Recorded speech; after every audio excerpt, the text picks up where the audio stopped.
Hachette Audio presents The 24th Hour, written by James Patterson and Maxine Paetro, read by January Lavoie.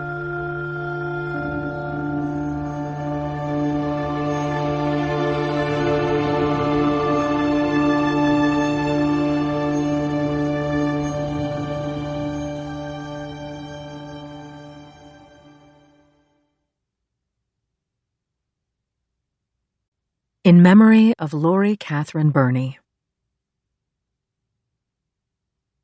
Prologue. 6 months earlier. 1. I was late getting back from the men's jail in San Bruno. I braked the squad car in front of the Hall of Justice, where my good friend, Assistant District Attorney Yuki Castellano, was waiting at the curb. She got into the car and asked, "How'd it go?" Yuki is a prosecutor. Interrogation is her thing.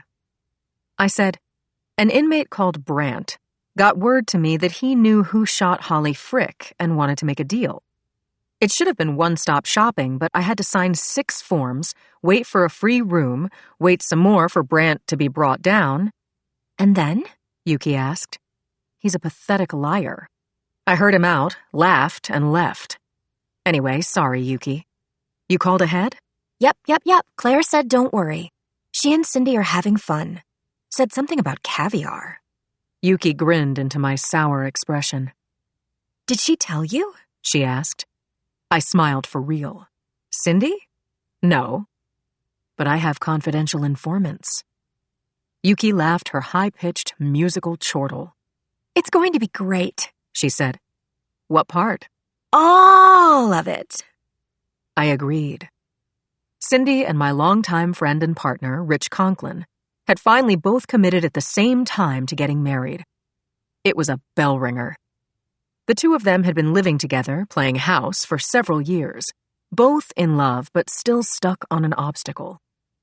Cindy was building her dangerous, satisfying career and didn't want to have children, yet.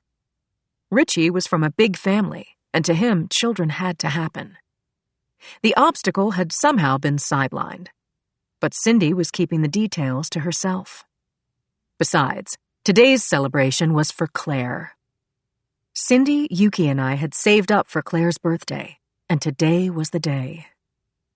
Yuki was perfectly dressed in a pencil skirt and a blazer over a silk blouse, just right for Ixisonyi, the hottest and most expensive place to eat in the entire Bay Area. I hadn't had time to change out of my everyday homicide detective gear. Blue pants, button-down shirt, blue blazer, badge on a chain around my neck. I freed my lapel from the shoulder belt and tipped the rearview mirror toward me.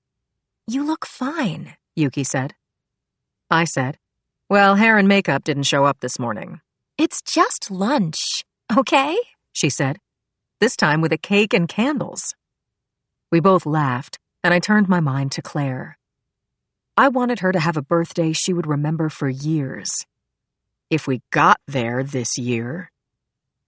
As I sweated the noontime rush, traffic slowed even more. Horns blew.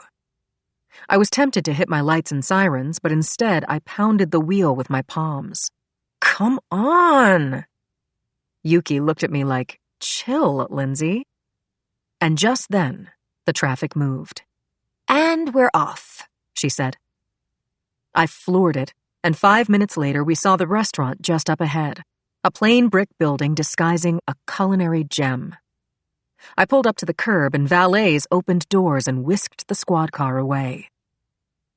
The restaurant's main room was dimly lit, banked on our right with an open kitchen, lined to our left with mahogany dining tables and large contemporary artwork. The air smelled indescribably delicious. Yuki said, "The Women's Murder Club is in the house." I followed her finger and saw Cindy and Claire sitting at a table for 4 near a spiral staircase. They were both grinning. Claire, dressed in navy blue silk, had never looked happier. Yuki and I pulled out chairs and joined them. Waiters fussed. As Yuki predicted, we were in time for the caviar course, presented with a curl of salmon in a scallop shell dish. God, this was good. We were joking and roasting the birthday girl as the next course was served. Then a woman screamed, loud enough to lift the roof. "No!" Our waiter dropped a water glass. I grabbed his sleeve and showed him my badge. "What's up there?" "Staff changing room." I got to my feet, knocking over my chair, and started up the corkscrew staircase. I took 2 steps at a time, and when I was halfway up, I heard a man shout, "You crazy bitch!" I pulled my gun, and with my left hand on the railing, I raced to the top of the stairs. 2. As our waiter had said, the second floor was a changing room. It was carpeted, about 30 feet square, densely packed with rows of lockers and benches between the rows. The lockers formed barricades, and I couldn't see between them from where I stood in the doorway. Even though I was armed, it was dangerous as hell to be here without my partner. I listened as I scanned the maze of a room. I heard nothing, saw no movement, and then a shadow shifted in a far corner to my left. The shadow was a woman, lying on her side with her back pressed against the wall 20 feet away. I saw that, except for her pink bra that had been pushed up above her breasts, the woman was naked. The dim overhead lighting flickered. The rheostat was to my left, and so I dialed up the lights. I reached the woman in seconds and identified myself. She didn't seem to notice. But I was taking mental notes of her. She was in her 20s. Her eyes were puffy and partially closed, and she was wheezing out little cries. I spoke to her again, asked her name, but she didn't respond. That's when I saw the fresh bruises encircling her neck and wrists. She'd been choked and beaten, but she was alive. I whipped my head around, scanned the area. Where was the damned attacker? Invisible. I pulled my radio from my blazer pocket, connected to dispatch, and barked out a request for backup and an ambulance. If the attacker was still in the room, he'd heard me and would know that the cops were on the way. Where was he? I scoped out the room again from this new angle. There had to be an exit that led down to the kitchen, but I couldn't leave the victim alone to look for it. Taking a chance, I stood up and shouted, "SFPD! Step out with your hands in the air!" That didn't happen. Restaurant sounds had resumed on the floor below. China clanked. Diners laughed. Where was the man who'd cursed loud enough to be heard downstairs over the music and chatter? And then I saw movement at the far end of a row of lockers. A man was half hidden behind an open locker door. Was this the attacker? Or a waiter changing into his work clothes? Or one and the same? With just a sliver view, I made him as a white male, mid-20s, average height and weight, dirty blonde hair, and he was half naked. The tails of his white dress shirt hung down to mid-thigh, front and back. His underwear and trousers were coiled around his feet. It was him. We made eye contact and he panicked, hopping, stumbling, bouncing off lockers as he tried to pull up his pants. I shouted, "Stay where you are! Show me your hands!" He stopped and, leaning against a locker, held out his palms. He didn't have a gun. I let out a breath and said, "Turn around, close that locker, and put your hands on the door." "I'm going to get dressed, okay?" "What did I just say?" The subject shut the locker door with a bang, then hesitated.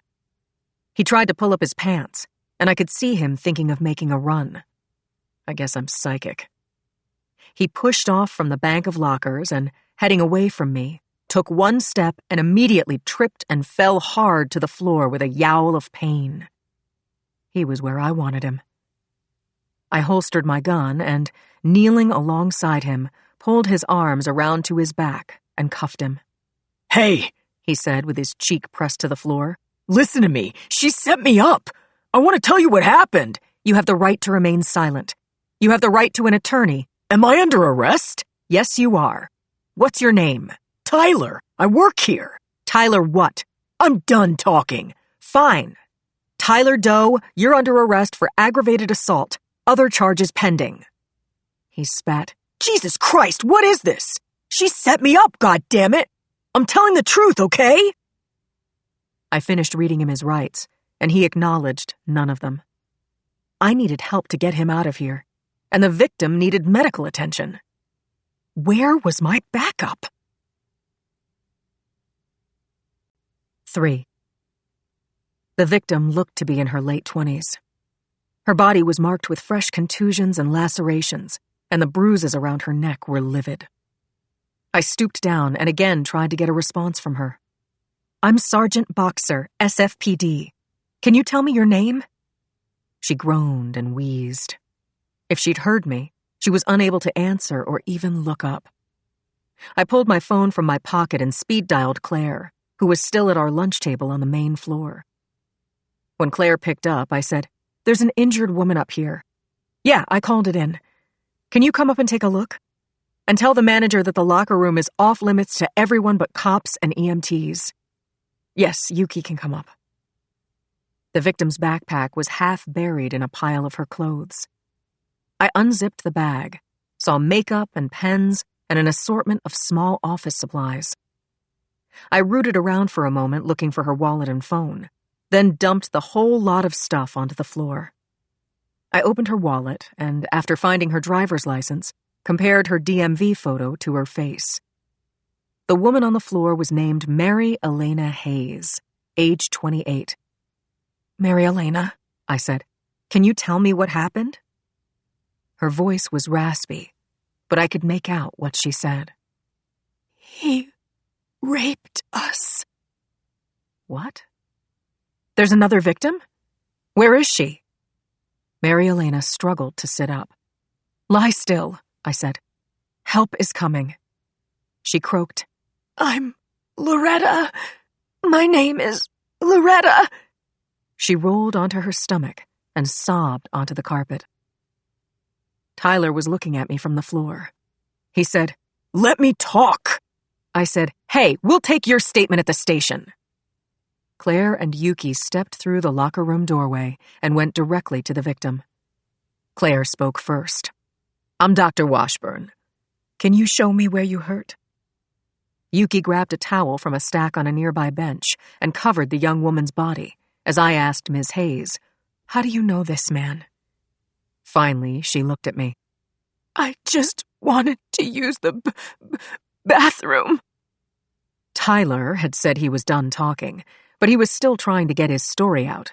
"Listen, Sergeant, I work here. She saw me and she followed me. She wanted this. Understand? This was her idea." "I hear sirens," Yuki said, "and Cindy's heading up." I sighed. Cindy is an investigative crime reporter, and although I love her to pieces, she's dogged, and once she saw this scene, she'd call it news and would be working. It was the wrong time to talk to the press. Tyler Doe spoke. "She said her name was Olivia and that I was hot." "No, did not," the woman mumbled. "She did," said our only suspect. "She said she wanted it hard and fast, and right now. I'm just human, Sergeant. She begged me. And another thing." Footsteps pounded up the stairs and 2 uniforms appeared. Nardoni and Einhorn, both good cops I'd known for years. "Another thing!" Tyler shouted as the 2 cops pulled him to his feet. "She's nuts! First she tells me her name is Olivia, then it's Loretta. Or is it Mary Elena? She lies!" Nardoni got a grip on the suspect's shoulders, while Einhorn hoisted and zipped up the man's trousers, leaving the belt dangling. I began opening unlocked locker doors. A jacket hanging from a hook in one of them looked like it could be Tyler's. I showed it to him. "Is this yours?" He looked away from me, and Nardoni slapped the back of his head. "Answer the sergeant." "Yes, it's mine," he said. Tyler's wallet was inside his jacket pocket. His ID told me that his full name was Tyler Richard Cates, showed him at 510 160, with green eyes and a Gough Street address. I said to Nardoni, "Voucher this and take him to booking. I've charged him with aggravated assault." "So leave him in lockup." "You got it." As the 2 officers left with Cates through the rear exit, Cindy, panting from the climb, arrived in the changing room and called out to me. Lindsay, what happened? Hey, Cindy, you know I can't tell you. Off the record? Huh. Okay, I know. Anyway, I'm here to tell you that our waiter needs to clear our table. There's a cake. With candles. Oh, and here you are, Claire. We didn't even sing happy birthday to you. Claire said, It's okay, Sin. Medical emergency. The ambulance driver appeared in the locker room with a pair of EMTs who went to Mary Elena Hayes and lifted her onto a stretcher. While Claire filled in the EMTs on her observations, I thought about what Mary Elena Hayes had told me.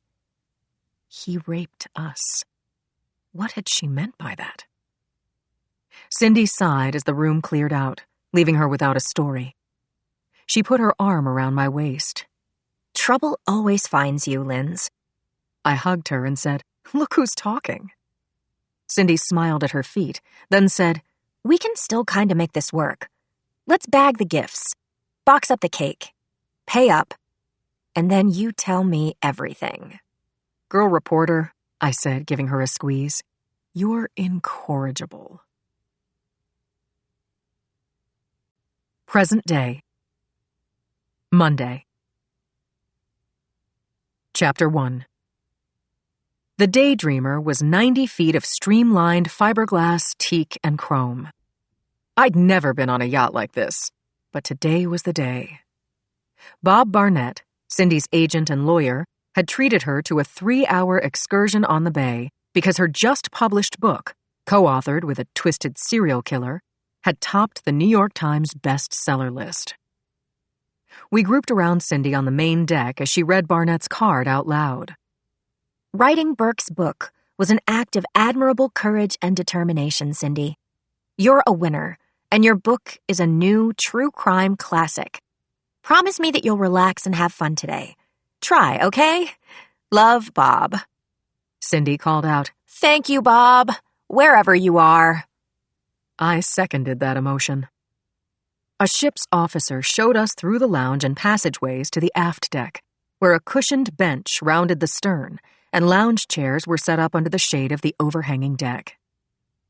As the yacht cast off, Cindy took a lounge chair at the center. Claire and Yuki settled into the chairs flanking hers, and I stretched out on one of the long side benches across from them. We were all beaming. It was a picture-worthy moment. I took a selfie with my friends waving their hands behind me. Phones were passed around for portraits of a memorable day, and the breeze blew away the worries of the last week.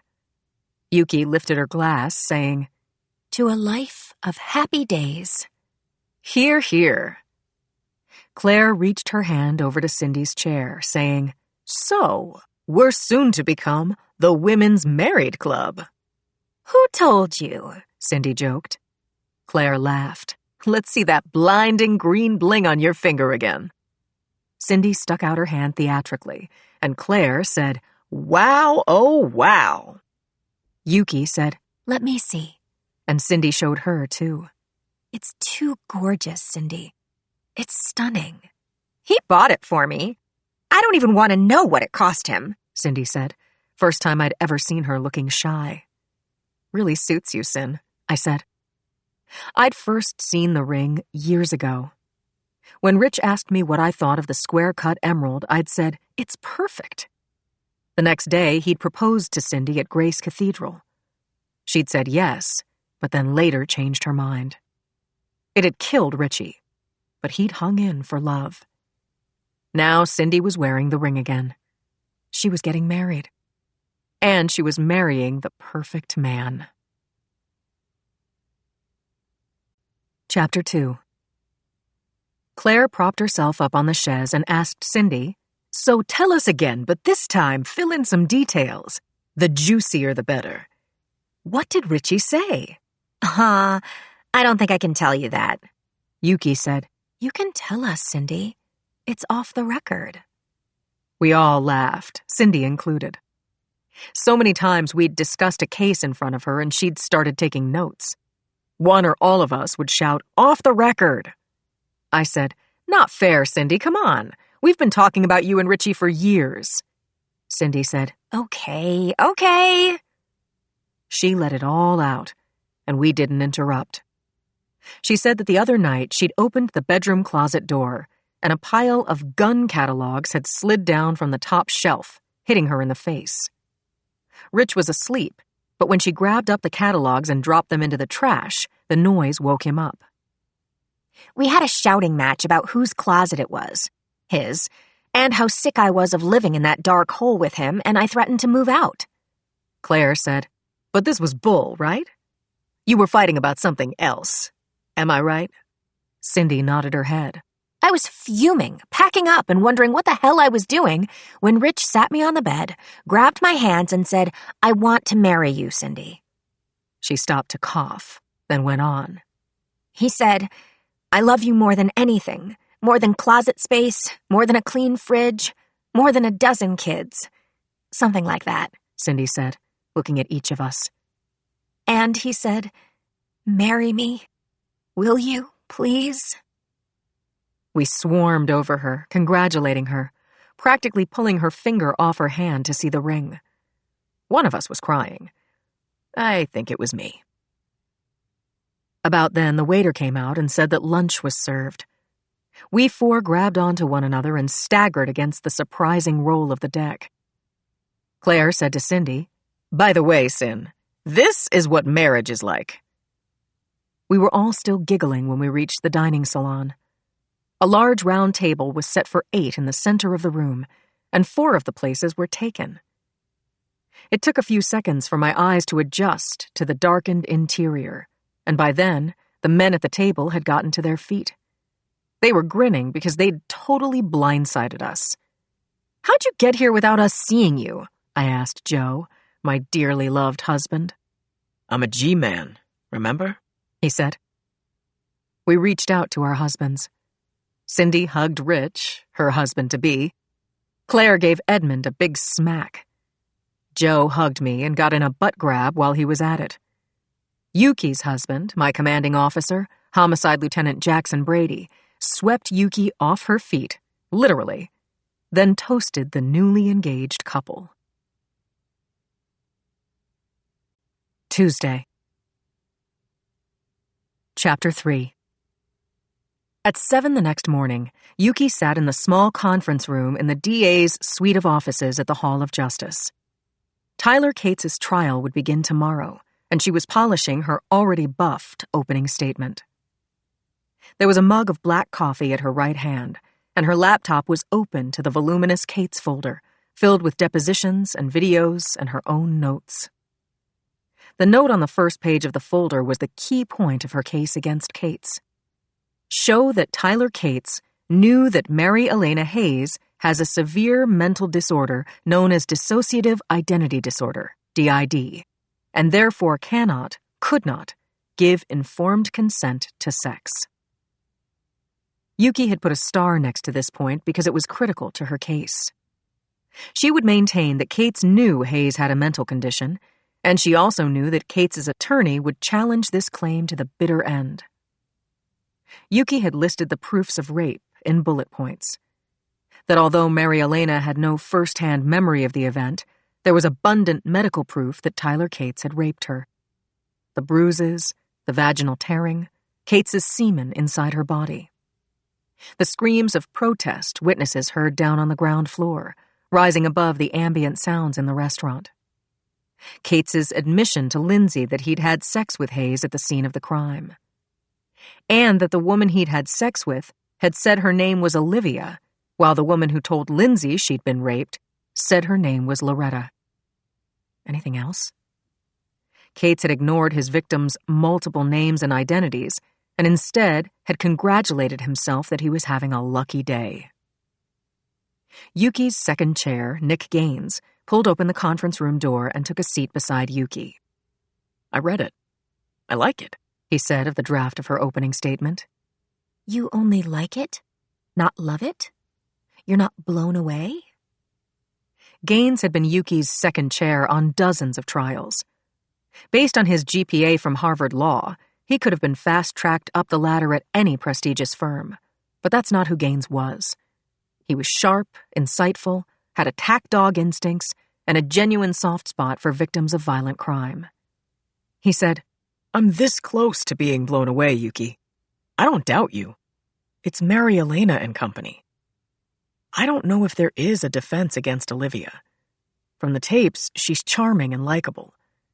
If Olivia comes forward when Mary Elena is on the stand, the jury will love her, and she'll say she was crazy about Kate's. Schneider will underscore that on cross, and we'll have to cancel out our own witness on redirect. Yuki sighed, continuing Gaines's line of thought.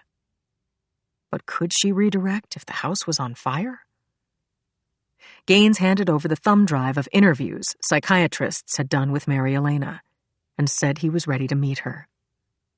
If you don't mind, Yuki, I want to push her buttons a little. Yuki thought about it, said, Risky. But maybe it's worth trying before we go to court. Gaines said, Send me the Kate's transcripts and video again, okay? Yuki tapped some keys on her laptop as Gaines got out of his seat. Done, she said. She was gathering up her laptop, handbag, and coffee mug, planning to go back to her office, when her boss, Len Parisi, walked through the conference room door. Yuki sat back down. San Francisco District Attorney Leonard Parisi was known as Red Dog for his grizzled red hair and unflagging winners win mentality. As he took a chair across from Yuki, saying, How's it going? A cell phone rang. Wait a second. I have to take this. Parisi put his phone to his ear, giving Yuki another few moments to order her thoughts. The boss got snappish if she didn't give him a clean-to-the-bone summary of the matter at hand. Red Dog growled into the phone. Right. Call me when you have something real. And hung up. Sorry, Yuki. This day is shaping up to be a multi-car pileup on Route 101. Chapter 4. Yuki checked her watch. 8:15 already. She said, It's complicated, Len. Mary Elena has dissociative identity disorder, formerly and still commonly called multiple personality disorder. Much of the time, she's like the rest of us, has a job, memories. Parisi said, I know, you've told me this before, several times. This time I'm telling you as if you're a juror. See how it plays. As I've been saying for months, Yuki, this is a weak, circumstantial case. Your best witness is Tyler Cates, and he's not going to convict himself. So you're at the mercy of Mary Elena's invisible friends. Parisi had made his point, but she still wanted his support. A loophole. Or a story of a no-win case that he'd turned into a touchdown.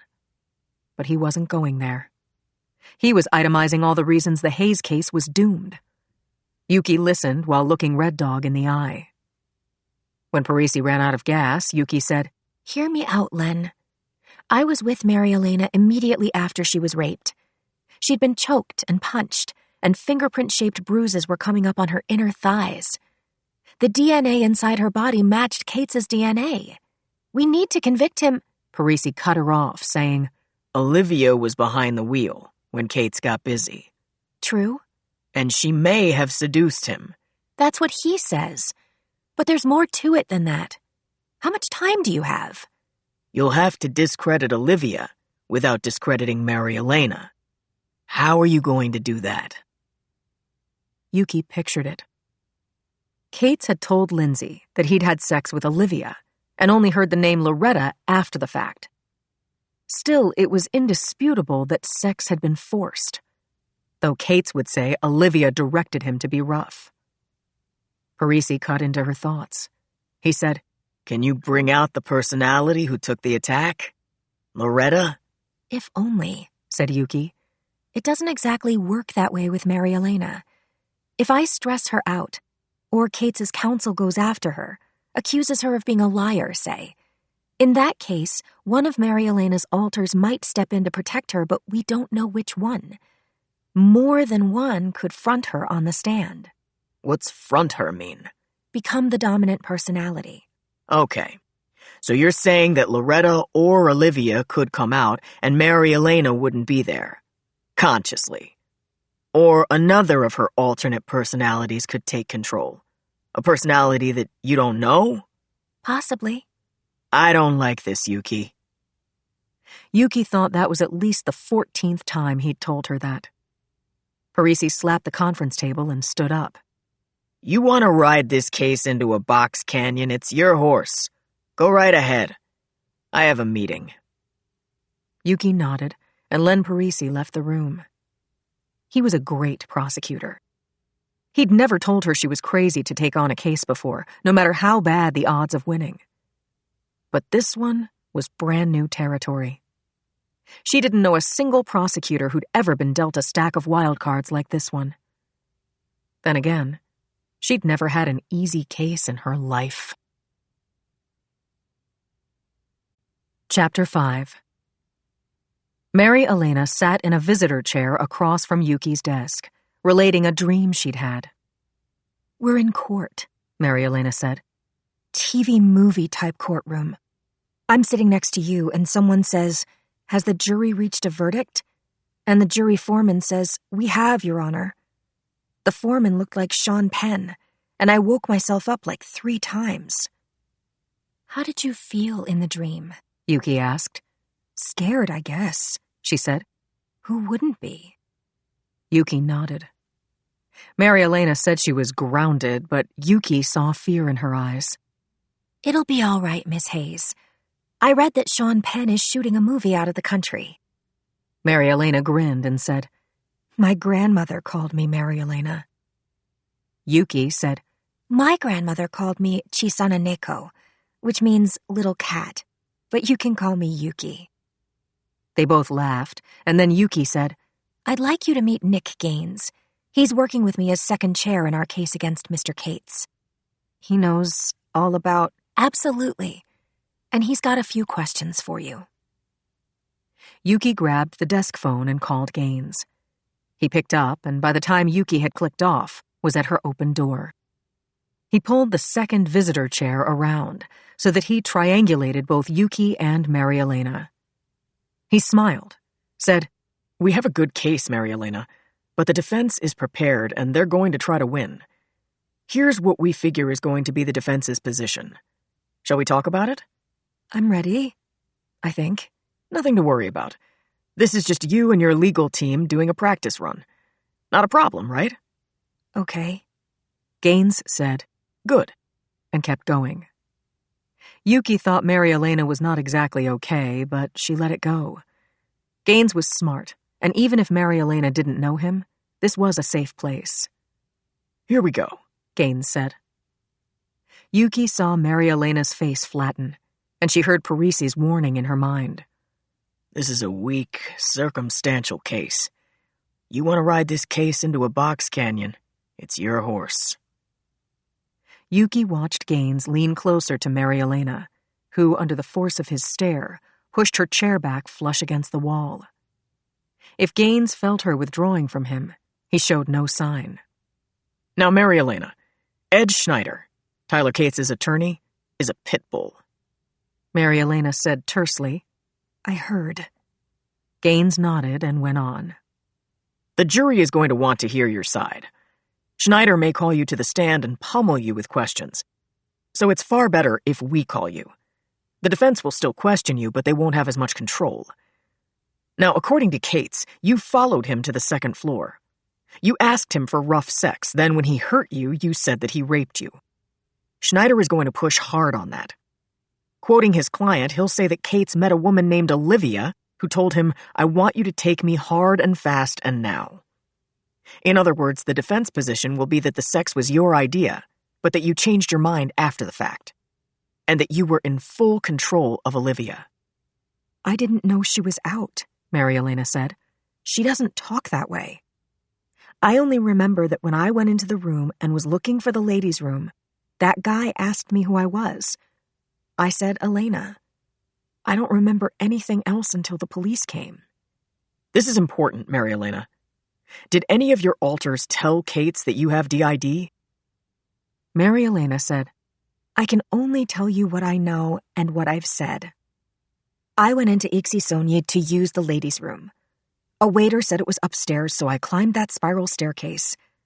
Then I woke up on the floor, naked and hurting everywhere. Gaines said, You told Sergeant Boxer that your name was Loretta. You told her he raped us. You've just said that you were on your way to the bathroom, then woke up on the floor without memory of this rape. That's a contradiction, isn't it? No. I remember going up to the ladies' room. I remember being on the floor. I remember hurting. But I don't remember talking with Sergeant Boxer. So it was a different personality? Loretta? Who was attacked by Cates? Where was the personality called Olivia? Did either one of them tell Cates that you have dissociative identity disorder? I don't know. Do you understand? If an alter comes out, she is protecting me? I don't know what happened when Olivia or Loretta were fronting, but I knew from the pain that I had been raped and beaten, and that had happened. Do you understand that? Chapter 6. The atmosphere in the room was still quivering in the wake of Mary Elena's anguished protest. Yuki tried to signal Nick Gaines to take the intensity down, but he didn't see her. His eyes were fixed on Mary Elena, and he kept talking at her. Schneider is going to try to trip you up, Mary Elena. You said he raped us. Forgive me for saying so, but while your body bore the physical evidence of rape, you don't remember a thing about that attack. Who said what to whom? If another person was present, if that person was a facet of you, or even if Cates got Olivia's okay. You don't remember what happened in that room, isn't that right? Yuki was as transfixed as Mary Elena, who stared at Gaines with her mouth hanging open.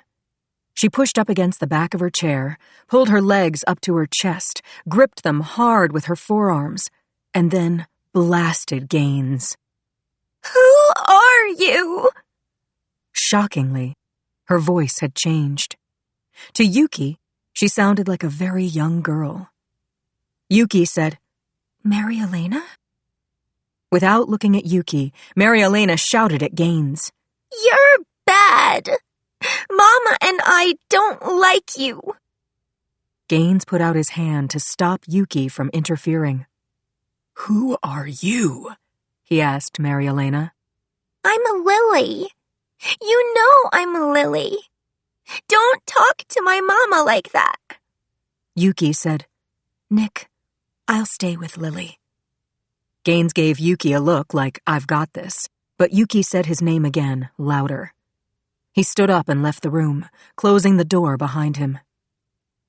Yuki turned back to the formerly composed woman of 28, now crouched in a desk chair, panting like a frightened child. Lily, I want to help. What can I do for you? Go away! Leave me alone! Okay. I'll be right outside the door. Lily didn't answer. Yuki didn't want to leave Lily alone, but witnessing Mary Elena assume a new persona while sitting across from her was unnerving. She needed a plan. Hesitating, Yuki left Lily in her office and closed the door. She startled when she saw Gaines standing only feet away. He said, That wasn't pretty, but we know a lot more about Mary Elena now, don't we? Yup. If she freaks on the stand, our case flames out of control. Chapter 7. Yuki's mother had once said, Yukie, you have 3 trains of thought at same time. It was true enough. At the moment, those 3 trains were on parallel tracks, converging on a 1-track tunnel. Yuki told Gaines she'd get back to him in a while, then slid into an empty cubicle. Phone in hand, she took her best shot. She called Mary Elena's psychiatrist, Dr. Stuart Aronson. By the 4th unanswered ring, Yuki prepared herself for a useless leave-a-message recording, but before that happened, a masculine voice growled in her ear, Stu Aronson. Yuki said, Doctor, this is ADA Yuki Castellano. I've got a patient in the waiting room, Dr. Aronson said. I'll call you back. I've got an emergency here and need direction. Yuki cut him off. Make it fast, said the doctor. Yuki explained Mary Elena's immediate condition quickly and finished with, What should I do? Put her on the phone. Has to be quick, Dr. Aronson said. I can only give her 5-6 minutes. Mary Elena was still curled up in the side chair, but she looked more relaxed. Her eyes were closed, and one foot touched the floor. Yuki said, Mary Elena? She opened her eyes. Did I fall asleep? Yes, and that's okay. But I was worried about you, so I called Dr. Aronson. You called my shrink? Yep. He's here on my phone right now. Mary Elena unfolded her limbs and sat up in the chair. But why? He's very busy. He's free now for a few minutes. Mary Elena said, I've never spoken with him on the phone before. Why did you call him? I'm okay. Yuki said, If I say you were speaking as Lily, do you know who I mean? Oh, Lily. She thinks of me as her mother. Did something happen? I think so. I want to be sure you can go through this trial without harm. I'm on your side entirely, and so is Nick. Do you remember Nick? I don't think so. Please take the phone. Speak with your doctor. And say what? Yuki said into the phone, Dr. Aronson, Mary Elena is here. Please ask her to hand you off to me before you go. I would appreciate it. She passed her phone to Mary Elena, and leaving her office, Yuki went back to the empty cubicle. Gaines peered over the top of the partition and said, Hey.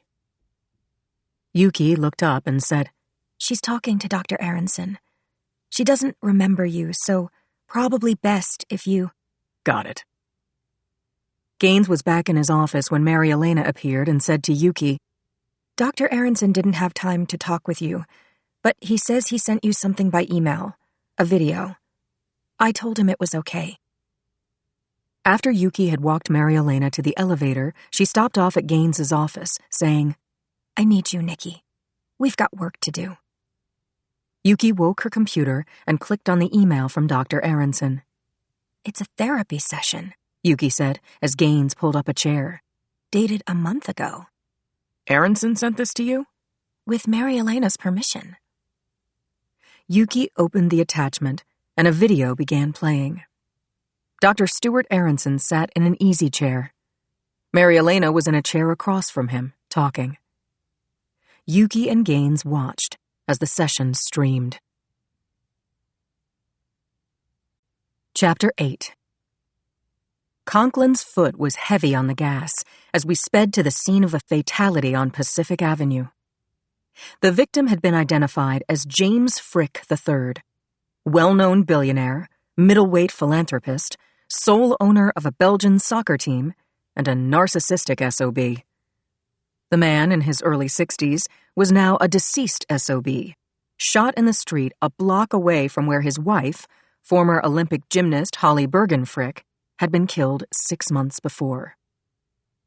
We still had no leads in Holly Frick's murder investigation, and I was willing to bet that soon we'd be looking at another no-clue homicide, the kind of crime that would go unsolved for years, then become a cold case that haunted good cops and turned them into humorless drunks.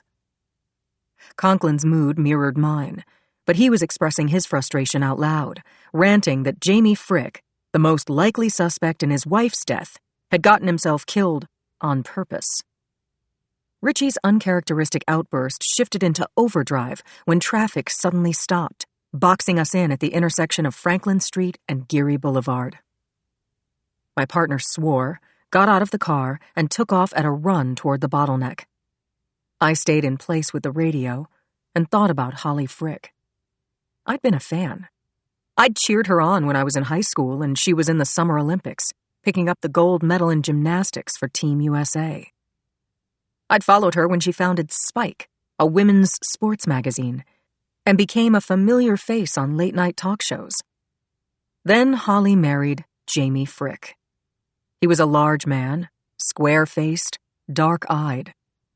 He exuded power the way Holly radiated goodness. They'd looked happy together.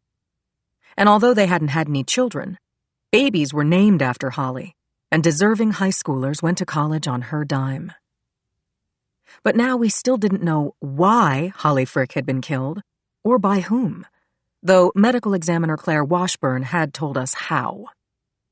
Holly's cause of death was an onslaught of .40 caliber rounds from an unregistered handgun, every shot fatally precise.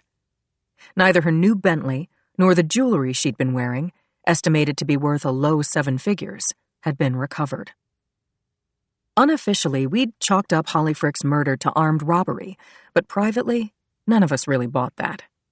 It was excessive. Holly had been shot in broad daylight. No witnesses, nothing from her husband or friends. Now that Jamie had been killed the same way, I knew we'd missed all of it. Means, motive, opportunity, and suspect. On day 1, Holly's case had been assigned to Senior Homicide Team Sergeants Cappy McNeil and Paul Chi. Cappy is a wise old hand, a walking chronicle of murders in San Francisco over the last 20 years. His partner, Paul Chi, is as thorough and obsessively detailed an investigator as is humanly possible. It's said he can find a hair in a haystack. Yet 1,000 cop hours spent working her homicide had yielded zip, not even a theory. If Cappy still had hair, by now he'd have torn it all out. She had gone dark and quiet, as though in some fathomless funk. Conklin and I had been brought in to back up this first-class team, but all we'd been able to surmise was that Holly's killer knew her movements, had a strategic mind, titanium nerves, and perhaps a cloak of invisibility.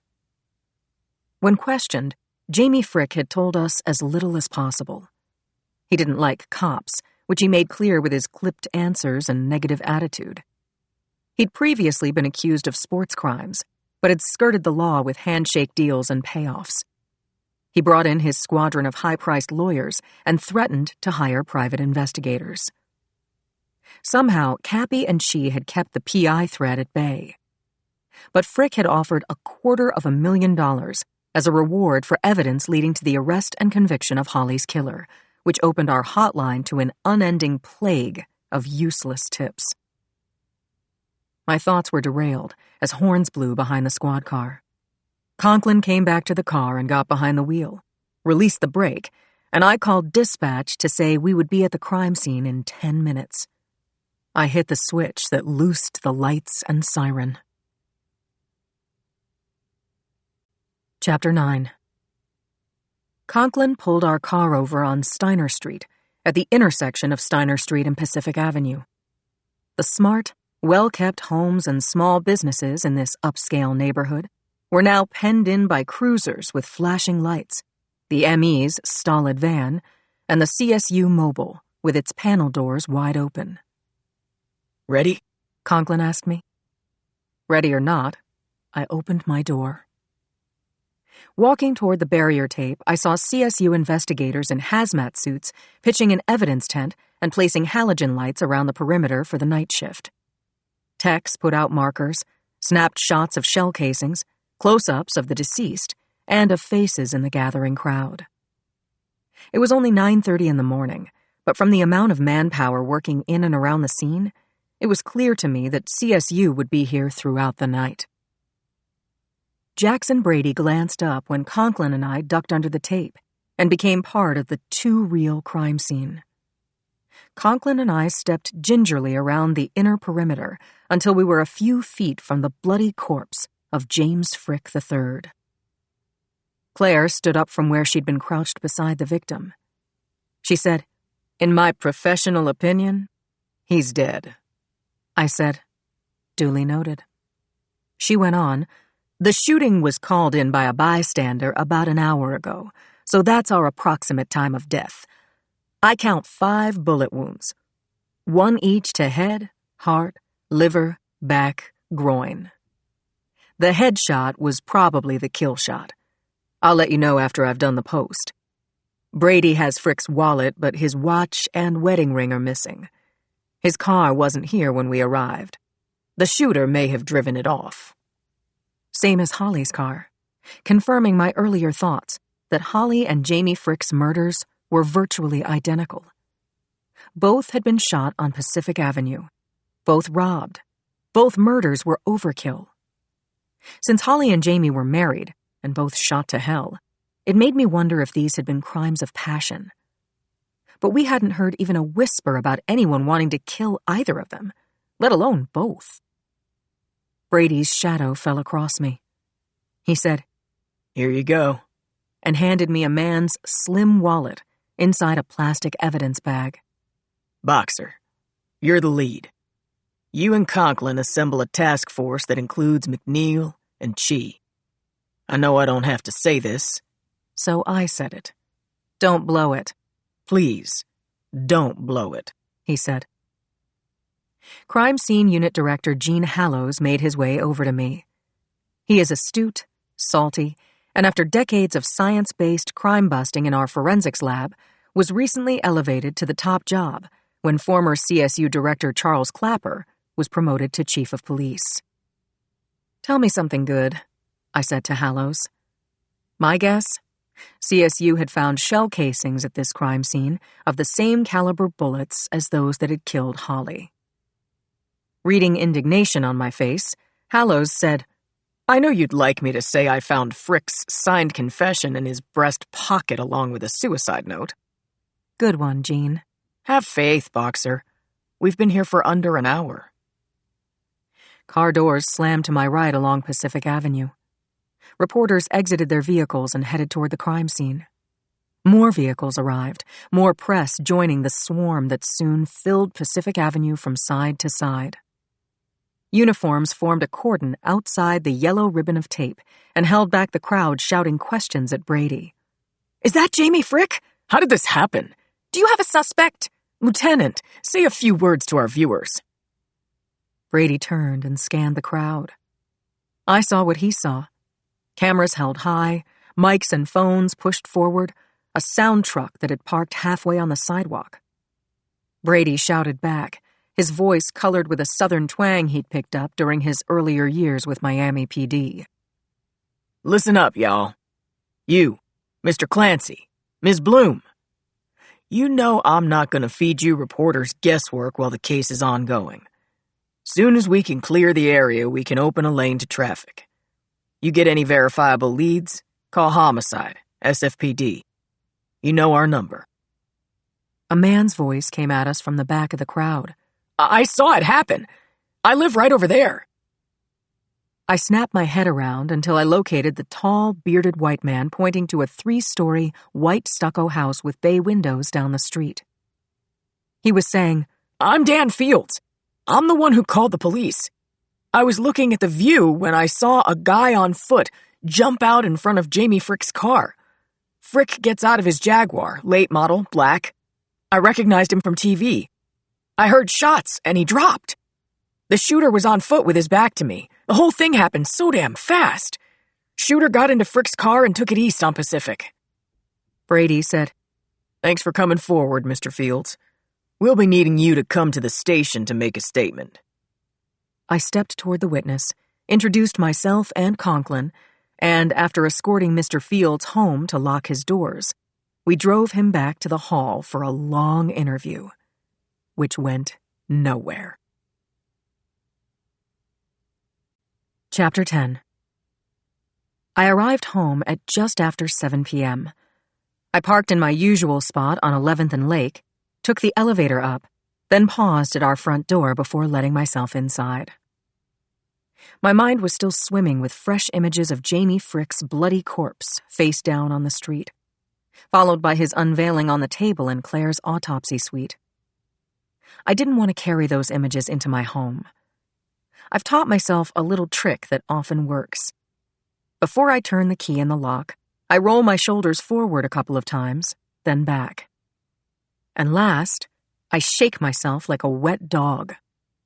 Then I go inside. Tonight, it worked.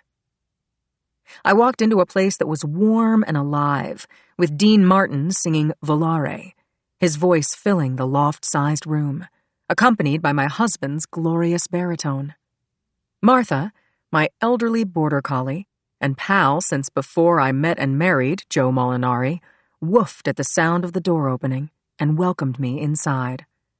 I shouted, "Mommy's home!" as I stowed and locked my gun in the case in the foyer. Then I stooped to gather my 5-year-old daughter, Julie, and Martha together into a noisy hug before walking to the kitchen area where Joe was making something with pesto sauce. We hugged and kissed, and after I took a peek inside the pot on the stove, he put a glass of Cabernet in my hand, and we all headed to the sofa at the far side of the room.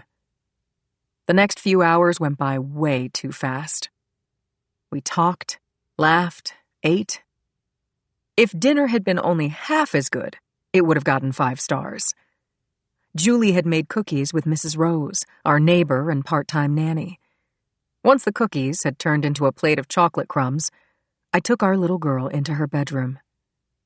I read to her, and then she told me a story that she made up as she went along. Allie the alligator had a toothache, and he had to go to the dentist. I asked, "So what happens?" Julie said, Allie might eat the dentist, maybe. Joe was listening at the doorway. He said to Julie, If Allie does eat the dentist, does he have an escape plan? Ooh, said Julie. escape plan. I know. He grows wings. Joe said. Really good, Julie Bug. He walked into the room, and we both kissed Julie goodnight, and Joe said he'd take Martha for a walk. Good. Great. I wanted a shower, and I was going to have one. When Joe came back with Martha, he woke me up. I'd fallen asleep on the bed, still wearing my clothes. I just lay down for a second, I mumbled to Joe. Stand up, Joe said, using his law enforcement voice. I struggled to my feet. Arms up, he said. I held up my arms like a child and let Joe peel off my clothes. He had some trouble with the hooks of my bra, and I laughed at him. I'm out of practice, he said. Try again, I'm begging you. I can't get my hands around that far. Tough day, I can be talked into telling you all about it. Later. Take your shower, or don't. Up to you. I left the room, promising that I would be quick, but it felt so good to stand under the hot water, I struggled with turning off the taps. When I was finally steeped and steam cleaned, I stepped out of the shower stall and shuffled into the bedroom, semi-draped in a hand towel. Joe was in bed, lights out, but I could see him by streetlight. I dropped the towel and slid under the covers, and my G-man pulled me close. I put my arms around him and he kissed me between my neck and shoulder. You feel so good, he said. I reached up to kiss him, but he put his hands on my shoulders and held me back. I looked into his eyes. I love you, Lindsay, he said. All the way. Prove it, I said. I can't be sure why our lovemaking only gets better. I wasn't thinking anymore that night. I was lost in Joe, somewhere near heaven. Chapter 11. The night before the trial, Yuki's sleep was split between waking anxiety and frightening dreams. At some time during that fractured night, she had a nightmare that stayed with her. Mary Elena, as Olivia, was prancing in front of the jury box, wearing a pink bra and ripped leggings, flirting with the jurors. Yuki woke when a siren screamed past the bedroom window, shattering the night irreparably. Brady stirred, asking, You okay? Uh-huh. Fine. Go back to sleep, sweetie. It was 3:17 a.m. In 6 hours, she would be in court with a clear-cut mission: convict Tyler Cates and get justice for Mary Elena. Disturbingly, sensational reporting on the case had made her the butt of late-night TV jokes and social media wisecracks. Yuki would need to utilize every bit of her law school training and on-the-job experience with the San Francisco DA to send Tyler Cates to jail. She knew what she had to do, but still one piece eluded her, and it was critical. Did Cates know that Mary Elena had a dissociative disorder? Or that she had more than one functional personality? Or did he really believe that he'd had sex with a woman called Olivia? Yuki stared up at the ceiling and pictured the jurors as she rehearsed her opening statement, reviewing what she knew about them, imagining their faces. She thought about Mary Elena sitting at the counsel table, listening to Yuki tell strangers about the deeply personal traumatic assault that she didn't remember happening. She thought about Parisi shaking his head, saying, "Yuki, I warned you." Yuki closed her eyes, and moments later, it seemed, opened them. It was just after 5 a.m., and from the hints of pale light filtering through the windows, it would soon be dawn. She rolled onto her side and moved closer to Brady, tucking her knees behind his, exhaling as she laid her cheek against his bare back. When he felt Yuki's body against his, Brady turned over, reached his massive arms around her, and drew her close. This was what she loved, the scent of him, and how she was able to fit so comfortably against him, and how he could slip back into sleep while surrounding her with the best safety zone she'd ever known. The next time Yuki's eyelids flew open, it was almost 6:30. It took a few seconds to orient herself and remember that she was meeting Mary Elena at 8. She tried to slip out of Brady's grip, but he tightened it, cupping the back of her head with one hand, throwing a leg over her hip. Yuki said, "Lover, I gotta go." "Court," he acknowledged. Brady opened his eyes and relaxed his hold on Yuki. "Call me at lunch recess," he said. "You're going to do great." "There are many unknowns," she said. "You're not one of them." He tipped her chin up and kissed her. Yuki wanted more, but couldn't take the chance. She kissed him lightly and squirmed out of his arms. Wednesday. Chapter 12. Once Yuki's feet touched the floor, she moved quietly through the apartment. She'd once lived here with her mother. The carpeting was soft and thick, and so were Yuki's memories of Keiko Castellano, bride of an Italian soldier who had died before Yuki was old enough to know him. Keiko had also since passed away, but not before she'd imparted volumes to her daughter over the years on how to be a good wife. Keiko had been a spiritual woman. Yuki sometimes still heard her mother's voice, even if it was only in her imagination. And sometimes she answered her. Now Yuki stared down at the 2 suits she'd laid out on the green slipper chairs in the spare room before going to bed last night. Her mother's voice was in her head. "The striped one, Yukie. Save red for closing." "Done," Yuki said out loud. She dressed in the gray striped suit, projecting herself toward lunch recess, hoping that when she called Brady, she could tell him, "It's all good." Chapter 13. It was just after 7:45 in the morning when Yuki pulled her car into the all-day lot on Bryant Street. She reached out her hand to the shy young man in the booth, who gave her a ticket and without making eye contact said, "Go get 'em." Yuki said, "Count on it, Lanny, and wish me luck." "You know I do," he said. "Hurry, though. It's fixin' to rain." Well, I have to wait for someone, she said. Yuki parked at the rear of the lot in the only spot facing the street. The Hall of Justice, a large, gray granite block of a building, was directly across Bryant. Yuki undid her seatbelt and got out of the car. Mary Elena would be meeting her in the lot at 8, giving them enough time to go upstairs and meet with Nick Gaines again before heading to the courtroom doors at a few minutes to 9. Yuki hoped that, despite Mary Elena's earlier interaction with Gaines, she would recognize that he was a good guy and valuable to them both. There was still time, but Yuki paced, looking up and down the street for Mary Elena's car. A new potential obstacle appeared to her. It was possible that one of Mary Elena's alternate personalities would tell her to stay in bed, and she'd go for that, ditch the trial due to stress and outright fear. She pictured Olivia on Dr. Aronson's tape, a vulnerable-looking, very feminized version of Mary Elena. Olivia twisted her hair, crossed and uncrossed her legs, and spoke in a soft voice while looking at the doctor. Yuki hated the thought. But had Mary Elena as Olivia come on to Tyler Cates as he maintained? Even so, Flirting wasn't consent. Not for rape. Not for aggravated assault. Not for sex at all. Legally, if the attacker knew that the would-be sex object had a mental disorder and could not give informed consent, it was a serious crime with a jail sentence penalty. The sky darkened with rain clouds. Checking the time, Yuki saw that it was 10 after 8. Where are you, Mary Elena?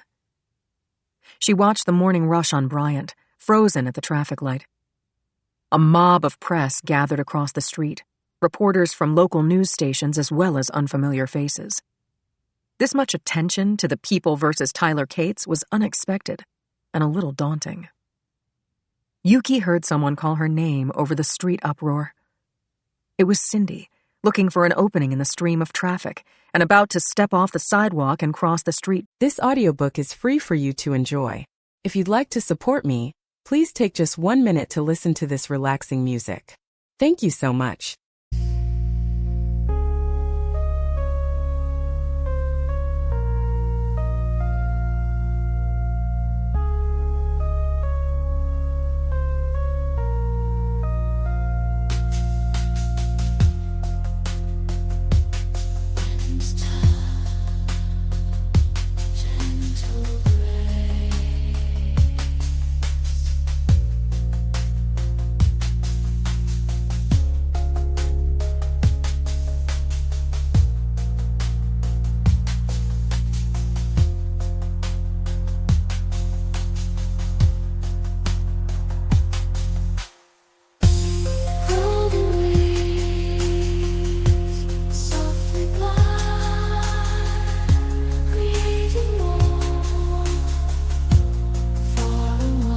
Toward her.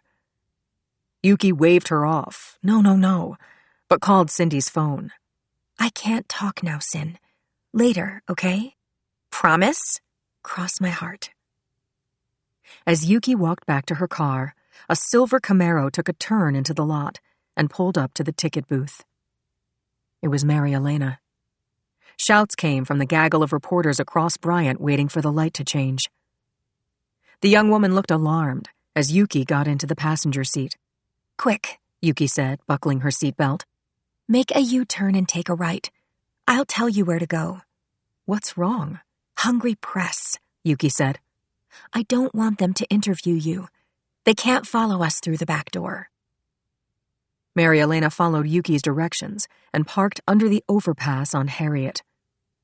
Yuki then hurried them down the breezeway to the hall's back entrance. But her diversionary tactic didn't stop a dozen reporters from racing ahead, blocking their way.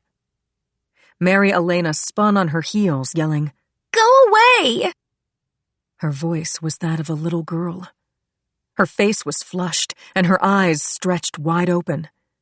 The reporters stopped, a few backing up. Before they could make another move, Yuki had opened the lobby's rear door.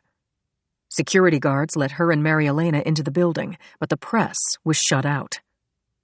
Yuki said, Lily? Mary Elena, she said. I'm Mary Elena. Oh, good. 20 minutes later, Yuki, Mary Elena, and Nick Gaines settled into their seats at the prosecution table in courtroom 8G. Soon enough, the courtroom would be called to order. Chapter 14. Joe was patching a leak under the kitchen sink when his phone rang. He was alone in the apartment. Lindsay was at work, and Julie was at school. He backed out of the cabinet, banging his head on the lip of the counter. Banged it hard. Calling himself an effing dummy, he reached his phone on the third ring and said, Molinari. The voice on the line belonged to Craig Steinmetz, section chief of the FBI's San Francisco office. Can you come in? I want you to meet someone. I can be there in an hour. Half-hour would be better. Okay, Joe said. If I don't shave. Come as you are, Steinmetz said, and hung up. A half-hour and a couple of aspirins later, Joe was signing in at the 15th floor desk when Steinmetz called out to him.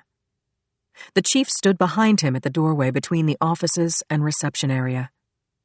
Joe crossed the blue, insignia-embossed carpet to shake hands. Steinmetz was 60-ish, but looked 70.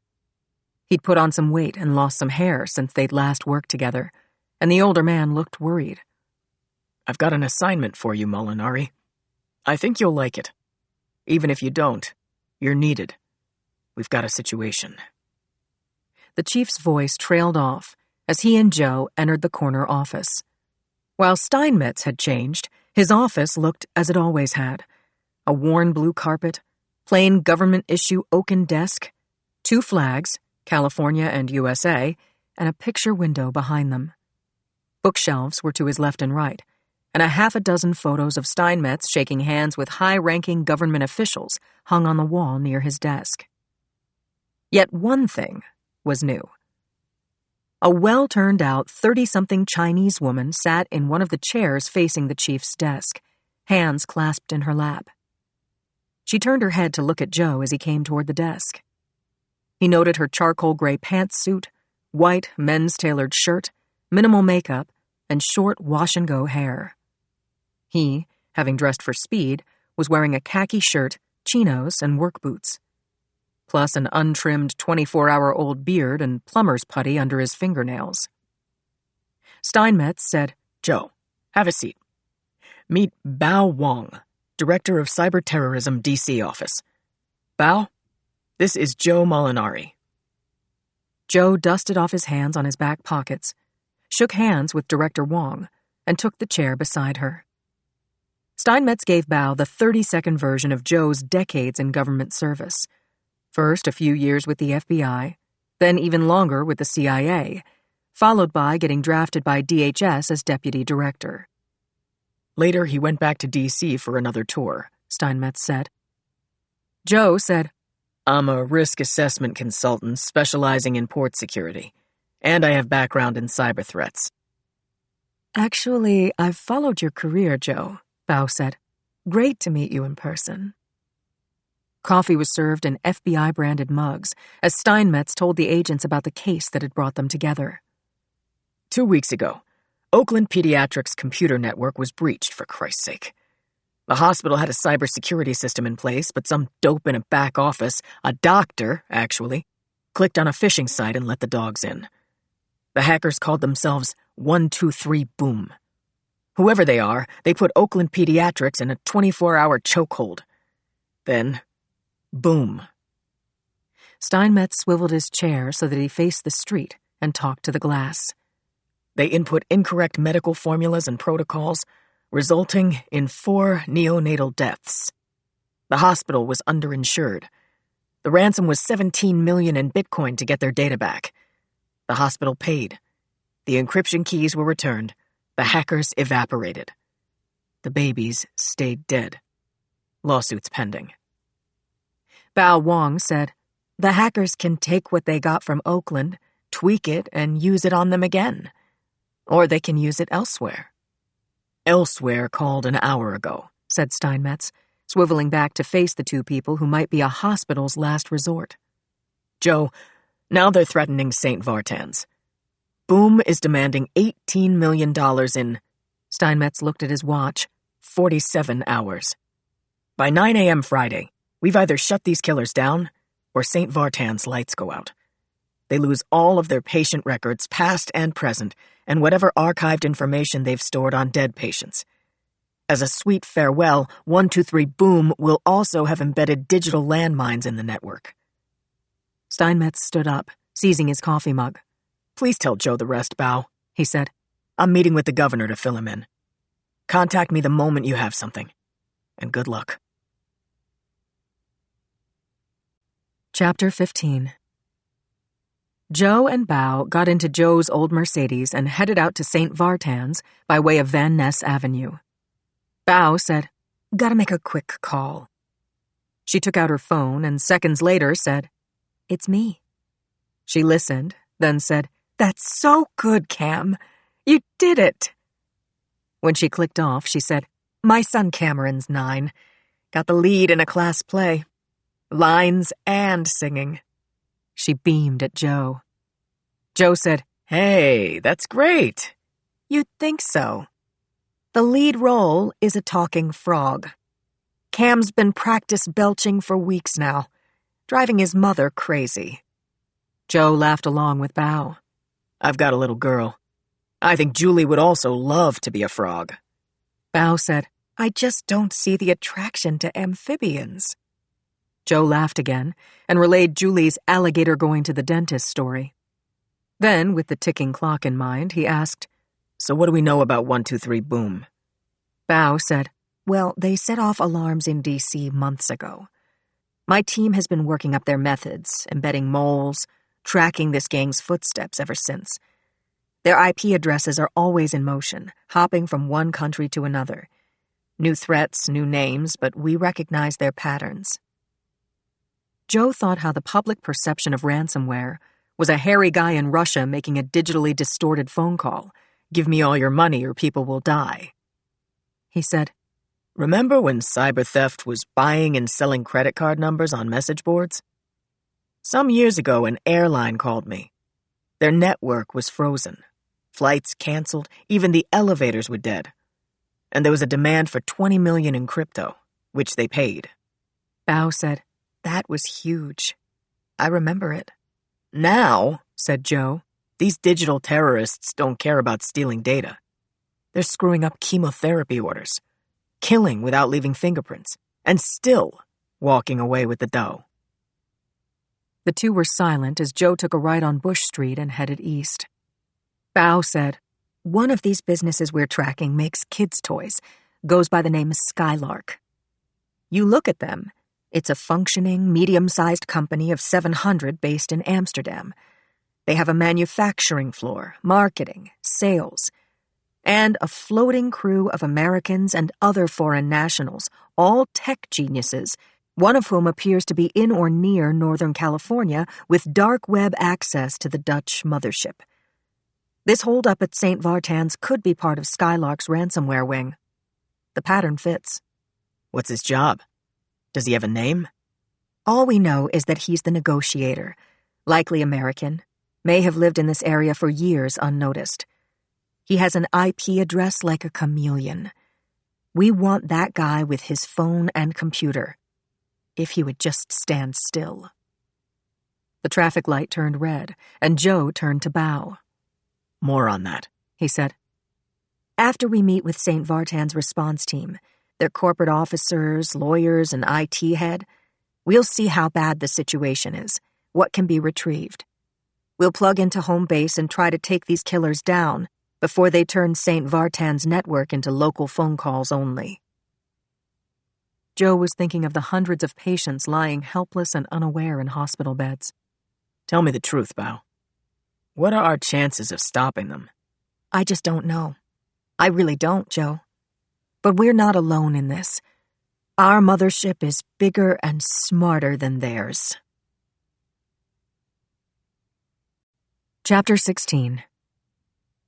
Joe said hello to the unsmiling woman who was waiting for him in Bao when the elevator doors slid open on St. Vartan's top floor.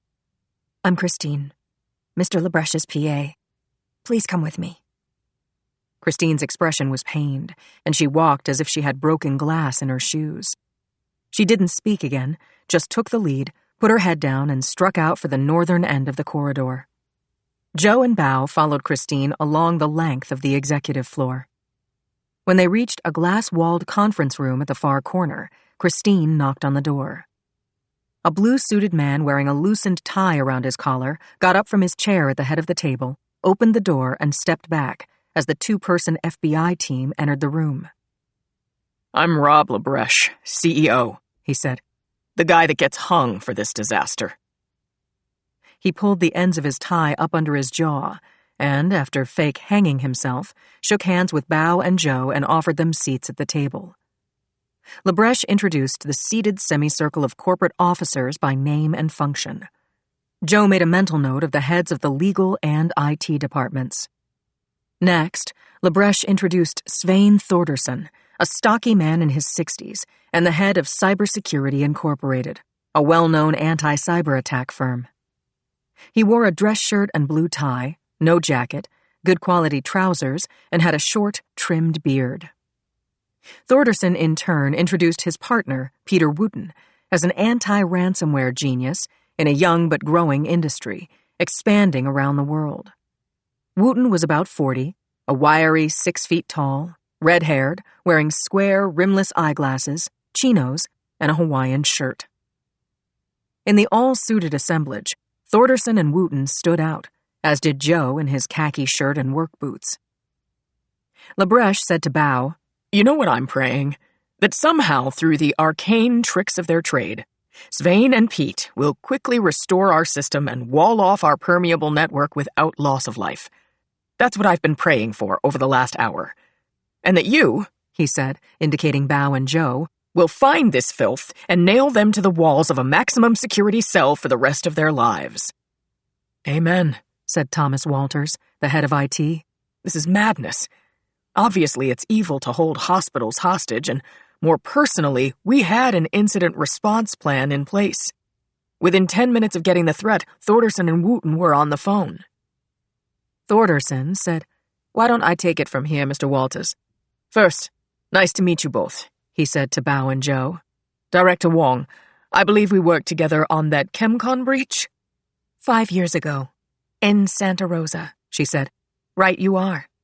It was a squeaker." Labreche tapped his watch. "Svein?"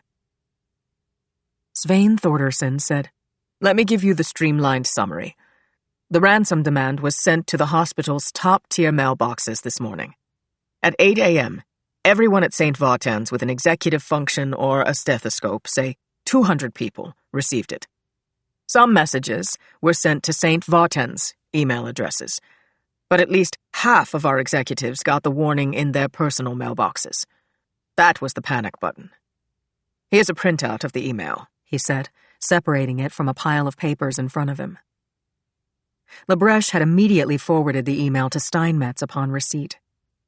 Joe and Bao had already seen the one-page printout that read, "Because you hired a low-rent response team, we've got the goods. We can take the entire hospital down below Deadpool in 5 minutes. Computers, medical equipment, refrigeration, everything but the flush toilets. Or you can find $20 million in crypto in the next 48 hours and deposit it into our wallet in outer space. See link below. Do that and most of your patients will survive. We'll also educate your lame IT director and tell you how to protect yourself in the future. You'll get a call from us at 1 p.m. today. Keep your lines open. All we want to hear from you is, we sent the crypto." Thorderson exhaled and said, "It's signed Apocalypto. This is an active startup group and has some of the hallmarks of the older 123 Boom. Possibly it was seeded by Boom. Pete and I have been in touch with Apocalypto, identified ourselves. We let them know that the hospital cannot raise $20 million in any form within the time allowed, and if they don't play this straight, we will hand off our investigation to the FBI. Joe asked, "How much time did you buy?" "We deposited $7 million in exchange for 2 days extension," said the head of the premier incident response company west of the Rockies. "The deposit went to a virtual account on the dark web that is effectively a ghost bank. They can see it, but they can't access it until we have proof they're out of our system." Labreche wasn't listening. He cut into the conversation saying, "We've called for any external backup drives that may exist outside the hospital. We're in the process now of transferring as many patients out as we can find beds for, but other hospitals are packed. We have surgery patients on vents. My PA Christine's mother is one of them, and on heart-lung machines. Pete says that Apocalypto has been inside our systems for months. Is that right?" Bao said, "Very likely." Labreche spit curses, paced, and shoved chairs as he circled the conference table.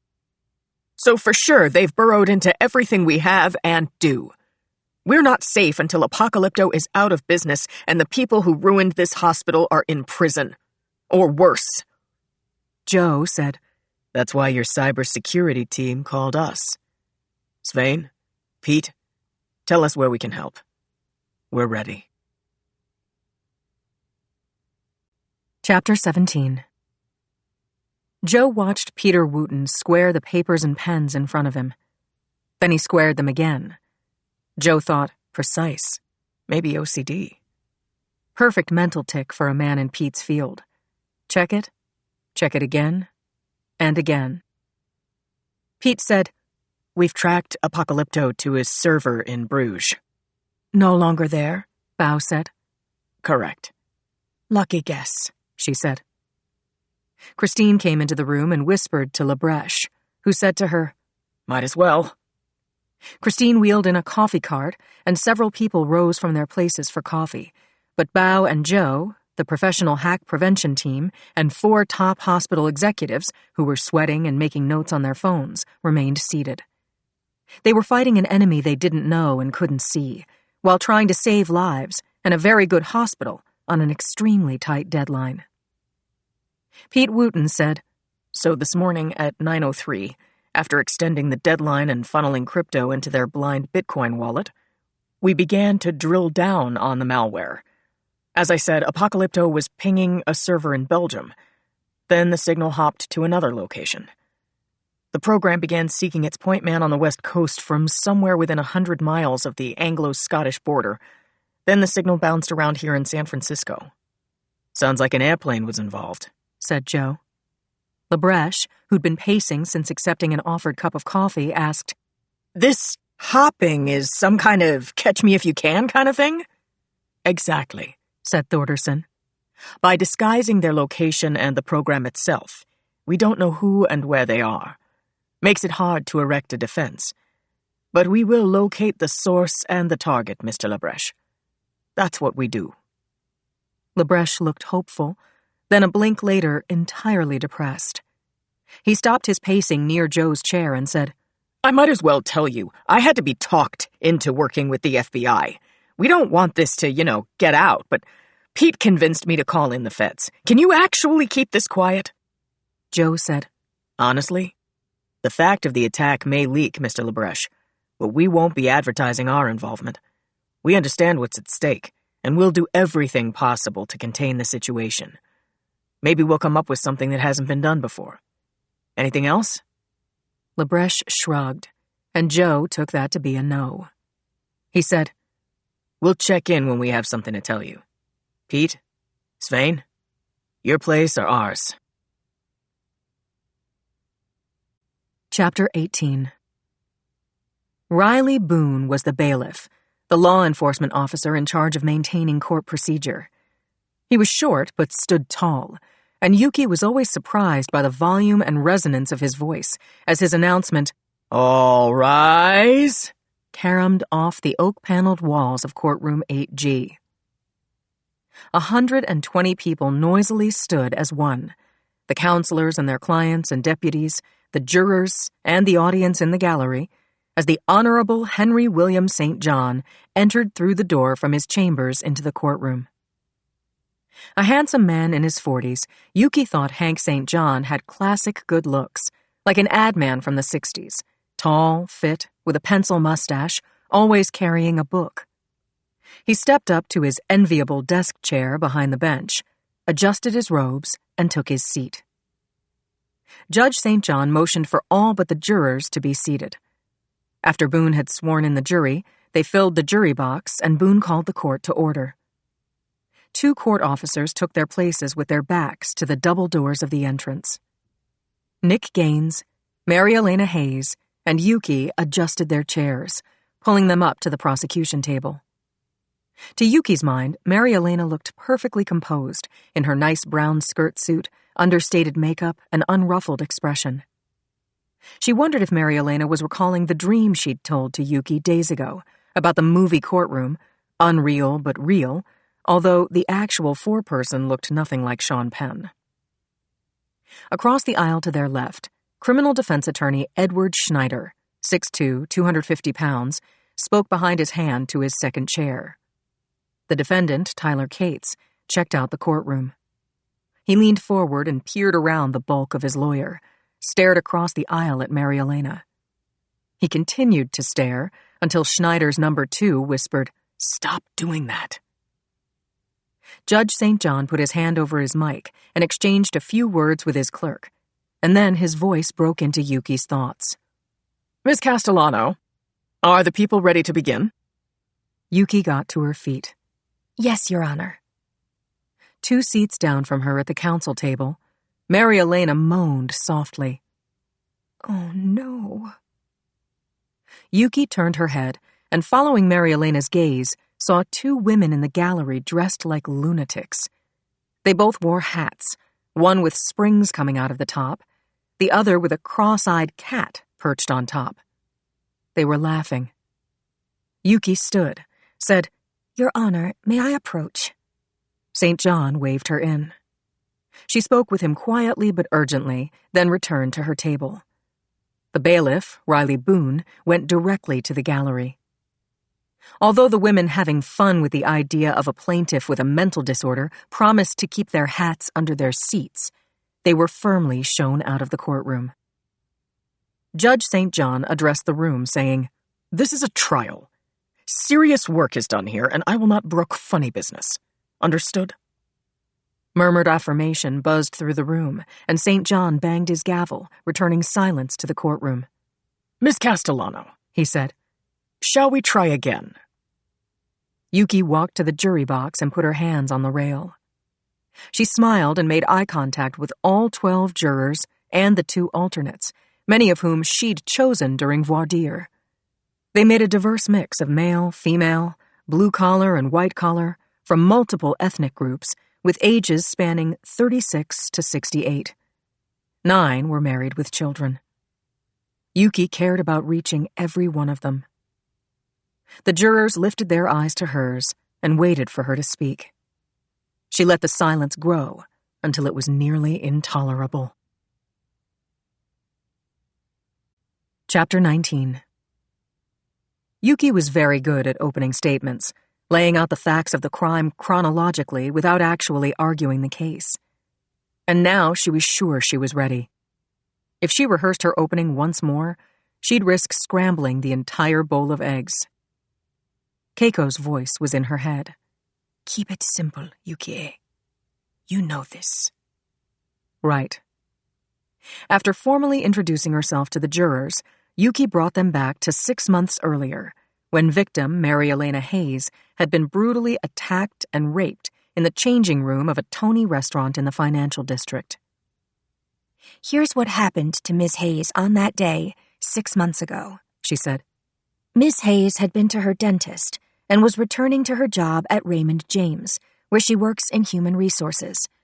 It was a long walk, and Miss Hayes needed to use a ladies' room pretty badly.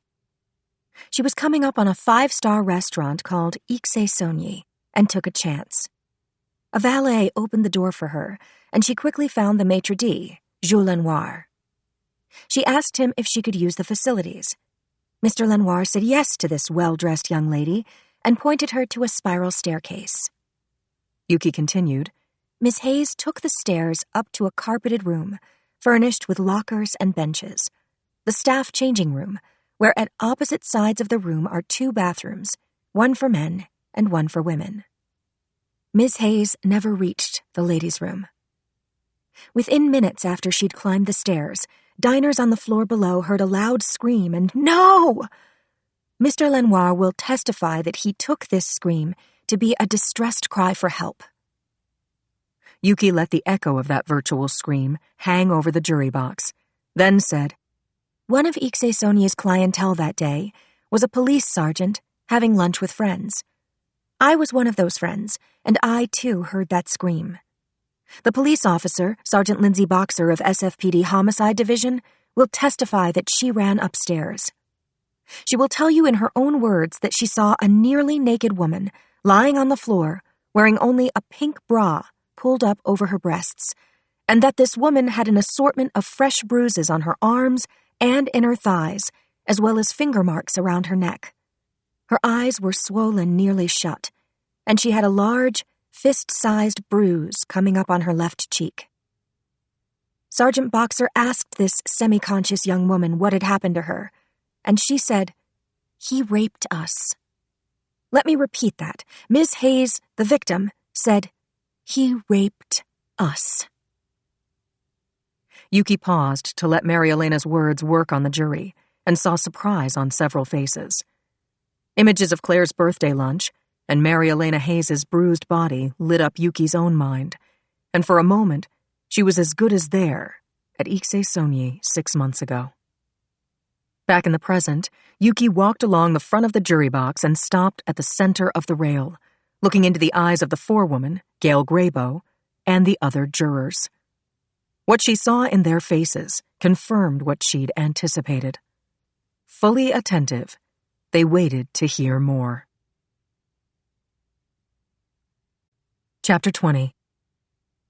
Judge St. John cleared his throat with meaning, and Yuki got the message. Get on with it. The expected time limit for an opening statement is 15 minutes. Yuki glanced at her watch. She was 6 minutes shy of 15, so she picked up the story where she'd left off, this time with more energy. She said, The apparent victim told Sergeant Boxer that her name was Loretta, but when the sergeant located her wallet, the name listed was Mary Elena Hayes. Apart from Ms. Hayes, there was only one other person in the changing room, the defendant, Tyler Cates, who worked in the kitchen. Sergeant Boxer located him, half hidden behind a locker door. He was also naked from the waist down. At that point, Mr. Cates told Sergeant Boxer that the name of the woman on the floor was Olivia, not Loretta, that she was a liar, and that she had asked him for rough sex. He admitted, and we have his sworn statement, that he'd had sex with Olivia, but insisted that she was the one who'd initiated it and directed him as to when and how. Yuki continued the narrative, stating that Sergeant Boxer had called for help from a doctor. San Francisco's chief medical examiner, Dr. Claire Washburn, then came upstairs. Dr. Washburn gave Ms. Hayes a cursory examination while she waited for an ambulance to arrive. At about that time, backup in the form of 2 uniformed officers took Mr. Cates into custody to SFPD's Southern Station, right here in this building, 2 floors up. Yuki said, Mr. Cates was questioned, and he gave a statement to detectives before hiring an attorney. This interview was videotaped and will be entered into evidence by Sergeants McNeil and Chi, who interviewed Mr. Cates, and who will testify and show the videotape. But here's the main point. Mr. Cates told the detectives that when Mary Elena came into the room, he called out, "Hey, who are you?" And Miss Hayes told him that her name was Mary Elena. That is a seemingly innocuous verbal exchange, but let me repeat it again. When asked her name, Miss Hayes told Mr. Cates that her name was Mary Elena. The answer is pivotal to determining what happened in Ixesonyi that day. Let me shift gears for a moment. Ms. Hayes has a mental disorder known as dissociative identity disorder, or DID. It was formerly known as split personality, or multiple personality disorder. In the course of this trial, you will hear from 2 highly qualified psychiatric experts who will tell you about this disorder and what it means to have alternate personalities. It's possible that while Ms. Hayes is testifying, one or more of those personalities will emerge. But for now, the critical point to know and remember is that this syndrome is the psychological result of severe childhood trauma. Some of those afflicted with this disorder may have 2 or even dozens of alternate personalities who exist to protect the body, in this case Ms. Hayes, from danger. Yuki explained to the jurors that it was a crime to have sex with a person whose mental disorder makes it impossible for them to give informed consent. Here's how we know that Mr. Cates understood that Ms. Hayes had a psychological disability. Mary Elena Hayes told Mr. Cates her given name, Mary Elena. But she almost immediately felt threatened by Mr. Cates, which caused Olivia, one of her alternate personalities, to emerge. Olivia is a peacemaker and a people pleaser, and she moved Mary Elena out of the picture and dealt with Mr. Cates as best she could. But Olivia was no match for Mr. Cates. When she couldn't distract him or otherwise hold him off, another of Ms. Hayes' personalities, a tougher personality called Loretta, stepped in to fight back. Instead, Loretta absorbed the violent abuse. It was Loretta who told Sergeant Boxer, "He raped us." Us. Mary Elena, Olivia, and Loretta. Yuki turned her head and briefly took in the gallery, the counsel table, and the defense table, where Tyler Cates's expression was as flat as a wall. As Yuki walked back to the prosecution table, she felt all the people in the courtroom watching her. Chapter 21. Cindy Thomas and a dozen other avid journalists had stampeded around the Hall of Justice to the back entrance, and once there, had been flatly turned away by security guards. No surprise, really, but Cindy felt personally attached to Mary Elena, who'd been attacked and raped while the Women's Murder Club had been lunching on caviar. Trying again to get into the courtroom, this time through the front door, Cindy maintained her pole position in the lead, while Allison Keel from the American Inquirer questioned her, trying to make friends, hoping to follow her into the hall. Cindy put on extra speed. By the time she and the rest of the pack reached the hall's front entrance and cleared security, court was in session.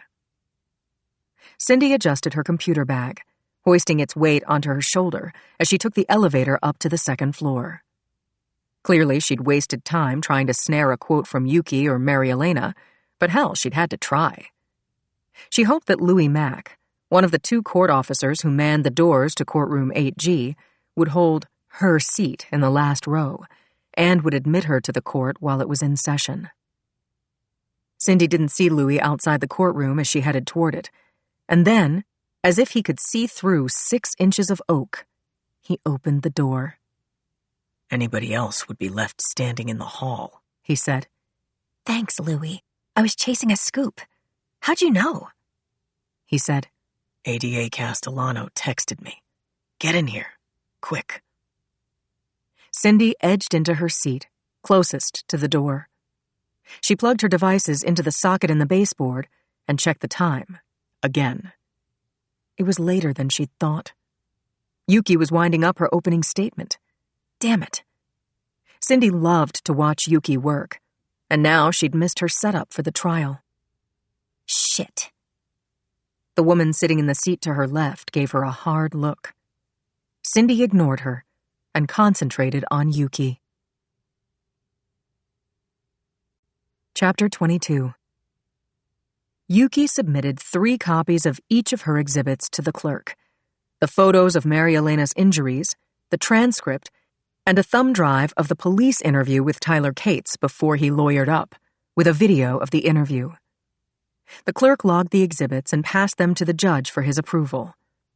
Defense counsel had already seen them, so the clerk delivered the exhibits to the jury, who, to Yuki's eyes, still looked a little shocked from her opening. When the exhibits had been viewed and returned to the clerk, Yuki addressed the jurors again. As you saw from the photos, Ms. Hayes suffered a vicious attack. Mr. Cates punched her, strangled her, pulled her legs apart, and forcibly penetrated her. As you will see on the videotape, Mr. Cates claimed that Ms. Hayes asked for it. It will be up to you to decide if her screams contradict this statement. During the course of this trial, we will introduce noted psychologist Dr. Lori Burney, a specialist in the field of dissociative identity disorder. We will also introduce you to Dr. Stuart Aronson, Ms. Hayes' treatment psychiatrist, who will testify about her condition and how it affects her emotions and behavior. Yuki explained, alternate personalities, Olivia and Loretta, took over for Ms. Hayes when she was experiencing terrible fear, pain, and stress. This happens when the dominant personality, Mary Elena, is bumped into a dark place that people with this disorder often call lost time. This lost time is a form of amnesia and a hallmark of DID. Accordingly, Ms. Hayes does not remember what happened to her in the changing room at Ixesonyi, but it cannot be disputed.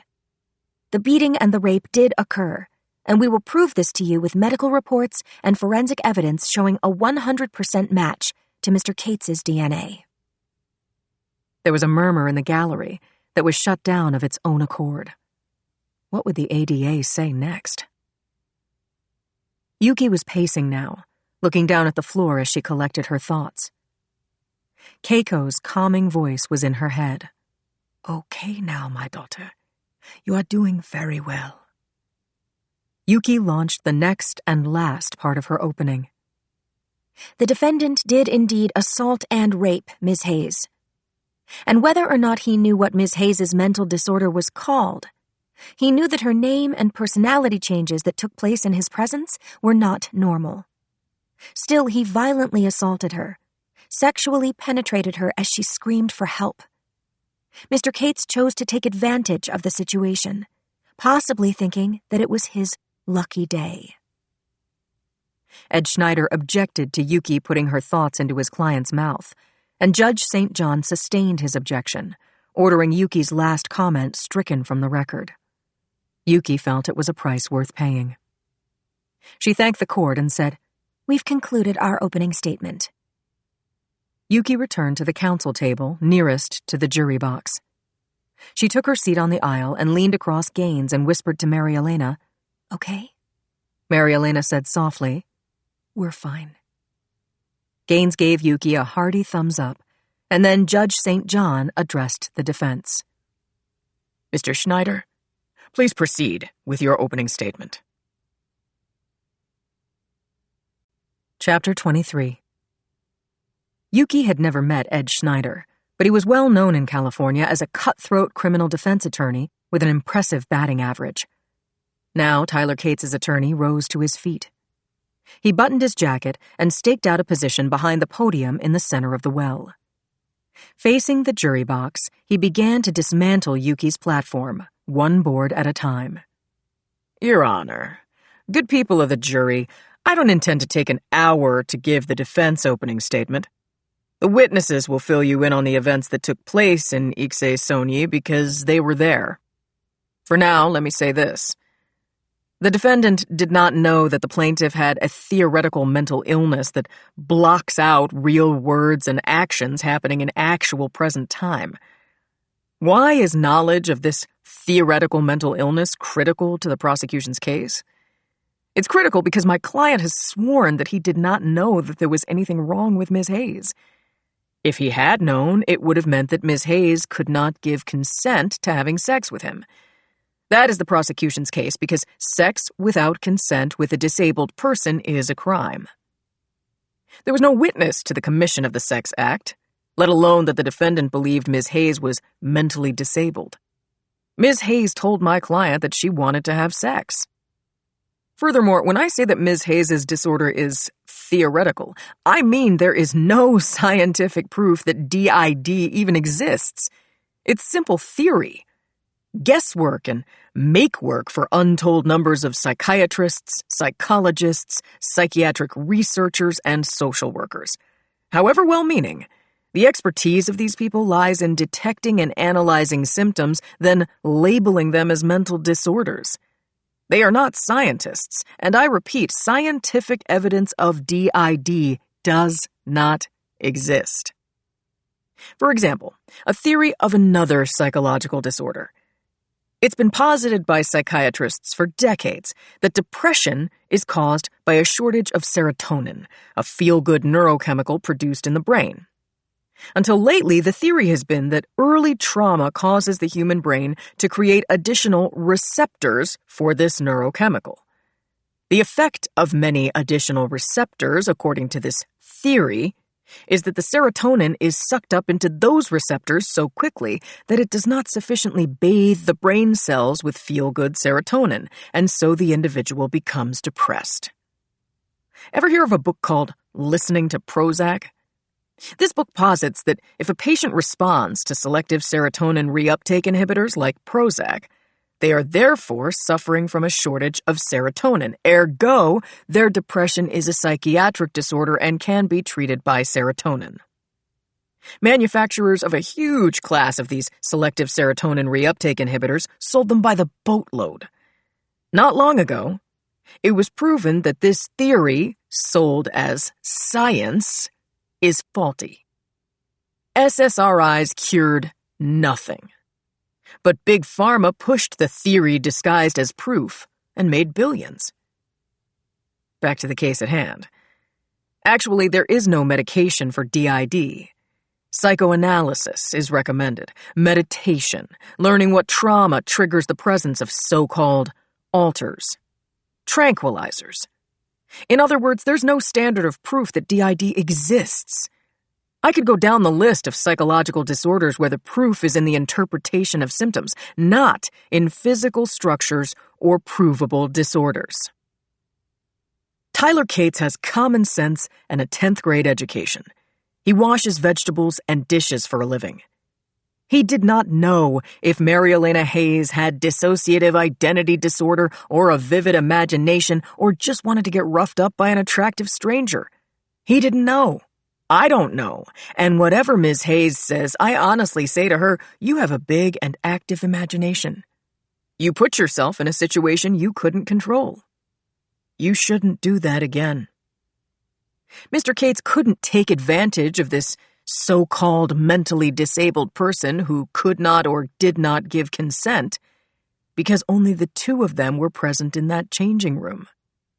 There is no way to establish if Ms. Hayes has such a mental condition or if it just makes for good fiction or a rationale after the fact. At any rate, Tyler Cates didn't know a thing about it. Mary Elena Hayes, by any name, came on to him. He complied with her wishes. Ed Schneider strode heavily back to the defense table, roughly pulled out his chair, and when it snagged on the table leg, he wrangled it into submission and sat down. Schneider didn't intimidate Yuki, and she'd remained unfazed while he spoke. Now it was time for Yuki to call her first witness. Chapter 24. Joe wrenched the steering wheel, sending his old Mercedes into a hard right turn around the curve on California Street. Bao fell against her seatbelt, then was thrown back in her seat as Joe, staying close to Cybersecurity Incorporated's Tesla, climbed the 45-degree incline of Jones Street. Bao hung onto the armrest, and as Joe took the hilly roads, she told him what she knew about Thorderson and Wooten. Sylvain Thorderson graduated MIT with honors in math. Jeez, Joe. Sorry, Bao. Keep talking. Where do you keep the barf bags? Seriously? No. As I was saying, Thorderson was then recruited by the Secret Service. Wooten graduated Harvard in the top 1%, majored in science and technology. He was snapped up by Intel and was on a management track. By then, Thorderson had started his new business and offered Wooten a partnership in his cyber threat defense startup. Joe said, That fits. I see Thorderson as a risk-taker. Wooten's precise. I'd guess an intellectual. Here, said Bao, reading from her phone. One of their clients says Wooten can see threats in 5 dimensions, in or out of the sandbox. That fits. Good guess, Bao teased, bracing against the next curve with her hand on the dashboard. Joe knew that in tech jargon, a sandbox was an isolated testing environment for trying out code changes and other experimental work, like tracking cyber threats. The Tesla pulled up to a 10-story office building on a mixed-use block in the Rincon Hill district. Joe parked behind the CS Inc. company car, and he and Bao joined Sylvain Thorderson and Pete Wooten at the building's entrance. Inside, the lobby was fronted with a manned security desk, lined with white stone and punctuated by a half-dozen elevators. One of them was marked with a nameplate inscribed Cybersecurity Incorporated and had a biometric palm print reader below it. Thorderson cleared his guests through security, and Wooten put the flat of his hand on the palm reader. There was a buzz, a thunk, and the lift doors opened. The 4 got in, and the car sped them directly to the top floor. The doors opened again, this time into a long white room taking up most of the 10th floor. Joe was temporarily stunned by the pure white light evenly illuminating 6 long tables, running lengthwise from back to front of the room, the SOC, or Security Operations Center. Each of the tables held multi-screen computers from end to end. Behind them sat dozens of technology operators wearing headsets, their chairs pulled up to the tables, their eyes fixed on the screens. There was a soundtrack, the clacking of keyboards and chatter of speech to fellow operators nearby. Joe and Bao followed Thorderson and Wooten to the office at the rear of the room. Wooten closed the door behind them, and Thorderson offered chairs and cold drinks. After all were seated, Joe asked how their process worked. Thorderson squared the empty space in front of him with his hands. Then he said, "St. Vartan's wants us to work with the feds, and that's what I always recommend. We can track the evildoers, but have no authority to arrest them." Thorderson gave Joe and Bao his full, intense attention. He said, "So, our charge is to eject Apocalypto's payload, reset what's been damaged or altered in St. Vartan's network, and set up the next level of protection.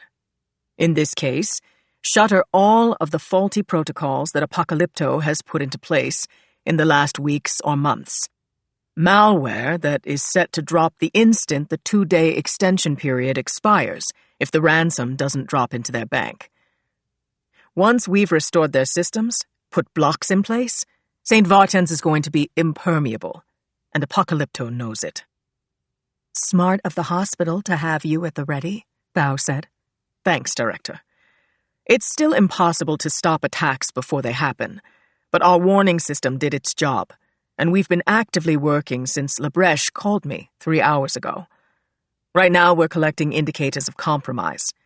When we're done, God willing, we'll have an impermeable hospital, and we'll turn over the attackers' names or pseudonyms, IP addresses, a report on the malware, and other types of indicators to you guys." "Stupendous," Bao said with a smile. "Now, I think I'll take a diet something with caffeine. Jet lag." Chapter 25. Pete Wooten opened the fridge under the table, took out a Diet Coke, held it up. "Ice?" "A nice cold can is fine," said Bao. Wooten handed off Diet Cokes to Bao and Joe, grabbed a Red Bull for himself and one for Thorderson, then clinked cans with all three. "To fidelity, bravery, integrity," Wooten said, quoting the FBI motto. Bao grinned and Wooten returned a grin, then sat back down in his chair. Thorderson said to the FBI visitors, "We brought you here to see our process in action. Pete and I developed a real-time attack map for locating cyber attacks." "Real-time how?" Bao asked. "As you know, the current best practice is to have one person, say FBI or NSA, watching the attacker's end, and the internal security folks watching the target, in this case the hospital. Our Dream Tracker watches both sides at the same time." "Oh, wow," Bao said. "You're going to give us a demo?" "Exactly. This is its actual maiden launch. We'd be interested in your read on CS Inc.'s just-minted attack catcher. Created right here." He pointed a remote control device at the 80-inch screen on the wall to his right. A diagram appeared on the screen. Joe peered at it. Couldn't quite make out what he was looking at. Thorderson said, "Can everyone see okay? I'll sharpen the contrast." Wooten cut the overhead lights, and after Thorderson brightened the picture, Joe walked over to the screen, and Bao rolled her chair closer. Now the 3D diagram was clearer. "Beautiful," said Joe. "This program is part sandbox, part dreamcatcher. It's a perfectly in-scale diagram of the globe. Right now we're viewing the northern hemisphere. Those pinpoint clusters of light represent individual devices signaling at 1,000 hertz or higher. Here's a sparse concentration of pinpoints in the Arctic," Wooten said. "Those are biologists' devices, likely studying and recording life forms deep under the ice. And here, this is a military base in Croatia. These blips are coming from search engines powerful enough to hop over continents without being boosted by an outside network. And of course they use the submarine fiber optic cable backbone." Wooten toggled a switch on the remote, and the map rotated. We're seeking a signal of an IP address launched from a known location in Amsterdam or Bruges or Eastern Europe, and coming toward a known location in Northern California, USA. Svein said, Pete, roll back the tracking record to 2 weeks ago. Pete Wooten made some adjustments to the projector, winding back the time stream. The symbols on the diagram rapidly reassembled. Here we are, said Wooten. 2 weeks ago. He jabbed a button on his remote, which brought the rotation and all other movement to a halt.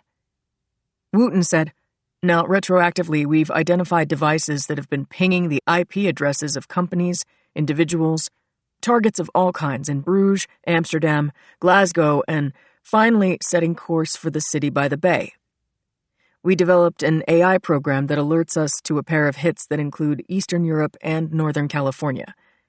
That's when our SOC team, he pointed to the room outside the office, runs the IP addresses through our programs to get IDs on the signal. That signal carries the payload and starts the destruction when directed.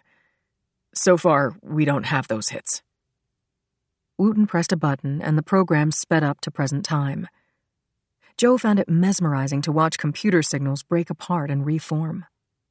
He was impressed by the display, but unless it produced a suspected attacker, it was all lipstick and no pig. As he watched the light array cross the east coast of the U.S., the machine beeped. There. And none too soon, I should add, Wooten said, pointing to one glowing dot in a cluster. That dot represents a device bearing a known 12-digit IP address. It launched from Amsterdam and is searching now from a point in San Francisco. It's on the move, said Bao. Joe added, unless my eyes are failing, it's crossing the bay. Thorderson said, we're monitoring that signal now. And this tag on the dot identifies the signal as a blacklisted entry. Not necessarily an attack, but an IP address that's pinged a hospital server before. Oakland Pediatrics, I'm guessing. And we watch to see if the next stop is St. Vartan's. Pete and I think that Apocalypto has at least one agent frequenting or living in this area. Wooten pushed in on the blinking dot. All watched as a dot the size of a pinhead slowly crossed the San Francisco Bay, heading toward the mainland. Chapter 26. I was pacing the corridor outside the dozen courtrooms on the second floor of the hall, waiting to testify in the Tyler Cates trial. Like most detectives, I took all of my cases personally, and I wanted Cates off the street and in a cell for what he'd done to Mary Elena Hayes, and possibly others. I would tell the court what I knew to the best of my ability, while keeping any trace of disgust from my face. The double doors leading to courtroom 8G opened. Louis Mack, one of the court officers, said, Sergeant Boxer, you're up. He held the door as I walked through. I squeezed Cindy's shoulder and she touched my hand as I passed her sitting in her regular seat on the aisle of the last row. I kept walking, going through the gate in the bar and across the well to the witness box. Bailiff Riley Boone extended the Bible. I put my left hand on the good book, raised my right, and swore to tell the whole truth and nothing but. Then I stepped up to the witness box and took my seat. Below and across from me, my dear friend Yuki Castellano walked toward me. I stole a quick look at Mary Elena, sitting at the prosecution table beside Nick Gaines. Did she remember me? The lights were on, but was she home? I didn't note any flicker of recognition in her eyes. Yuki stepped over to the witness box in her smart suit and stiletto heels. Suppressing a smile, she said, "Good morning, Sergeant Boxer." I acknowledged her greeting, and Yuki asked me if I had responded to a scream for help on the second floor of Ixé Sonyi on the date in question. I told her that I had, and Yuki questioned me for about 15 minutes. She asked me about the scream, what I'd found when I arrived upstairs, what I'd seen in the dim light, and if I could identify Mary Elena Hayes. I said I could, and did. "Sergeant, do you remember asking Miss Hayes to tell you what had happened to her?" Yes, she told me he raped us, and that her name was Loretta. In response to Yuki's questions, I told the court about finding Tyler Cates half naked at the end of a row of lockers and arresting him for aggravated assault. And that I had asked the ME, Dr. Claire Washburn, to come upstairs, evaluate the victim, and call an ambulance while I kept Cates restrained while awaiting backup. I said, Mr. Cates told me that Mary Elena had informed him her name was Olivia, not Loretta, and that she had begged him for sex, hard and fast and right now. I had cuffed him and called dispatch for a team of police officers to come to the restaurant. He was read his rights and arrested. Then Mr. Cates was brought back to the station for booking. He was questioned at the station? He was, I said, by 2 inspector sergeants. And apparently sometime after that, he was arraigned and pleaded not guilty. Correct. Do you see him in court today? Yes. Mr. Cates is wearing a blue jacket and is sitting at the defense table. Yuki had no further questions, and defense counsel had none, reserving the right to call me at some other time. I was dismissed and left the courtroom. I found Claire sitting on a bench in the corridor, her ankles crossed, wearing a blazer over her scrubs, reading her phone. I said, "Hey, girlfriend." "How'd it go, Linz?" "Regular," I said. "Just the facts, ma'am." The guard said to Claire, "Dr. Washburn, you've been called." Claire has some arthritis in her right knee. She stuck out her arm, asking me, "Mind giving me a hand up?" I braced and pulled Claire to her feet. Then we hugged, kissed cheeks, and I headed for the fire stairs. The Frick task force was waiting for me. Chapter 27. It only took 2 minutes for me to take the stairs to the homicide squad room. I checked in with Bobby Nussbaum, our gatekeeper and squad assistant. He used hand signals to indicate that one of my shirt buttons was open, while handing over a short stack of junk mail addressed to me. I rebuttoned my shirt, then said, "Thanks, Bob," putting a little barb in it. He laughed. Bobby loves his job. I crossed in front of his desk, then walked 4 paces to the 3-desk pod I share with Inspectors Rich Conklin and Sonia Alvarez. Alvarez is the most recent addition to our homicide squad. She was previously with Las Vegas Metro's Vice Squad, where she'd starred in undercover work. Then she'd been hand-picked for the SFPD by our chief, Charles Clapper. Not long after joining us, she'd proven her tough cop chops when she and I faced off against a mass murderer in the basement of the Bellagio Resort and Casino. She was all that, good with a gun, as well as being upbeat, fearless, a sharp interviewer, and she can carry a tune. In short, Sonia Alvarez is a pleasure to work with. I asked her if the task force meeting had started. Not yet, but Cappy, Chi, and Conklin are all in Swanson's old office. But that's not all. She pointed to Brady's glass-walled office at the far end of the bullpen. I looked down the center aisle and saw Brady was meeting with 2 other men, all 3 standing and filling most of the usable space in that glass bread box. I made out D.A. Len Red Dog Parisi by the color of his tweeds. Chief Clapper filled in the rest of the 8x7 room. Parisi rarely comes upstairs to our bullpen, but no doubt he was here to meet with Clapper and Brady about James Frick's murder. I squeezed in behind Alvarez's chair to reach my own so I could check my mail. I couldn't help but notice that Alvarez had her hand inside a bag of potato chips, specialty type, baked in truffle oil. This was her weakness, and she'd gotten me hooked, too. "Please take these," she said, shoving the large foil bag over to my desk. "Hey," I said, "pushing truffle chips is a felony." She laughed, saying, "I never make you eat them." "Okay, pushing truffle chips is a misdemeanor in the 1st degree," I said, pulling open the bag. While feeding my new habit, I peered over Alvarez's shoulder and saw the dazzling image on her computer. "Frick Cottage," I commented, as the immense mansion in Pacific Heights filled the screen.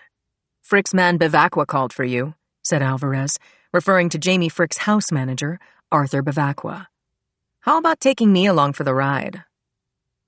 Have you heard the expression, never volunteer? Well, too bad for you, Sonia. I'm putting you on the Frick task force. Dust the chips off your shirt and come with me to the meeting. Alvarez beamed. She cleaned up, put the chips in a file drawer, and downed her coffee. I pulled my phone from my pocket, texted Conklin that I was at my desk and would be down the hall in a minute. Then I called Arthur Bivacqua. Bivacqua picked up, but his voice cracked so much I could hardly understand him. After 6 months of working Holly Frick's case, I'd logged in so many hours with Bivacqua I almost felt we were related. I'm sorry this happened, Arthur. Stay in the house. I'll be there as soon as possible, I told him. Good, he said. Very good.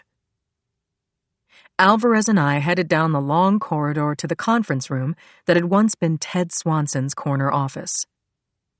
Swanson was now deceased, but his activities as a sociopathic renegade, responsible for the estimated deaths of more than a dozen cops and crooks and innumerable drug users, had left a stain on Southern Station's reputation. I didn't know if solving the Frick murders would redeem us, but it would certainly be good for morale. As we walked, I told Alvarez, we've inspected every one of the 30 rooms in the Frick house, spoken with everyone who worked there and is connected to Holly and Jamie. Cappy and Chi went farther afield. I'm fresh, Lindsay. Expect the unexpected. She was right. We could use new eyes on the Frick family tragedy, and Alvarez was something of a lucky charm. Task force meeting first, I said. Then, Shay Frick. Chapter 28. Ted Swanson's former office was easily the gloomiest office in the Hall of Justice. That's how he'd liked it. Dark, cold, out of the way. He hadn't planned on dying in prison, but it was what he deserved. Post Swanson's mortem, the walls of his office were used to display crime scene evidence, and Holly Frick's morgue photos were still taped where I'd put them. The timeline was sketched in marker pen on the whiteboard. Soon we would fill in James Frick's movements as we knew them, and tape up his morgue shots and pictures of the place where he had died. Chief Clapper stood by the whiteboard, still speaking with Brady and Red Dog. He nodded a hello toward me, and I pulled up a chair at the table. Charlie Clapper's background was homicide, then head of CSU, and now chief of police. Clapper is the ultimate pro, immaculate in his work and his person. He used to have a sense of humor, but left it in the crime lab when he was promoted to the top cop job. Now he said to the task force, I'll make this brief. If we don't find the Frick's killer or killers, the FBI is taking over the case. Jamie was a white-collar criminal, fixing soccer games overseas. Now that frickin' James Frick is dead, the CIA is starting an investigation overseas where his soccer team is based, and where he surely had enemies. We'll take all the help that's offered, he said. Northern Station is volunteering 2 of their 3 teams from the night shift. They'll report to Lieutenant Brady, who will be keeping me advised. My old friend and current chief turned to me and said, I'll be waiting for you to tell me we got him. Next, Parisi spoke to the half-dozen of us. What the chief said. I'll assign an ADA to this case, TBD, PDQ. Then he spun his 350-pound girth around and left the room, creating a breeze in his wake. Brady said, Anyone have anything to add? Any questions? Beefs? Theories? All right, then. Sergeant Boxer is primary. Cappy is chief firefighter. He and she go where needed. Conklin is point man, working from here. Lemke and Samuels, as well as Michaels and Wang, will pick up new cases that come in, and will back us up on Frick-related incidents. Northern Station cops will become available shortly. After Brady had scheduled everyone assigned to the Frick nightmare, he welcomed Alvarez to our task force. Then he dismissed us. I was determined not to let the Frick's killer, or killers, evade us. But that was my pride getting brassy. I couldn't afford to either doubt myself or be overconfident. I had to lead.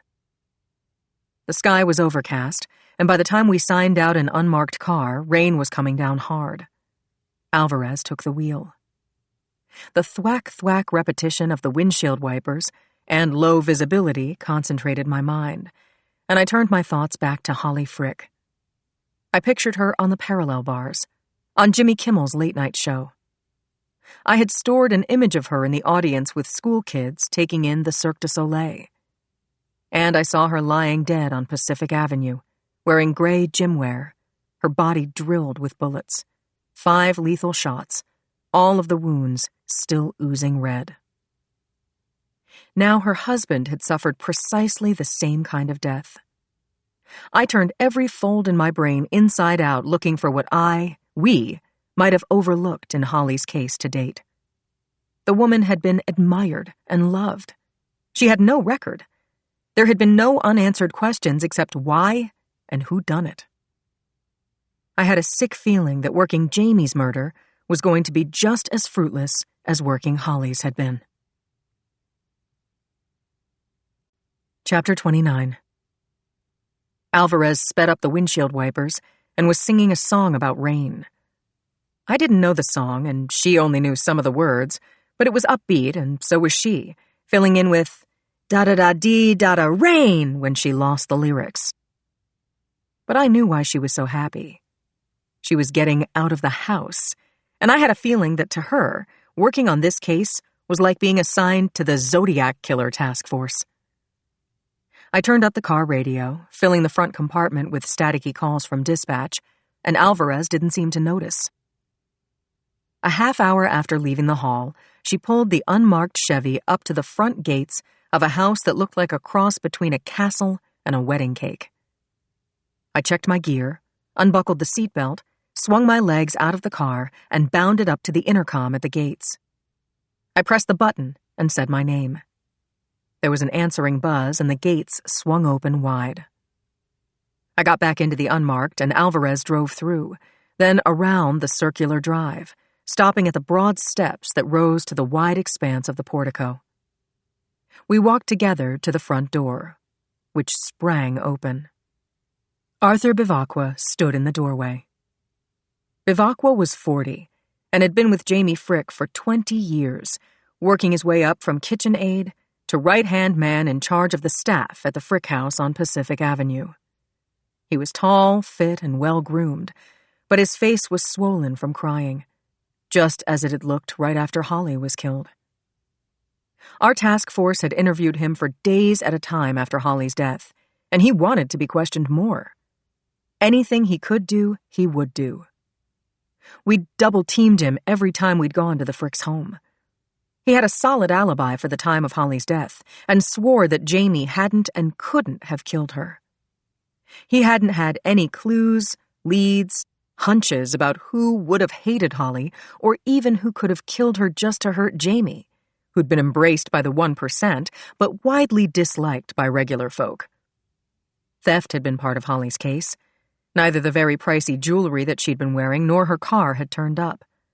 Jamie's watch, wedding ring, and new Jaguar had also been stolen and disappeared.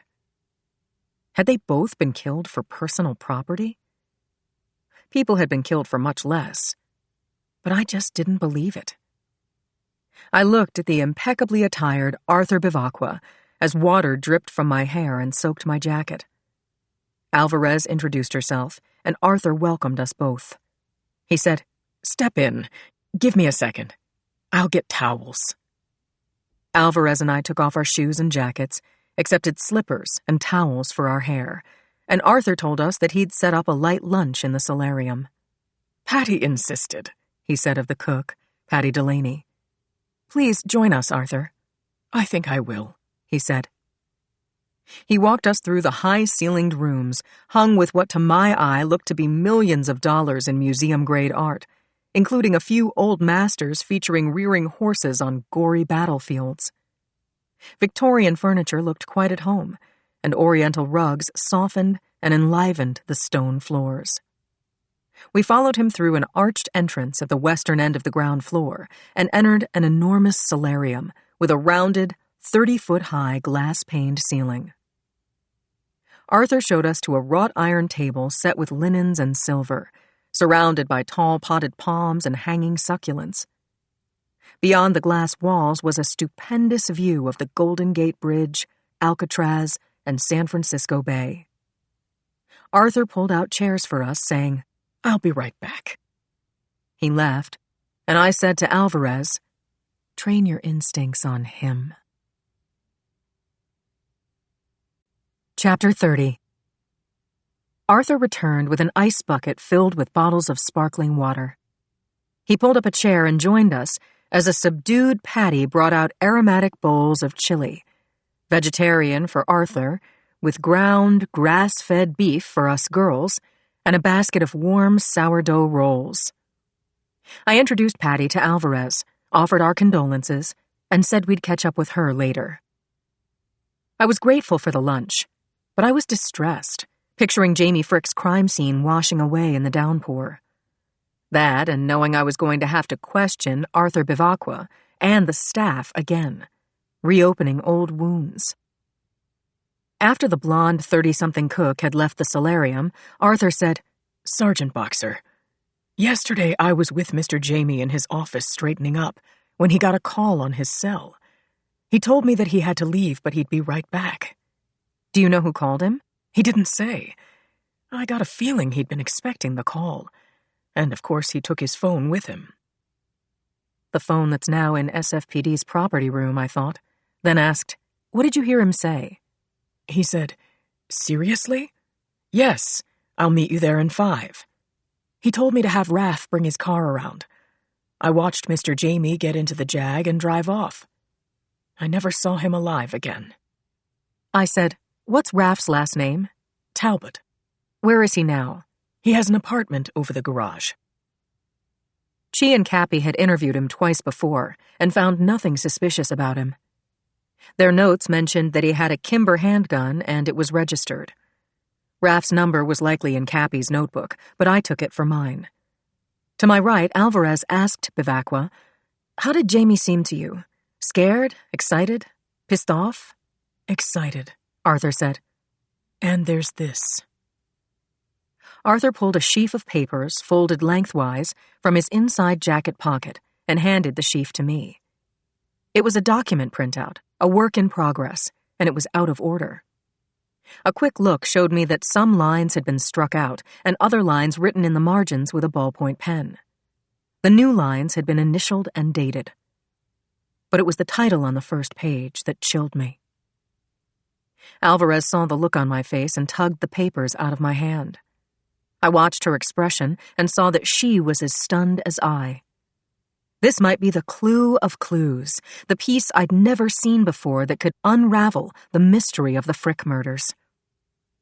Centered on the top line of the front page were the words, "Last Will and Testament of James R. Frick III."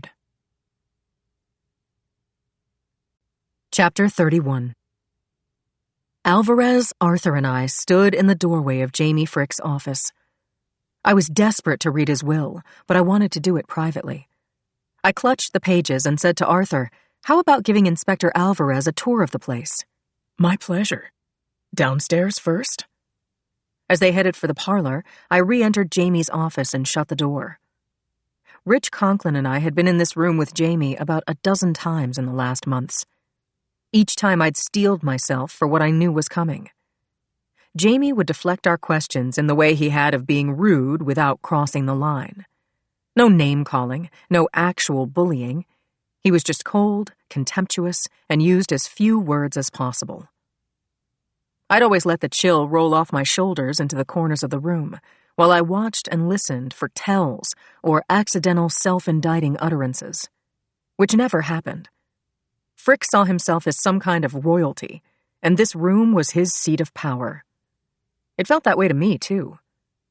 More than an office, the room was also a 2-story-tall library, a trophy parlor, and a private sanctuary. Frick's large mahogany desk was at the center of the room, resting on a $1,000,000 oriental carpet. Neat stacks of papers and magazines were piled on a credenza behind the desk, and a multi-screen computer sat in the center of it with the power turned off. I leaned over and pressed the on button. Light blazed. One screen filled with soccer scores, and the other was taken up with a TV show, a pair of sports commentators giving excited play-by-play to enthusiasts in French.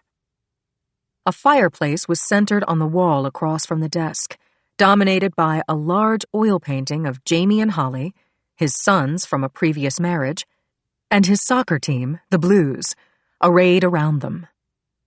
The trophy case was opposite the door, and a pinlight beamed down from the ceiling onto the gold cups and photos of winning games behind the glass. I looked out the window onto the front of the house and called Rich on my cell. I asked him to get Jamie's phone out of the property room and dump the calls, incoming and outgoing. I said, he took a call and left the house about 5 minutes before he was shot.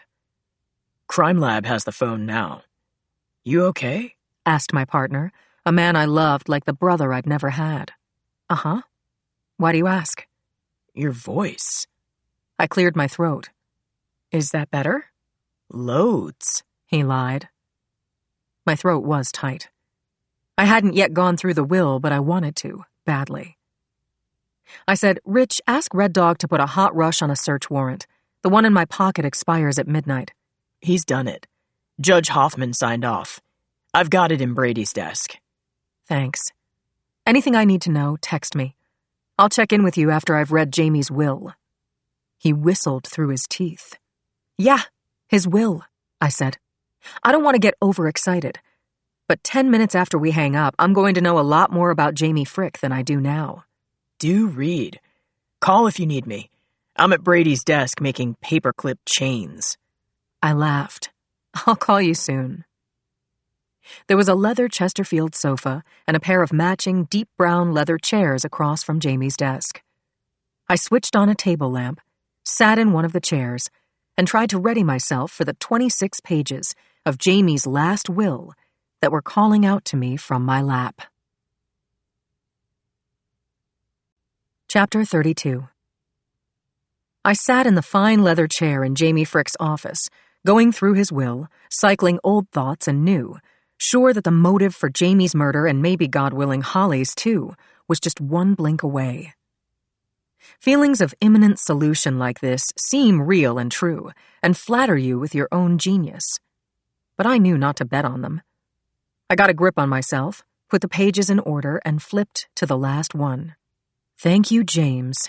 He'd signed it, and had had it witnessed by Arthur Bivacqua while Holly was still alive. If only Bivacqua had told us about it sooner. I kept reading, skipped over long paragraphs of dense legalese, and halfway through found paragraph 6, the bequests. There. If my wife survives me. I skimmed quickly, then forced myself to back up and slow down.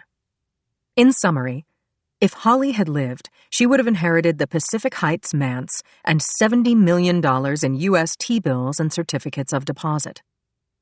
There was a 2-page list of equities in Jamie's brokerage account that would also have gone to her. A big black X had been drawn with a marker pen through everything Jamie had planned to leave to Holly. He'd dated the changes 4 months ago and initialed them J.F. III. But there was so much more to the Frick holdings, all printed single-spaced, full of heretofores and wherein's, and sprinkled with Latin. I kept reading. Well, I skimmed.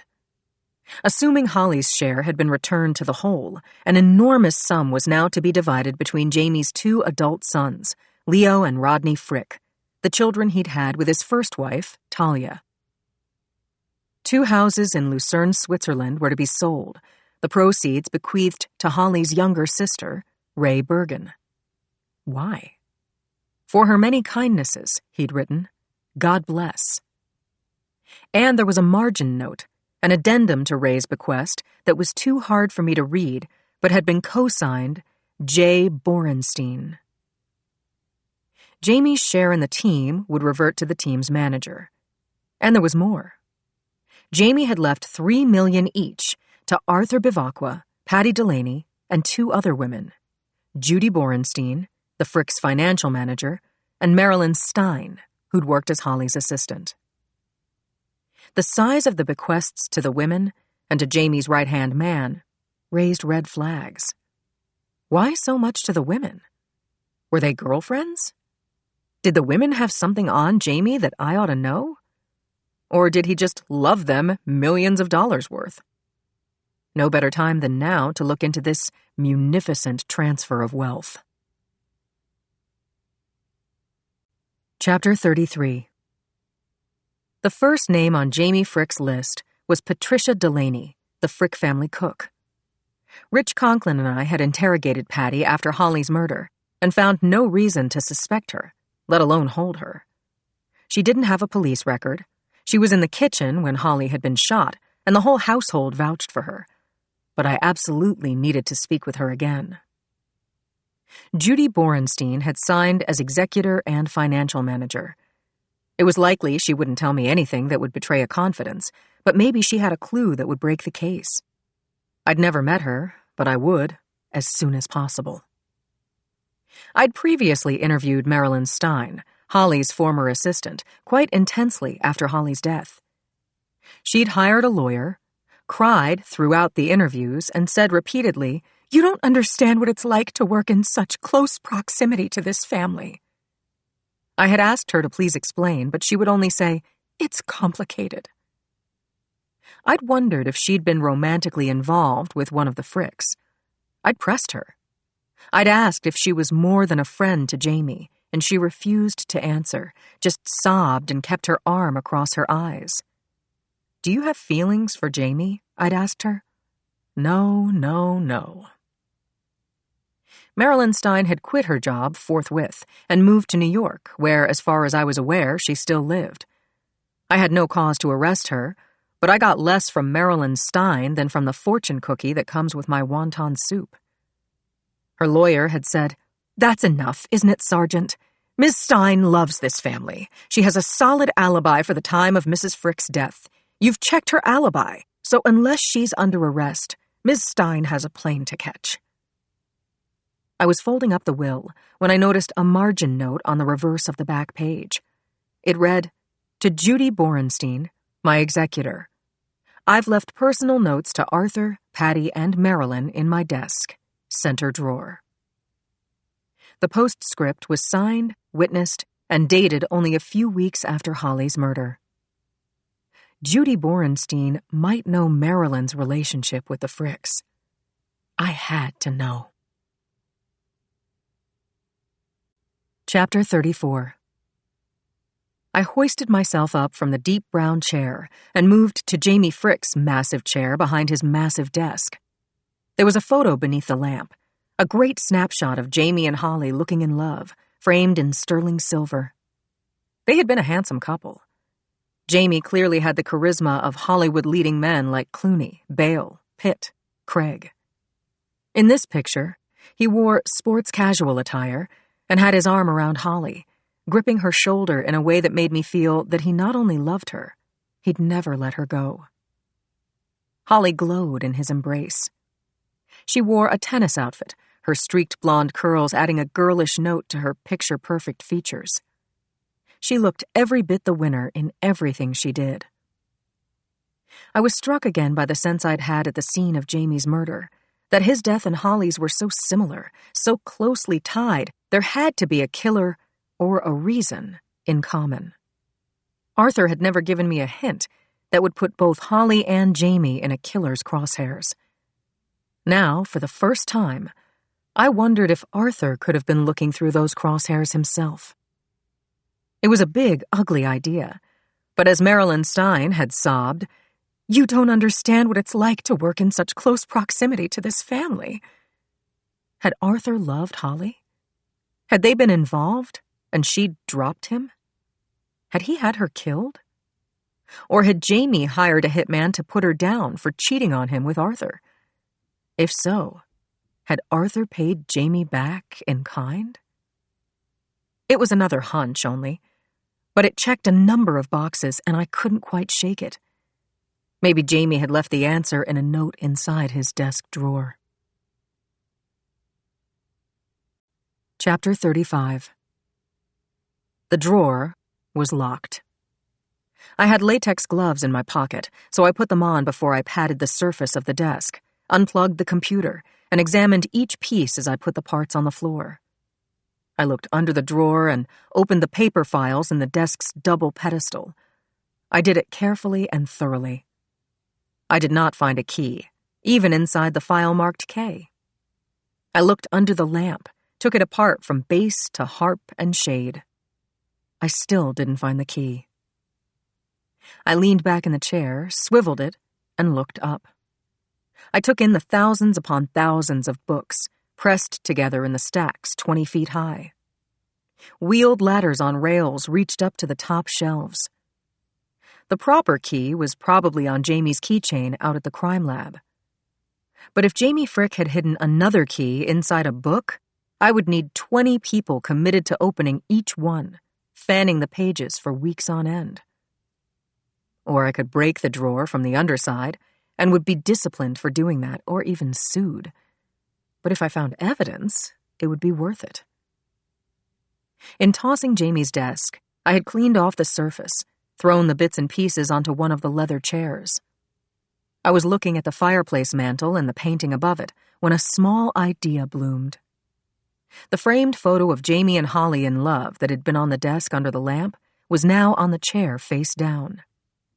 I reached that chair in 10 seconds, picked up the framed photo, and turned the lovebirds over. The back of the frame had small catches all the way around, keeping the frame's back in place. After opening half of the catches, I got my fingers under the backing and ripped it off. Then I said, "Hello," to a small silver key taped behind the photo. I peeled off the tape, sure that the key would open the drawer and at the same time sure that it wouldn't. Still, I fitted the key into the keyhole in the center drawer, and with 50-50 odds in mind, I turned the key, and the tumblers tumbled. I slid the drawer open. The contents were disorganized, the drawer filled with business cards and bills and other office litter.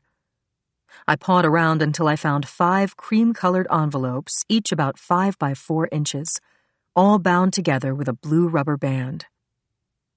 A note to Patricia Delaney was on top of that little stack.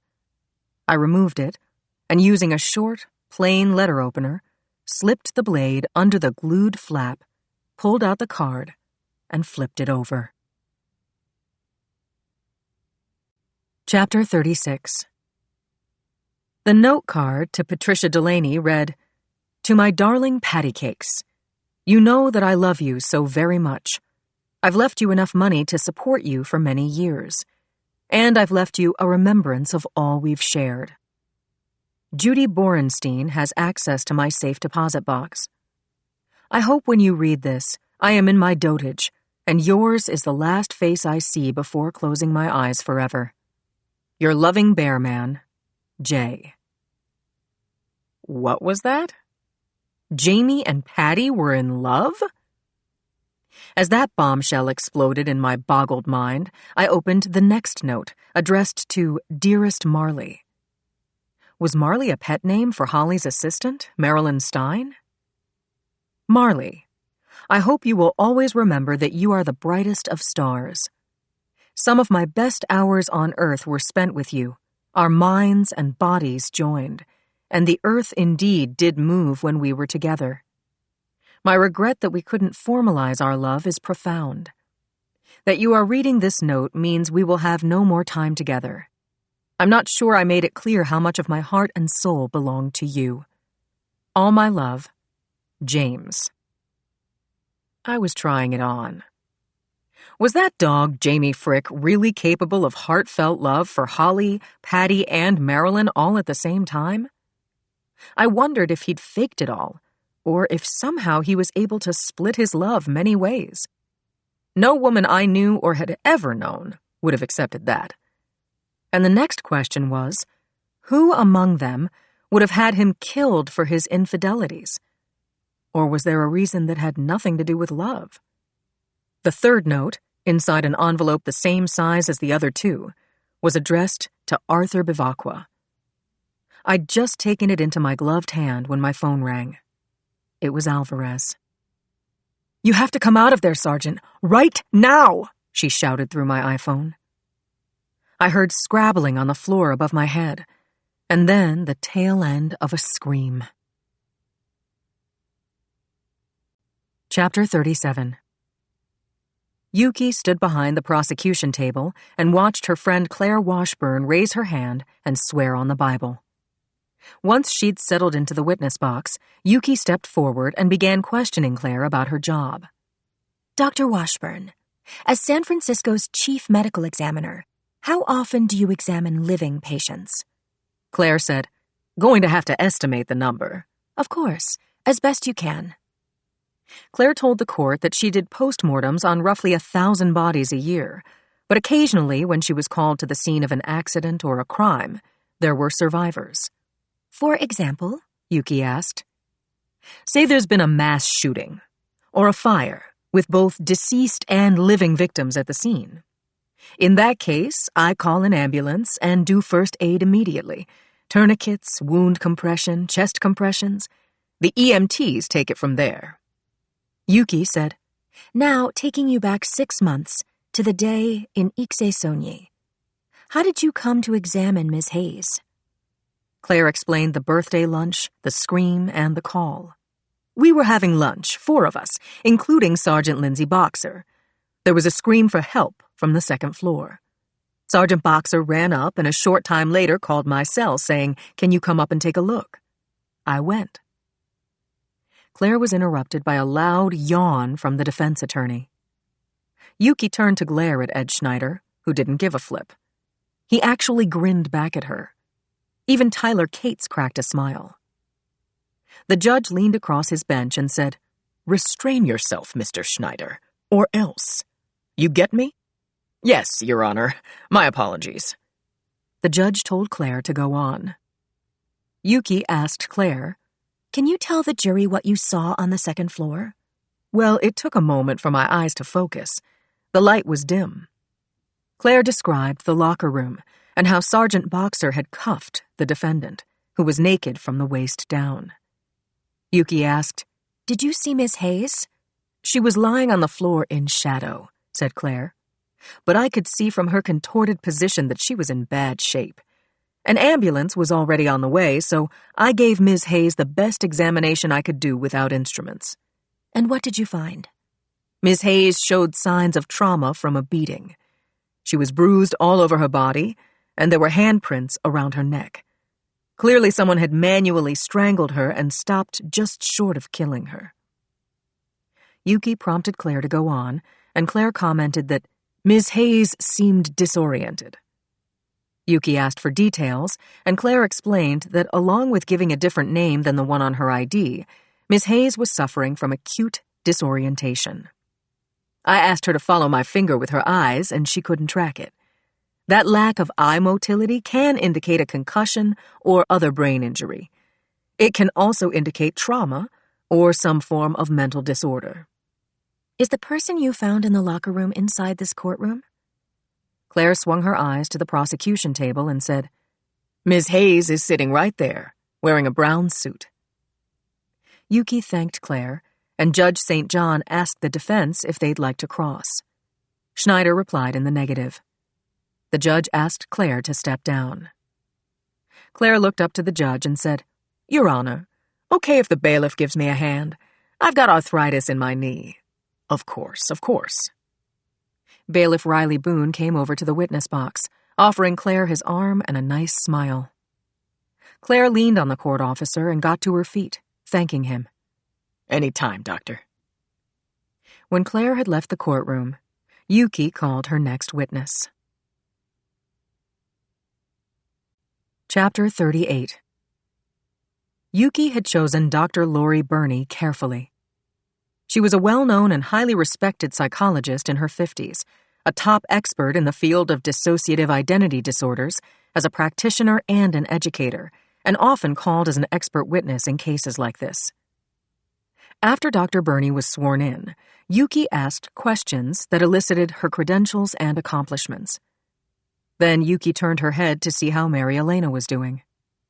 She couldn't read her client's expression, which she thought was a good thing. Yuki also saw Red Dog standing at the back of the gallery. She caught his eye before turning back to her witness. Dr. Burney, have you ever treated or even met Miss Hayes? No, I have not. Have you had patients with dissociative identity disorder? Oh, yes. I wrote my first thesis on DID when it was still called split personality or multiple personality disorder. And you're an expert on other dissociative disorders? It seems immodest to say so. That would be a yes? Dr. Burney smiled and said, yes. Yuki still felt the burn of Schneider's smug opening statement, in which he claimed that psychology was bull. Yuki was damned sure he would use that same argument in his closing statement, too. And it would only take one holdout on the jury to crash her case against Tyler Cates into a wall. But Schneider hadn't yet gone up against the authority of Lori Burney. Her soft ways might fool him into taking a chance. As Yuki turned back to her witness, she noticed peripherally that D.A. Parisi had moved from the courtroom entrance to the prosecution table and had taken her seat next to Nick Gaines. Parisi was watching, not signaling. So Yuki walked closer to her witness. Dr. Burney, please tell the jury about DID, what was once called multiple personality disorder. You don't have to ask twice, said Dr. Burney. It's my life's work. How long have we got? There was appreciative laughter in the courtroom, followed by complete silence as Dr. Burney explained DID. DID is notable for the patient's missing chunks of memory that cannot be explained by forgetfulness. And the hallmark of DID, the inspiration for movies like The Three Faces of Eve, is the presence of at least two distinct and as many as dozens of personalities that are enduring parts of the individual's main personality. These fragmented personalities are generally utilitarian in nature, in that they come into being to protect the body by serving as a line of defense against further attack or fear of attack. This is recognizable, is it not? Said Yuki. It can be. Memory loss, disorientation, depression, suicidal thoughts are a number of symptoms that are common in dissociative disorders, and from the point of view of the afflicted person, awakening inside your main personality in a situation you don't recognize, or similarly coming into real time in an alternate personality, can be disabling, especially if the individual has been physically assaulted. With DID, you have no memory of this situation, this assault or circumstance. That's devastating. There was a loud shriek from the prosecution table behind Yuki. She whipped around to see Mary Elena standing, facing and screaming at D.A. Parisi, who rose awkwardly to his feet, stepping backward. Mary Elena yelled, "You go! Go away, Oompa!" Parisi said, "I'm sorry, I didn't mean—" "Go away!" Mary Elena yelled again.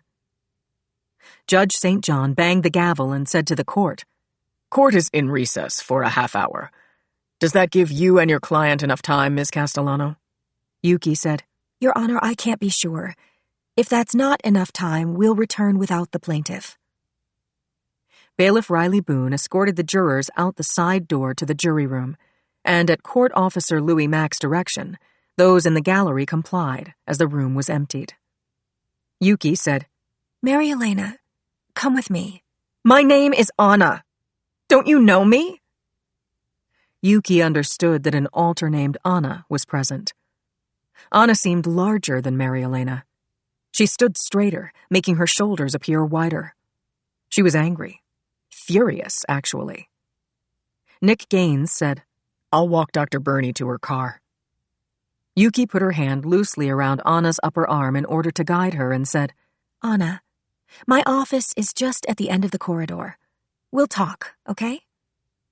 Anna ripped away from Yuki and, glaring at the foot traffic in the corridor, walked alongside, stayed with her to the DA's office suite. Yuki thanked God that they had not run into Parisi. Chapter 39. Sonia Alvarez shouted at me, "Quick! Patty's room! Second floor, second room on the right!" I slammed the desk drawer shut, put the key in my front pants pocket, drew my gun, and followed Alvarez up the stairs. Bivacqua lunged past me, stiff-arming Alvarez out of his way and kicking open Patty Delaney's door. Alvarez held her weapon in a two-hand grip.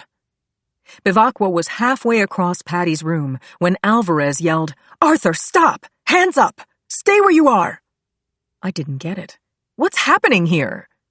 I'd really like to know, said Alvarez. We were in Patty's bedroom, a peach-colored chamber with a view of the bay through a pair of French doors. It had changed since I'd been here last. Patty had redecorated with a romantic bent. I looked across the room to Patty, a cherubic blonde in her 30s, about 5'6", 140, now sitting naked on the edge of her four-poster bed. She pulled a floral quilt around her up to her chin, while heaving deep, wailing sobs. Alvarez had maneuvered Bivacqua so that he was facing the closed bedroom door. I looked around. The gas fireplace opposite the bed was lit. An oil painting of an entwined, nude couple on a chaise-longue hung above it. The man's face was hidden in his partner's pale blonde hair. There was a full-size beveled mirror on the ceiling positioned over the bed. I looked back to Patty, who was sobbing, "No, no, no," hugging pillows and crying into them. Bivacqua shouted at Alvarez as she patted him down. "I'm not armed! Don't be crazy, Inspector! I was trying to— Listen, Sergeant, I meant no harm. I'm in charge of the staff, now more than ever. Okay if I put my hands down?" "No," I said. "I'm sorry I shoved you," he said to Alvarez. "Very sorry. I just didn't want for Patty to— To what? I was processing slowly, like a first-generation computer, running theories, computing possibilities, weighing scenarios in the absence of facts. According to the note card I'd found in Jamie's desk, he and Patty were in love. The question that seemed to have an obvious answer: was Bivacqua also involved with Delaney? Of course. "I want to console her," Bivacqua shouted. "To befriend her, goddammit!" "Arthur," I said, "put your hands on your head." Alvarez had holstered her gun and frisked Bivacqua up and down, front and back. "He's unarmed," she said. I had to be sure. I stooped beside Arthur and checked his ankles. Didn't find a gun or any kind of weapon there either.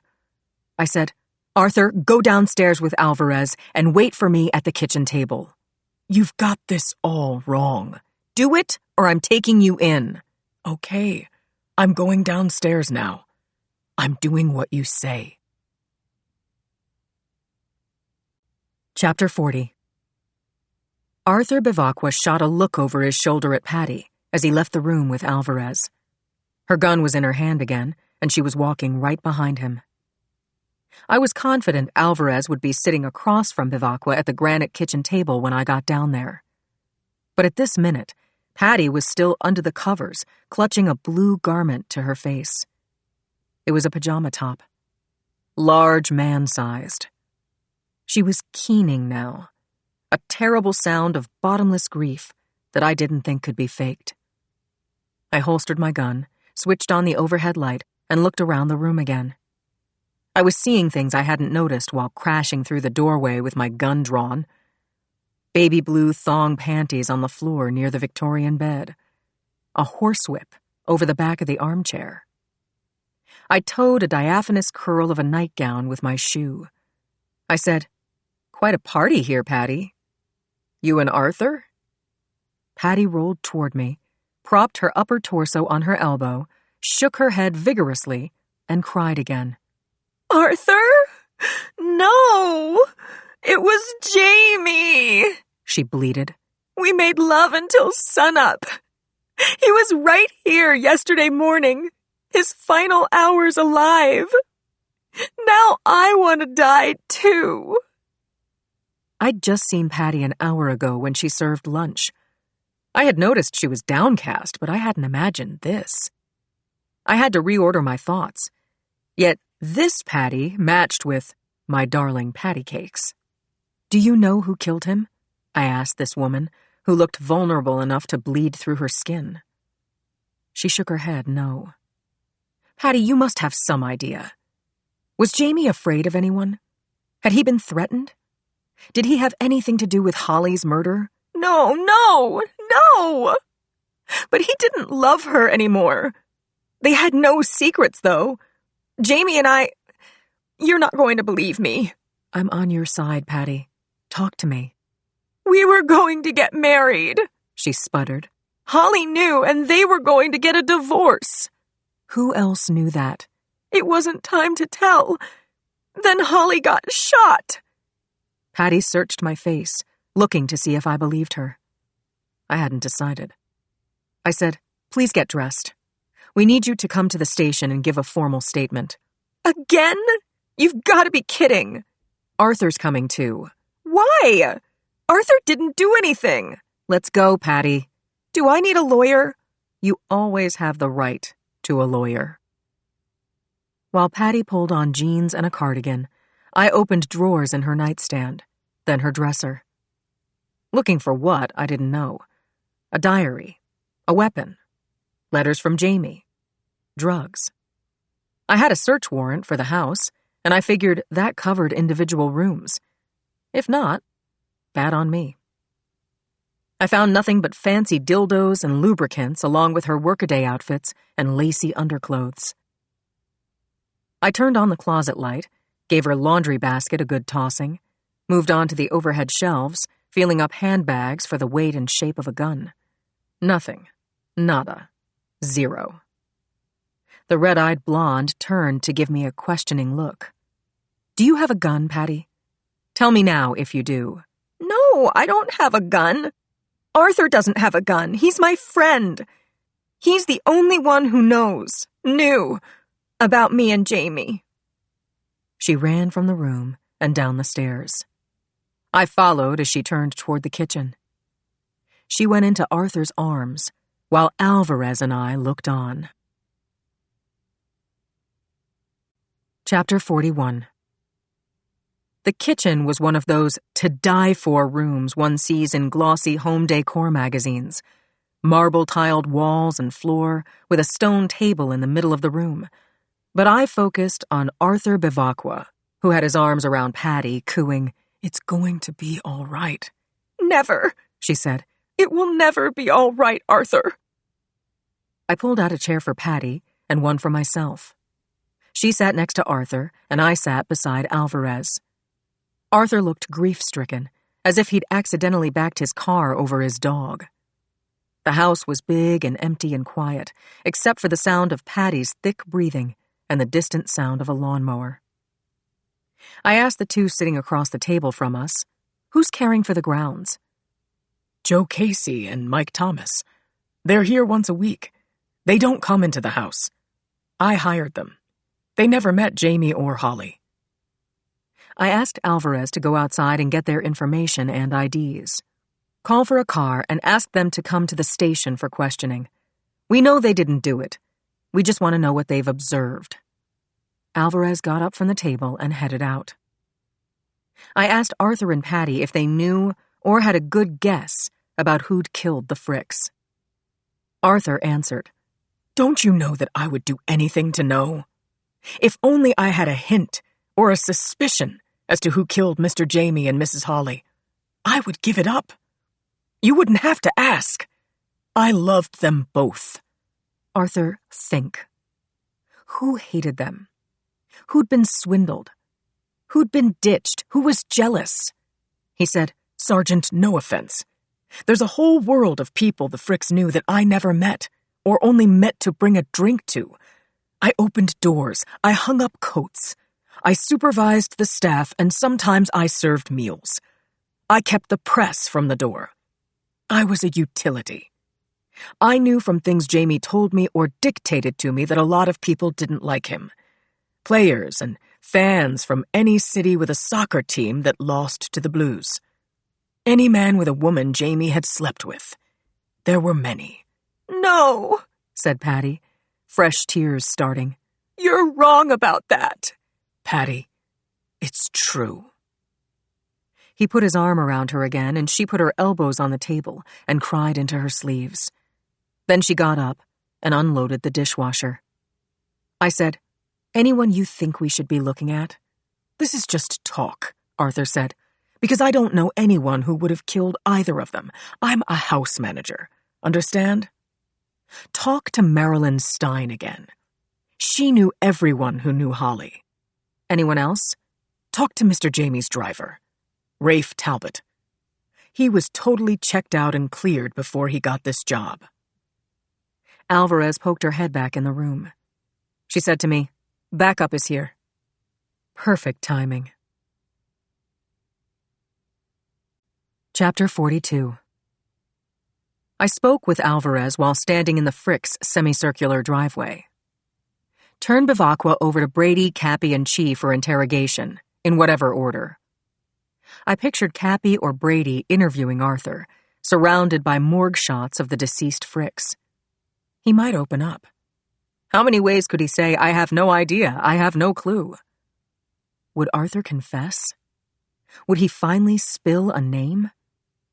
I went on, saying to Alvarez, "Turn Delaney over to Conklin." She and I both knew that Conklin was the best cop with women ever born. "Brief Brady and sit in on as many interviews as possible," I said. "I'm going to call him and say to take his time getting their statements. Never mind tears and swear to gods. If anyone knows who killed the Fricks, it's these two." I continued, "Keep the Gardeners apart. Ask anyone on the team to talk to Casey and Thomas.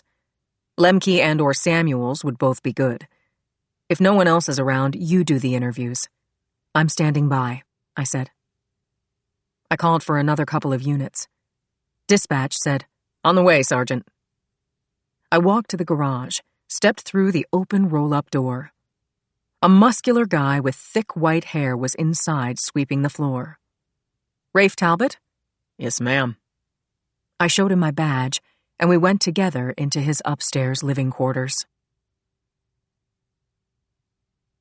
Chapter 43. Rafe Talbot's quarters were as plain as a block of wood. Plain double bed, covered with a gray Sherpa blanket. Sink with a towel bar. A shelf of paperback books.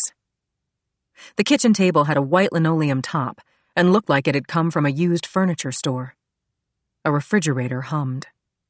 The few posters on the wall were of rock groups from the 1980s. Beneath the posters sat what looked like a very pricey entertainment unit, a huge TV, abundant sound equipment. There was no mess anywhere, no laundry, no dirty dishes. I saw no tattoos on Talbot's neck or arms, but the shape of his nose suggested that he'd been a fighter, or that at least someone had gotten in a punch.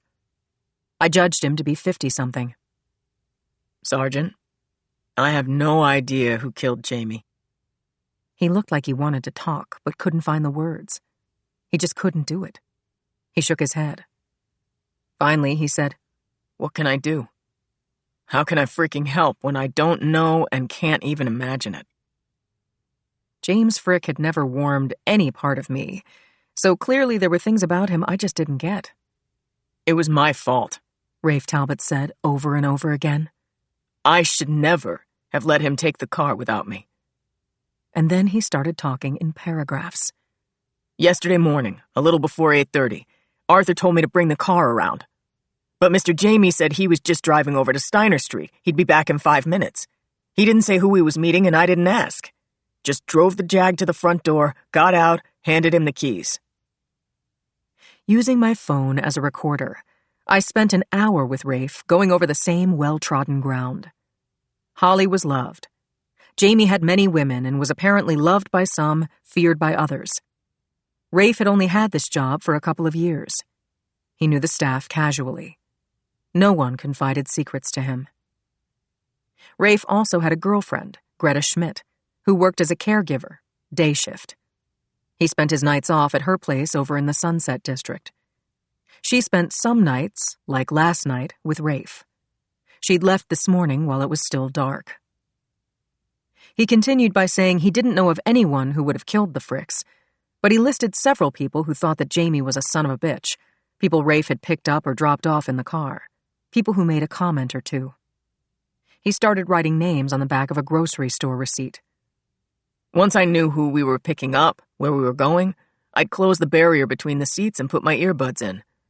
I listened to my music when I was driving Mr. Jamie and guests. Everyone liked Holly," he continued. "I drove her, too." I asked, Did she ever step out on Jamie? She had men friends. And she traveled. This coast, the other one, overseas. I would drive her to the airport once a month. But if she had a boyfriend, I knew nothing about it. You have a record? I asked him. When I was 19, I stole a car. How much time did you get? 16 months at Wasco State, but 6 months off for good behavior. It was my first and only offense, nothing since, not even for speeding. I called Mr. Jamie when I was looking for a job 2 years ago, and he gave me this one. He knew my father years back. What happened to the guy who had the job before you? He moved to Wisconsin to take care of his mother. Robert Carazzo. I have his number. He wrote it down on the receipt. Rafe, our notes on you say that you have a gun? Yes, a Kimber 40 caliber. It's registered. Only fired at a range and not in the last 2 months. I need it. Rafe took the gun out of a high kitchen cabinet and gave it to me. I sniffed the muzzle. Smelled like nothing.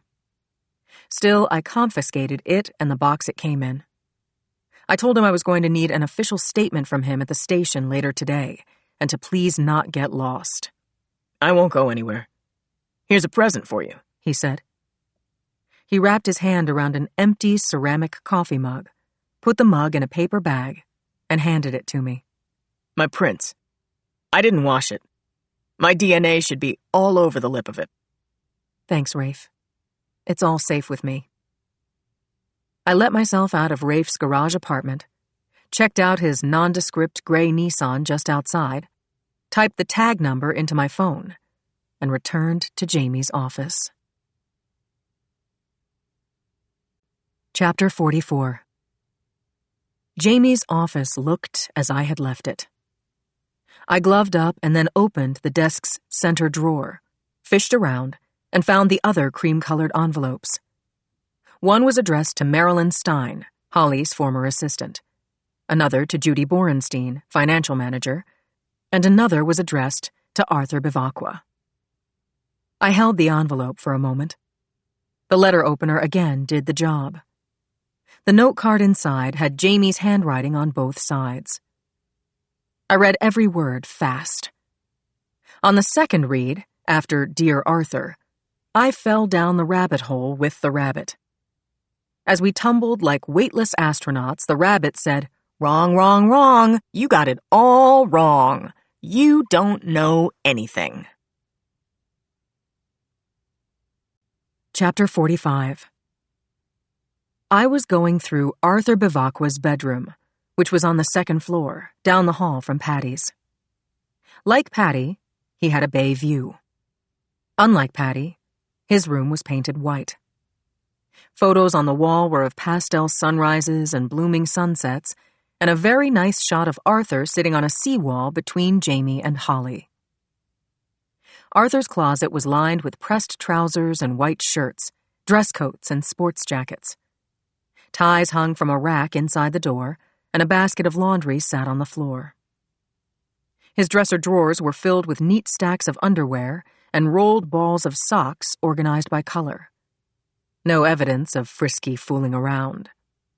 His desk faced the windows and had 2 deep file drawers. I'd started to go through the one on the right when my phone rang. I recognized the name on my caller ID. I took the call. A woman said, "Sergeant Boxer, this is Judy Borenstein, James Frick's financial manager. Your office told me that you're at the house. I'm only 5 blocks away. Okay if I come over to speak with you?" I said, "Absolutely. I'll be in Mr. Frick's office. I'll leave the door open."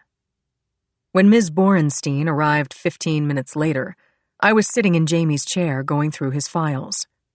She was a 50-something brunette, wearing a mauve-colored silk dress and a silver cross on a heavy chain. The diamond on her ring finger looked large enough to serve as a weapon in a fistfight. She looked formidable and at the same time stressed out, exhausted, and pretty sad. I came around the desk, and after we'd shaken hands, I offered her one of the chairs opposite Jamie's desk and took the other. She didn't look around the museum of Jamie's life, which told me that she'd been here before. She got right to the point of her visit. "Sergeant, can you authorize the release of Mr. Frick's body? He was a congregant at St. Thomas Presbyterian and owns a family plot in their cemetery. As his emergency contact, I'm getting calls about his funeral. I said, I'll check with the ME. Hang on. I speed-dialed Claire, and we had 5 seconds of personal greeting, followed by one question and an answer. I signed off with my BFF and told Ms. Borenstein that the funeral home could pick up Jamie's body tomorrow morning, unexpected circumstances permitting. Thank you. My office phones are making us insane. I said, Do you have 5 minutes to talk, Ms. Borenstein? Call me Judy. Of course, I've got time for you. And no, I don't know who killed James Frick. I don't know who would have had the nerve. Nerve wasn't the point. Motive was. But now that I had Judy Borenstein's attention, I thought she might tell me a few things I hadn't known before she'd walked through the door. Chapter 46. Judy Borenstein looked at her sports watch, then turned her blue-gray eyes on me. I said, I've been speaking with women who were in love with Jamie. What can you tell me? No judgment, Judy. I'm trying to understand him and the people he knew. If you're looking at me, Sergeant, Judy Borenstein said, I don't go that way, meaning married men. Or clients. I said, Hattie Delaney told me that Jamie wanted to marry her. I suspect he might also have been involved with Marilyn Stein. Both women were torn up by his death. Arthur Bivacqua told me that there were others who were emotionally, sexually involved with Jamie and believed that Holly was old news.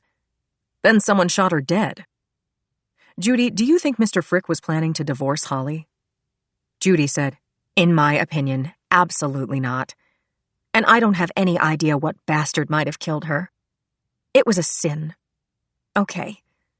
But between us girls... Yes? I had a 1-week thing with James years ago. 1 week. In Bermuda. I was single and he was persuasive. The week was memorable, but it wasn't life-changing. I didn't think he was going to ditch Holly then or ever. While we were there, he proposed, which was ridiculous, and we parted as friends.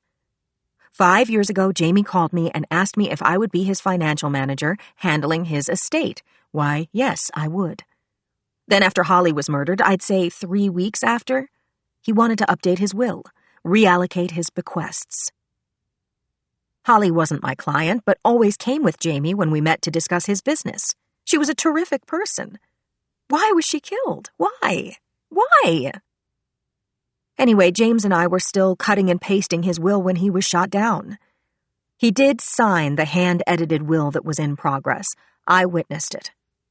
I said, Arthur gave me that last draft. I read the lines and between them and didn't see anything about a future new Mrs. Frick. Judy Borenstein looked at her watch again and sighed. She said, When it came to spinning a fairy tale, no one could spin like James Frick. It was his ego, Sergeant. He loved to sweep women off their footsies, make their sexual fantasies come true. Great sex, you're saying. Wish fulfillment. Stories were, if the girl dreamed of a knight charging through the gates to the village, he'd have a steed and full dress armor. If she wanted to be treated like a whore or a virgin on successive nights, James was never too bored or too tired to experiment. In my experience, most men treat sex as a form of masturbation. But James liked having a knockout effect on women. What I was hearing was that Jamie was not just a womanizer. He specialized in creating the feeling of real-life love. But it was entirely contrived. I said, He was a narcissist. Judy laughed. World champ. And how did Holly handle her husband taking his love to town? You know about Holly's parents, Bill and Sassy Bergen? Some. I'd read Cappy's interview notes and some magazine articles. Bill and Sassy Bergen were party people who'd held major charity events, were world travelers. I'd seen 100 wedding pictures of Holly and Jamie and read dozens of interviews. But I hadn't met Holly in person and didn't know the Bergens. What should I know? I asked Judy Borenstein.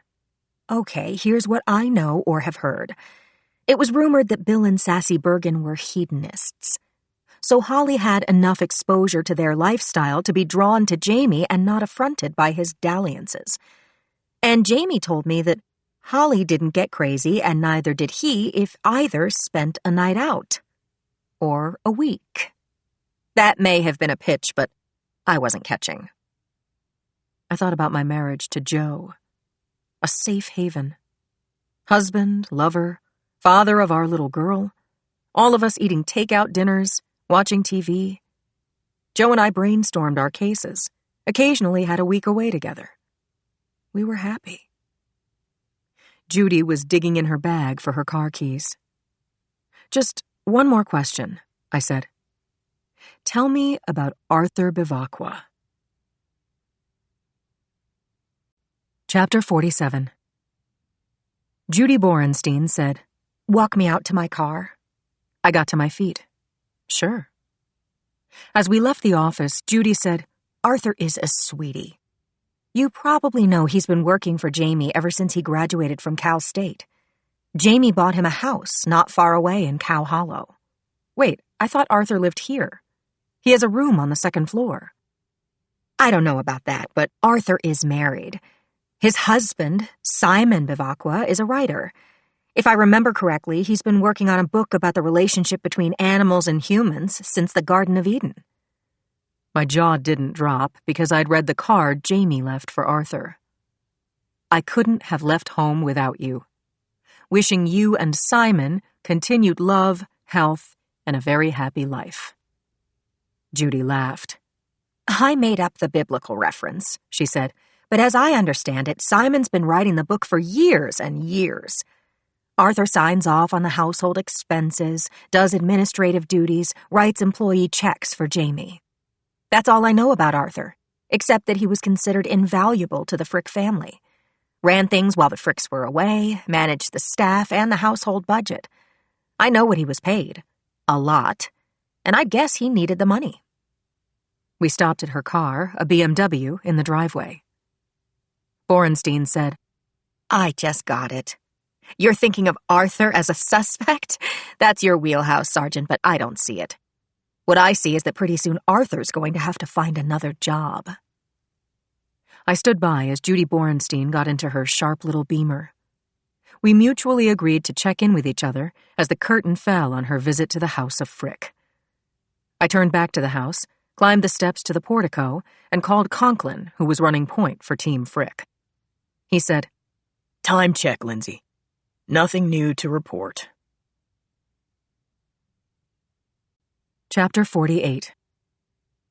There was the usual scuffle as the folks in the gallery jostled for seats, put away their phones, slid handbags and computer cases under the benches, coughed, whispered, and settled in.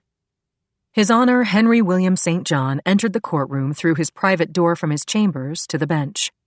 All rose, then sat back down. The judge exchanged greetings with the clerk and bailiff, who escorted the jury in.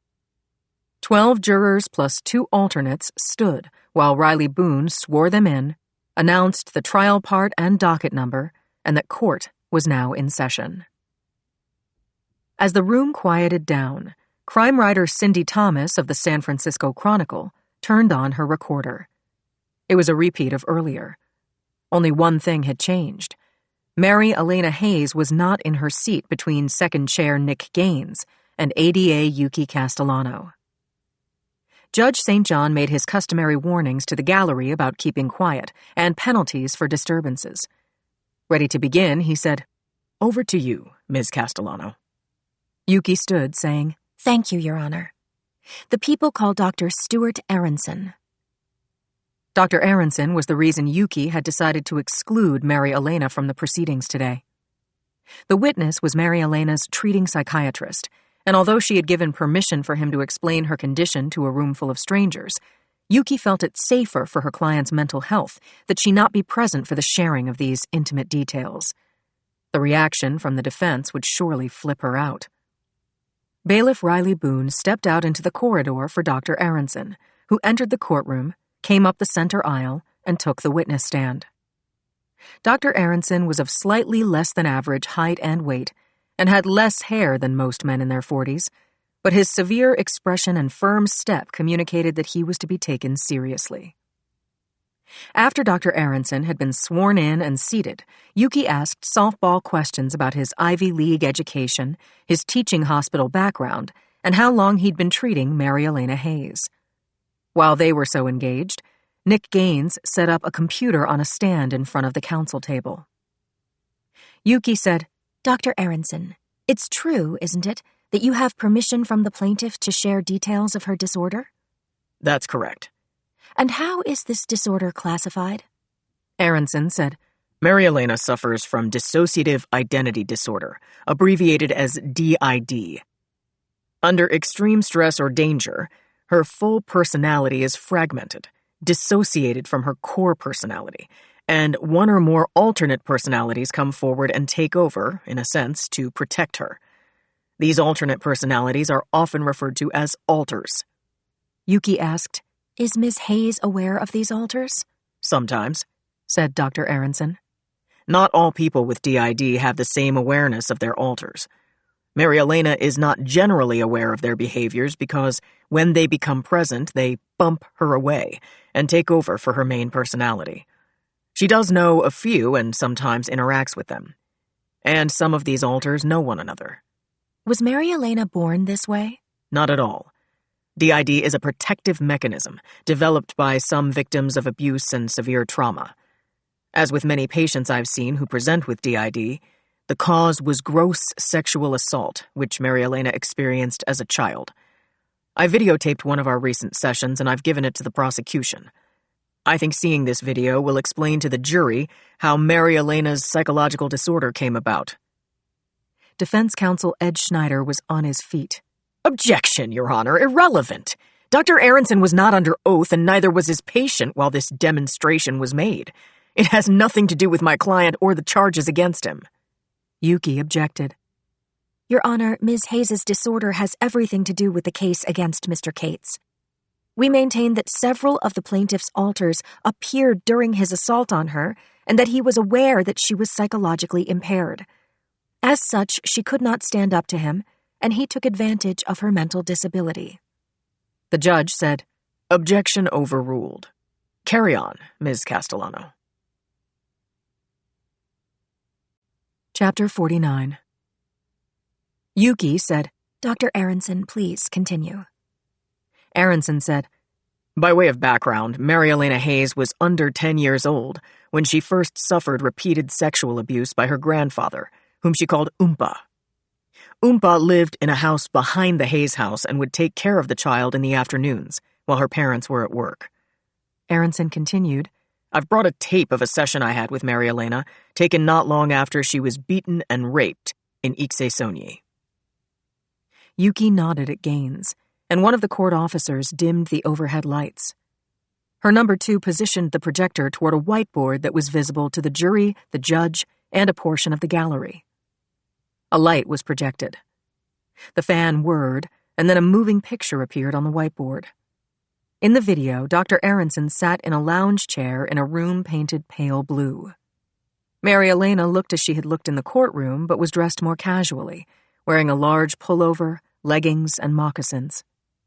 She sat in a chair across from Dr. Aronson. On the tape, Aronson asked his patient, What do you remember about Oompa? Mary Elena shook her head no. I'm recording this session, Mary Elena. Please talk to me so I can compare your early memories with your current ones and evaluate your progress. Mary Elena looked down at her clasped hands in her lap and very softly said, Okay. Her psychiatrist said, Try going back in time. Place your younger self in the kitchen of the house where you grew up. Tell me what you see and hear and feel. I've told you. I know. Please tell me again. Kay, the school bus has just brought me home, said present-day Mary Elena in a childlike voice Yuki recognized as belonging to Lily. The house is empty, except for Oompa. How old are you? I think 2nd grade? 7 or 8? Mary Elena nodded, and her doctor asked, What does he say to you? Oompa says, "Hello, darling. How did school go today?" I say it was good.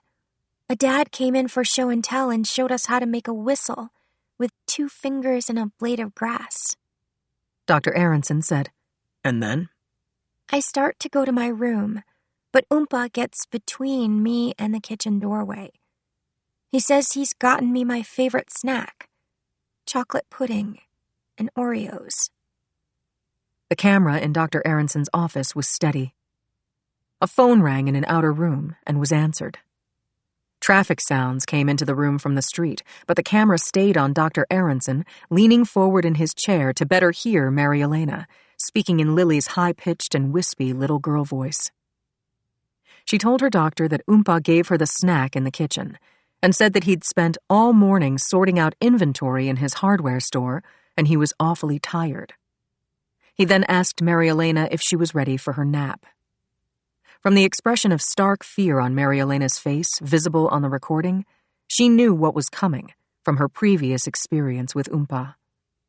And she was remembering that resisting him would fail. In the courtroom now, Dr. Aronson spoke up. See this? On the tape, Mary Elena is her current age of 28, but her fear has thrown a switch in her mind. She's mentally in the 2nd grade. She backs into her chair and hugs her knees. On the tape, Mary Elena was saying, "Let's go outside, Oompa. Let's go for a ride in the car. I want to go to the park." Then her voice changed, though it still sounded young. She said, "He came toward me and I pushed back, and the chair fell over and Oompa picked me up. 'What hurts?' he asked me. I told him, 'I just want to go outside. Please, Oompa.' We went to the park." On the tape, Aronson asked, Who are you now? "My name is Olivia." In the courtroom, Dr. Aronson said, Mr. Gaines, please freeze the frame. Gaines pressed a button, and the scene froze. Chapter 50. Yuki stood 10 feet away from Dr. Aronson and continued her direct examination. She asked, "Did you ever call the police about Mary Elena's grandfather, or tell her parents?" The doctor said, Oompa had died by the time I started seeing Mary Elena in therapy. Both her parents are now dead, but at that time she didn't want to tell them, particularly her mother, who was Oompa's only child. But she told me how she tried to protect herself. One of the signal traits of DID is the use of alters. Yuki asked, "Can you explain more about these alters?" Aronson described 4 alternate personalities he'd either met or been told about by Mary Elena. He began with Lily, the childlike alter who had been seen on the video. She was about the same age Mary Elena had been when she was first assaulted. Lily had some power to shame Oompa with her baby talk and manner, but as a grown man, he often as not overrode her. Aronson explained that a couple of years after Lily's appearance in Mary Elena's mind, Olivia came into being. Olivia's personality was that of an ingenue who used her so-called feminine wiles to distract potential attackers. But Olivia had limited power as a guardian, and soon after Olivia became part of the group of alters, Loretta appeared. Dr. Aronson noted, I've only met Loretta one time, and when I asked her if she knew the other alters, she wouldn't answer. I later deduced that she'd been instructed to keep to herself by a 4th alter, Anna. Yuki asked, "What is the nature of Anna?" Dr. Aronson smoothed his hair back with his hand and seemed to search for the right words. Finally he said, Mary Elena told me that Anna first appeared when she went to high school. Anna was older than the other alters and assumed a parental role in this grouping. She is authoritative, angry at what Mary Elena has suffered, and appeared when boys tried to get physical with Mary Elena. It was Anna who told me that she stood up to Mr. Cates, explaining to him that Mary Elena had a personality disorder. Anna told me that she'd specifically told Mr. Cates, don't bother her. She is off limits because she has a mental disorder that makes her much younger than she appears. But he didn't listen to her. The defendant, Tyler Cates, interrupted loudly, "Oh, come on, this is crap!" as Schneider added, "Hearsay, Your Honor." The judge slammed down the gavel, and cautioned both Cates and his lawyer. Yuki looked at the jury box. As she expected, she saw shock on the jurors' faces. If they bought that Mary Elena, in the person of Anna, told Tyler Cates that she was psychologically impaired, Cates was cooked. Yuki asked, Dr. Aronson, how long have you been treating Miss Hayes? Currently, for about the last 6 months.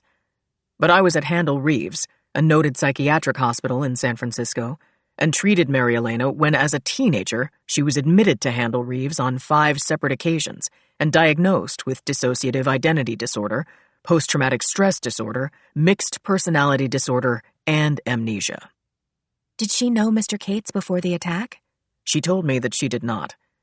She does not know him now. Thank you, Dr. Aronson. I have nothing further.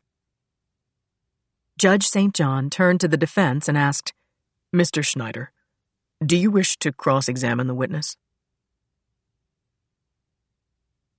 Chapter 51.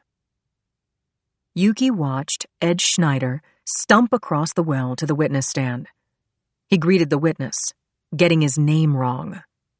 Dr. Aronstein, how do you know that Ms. Hayes has this DID as opposed to faking it for her own benefit? Dr. Aronson didn't correct Schneider's mistake. I first became her therapist when she was a teenager. Her core personality has aged to match her chronological age, but she still manifests the traits of DID and a few other disorders as well.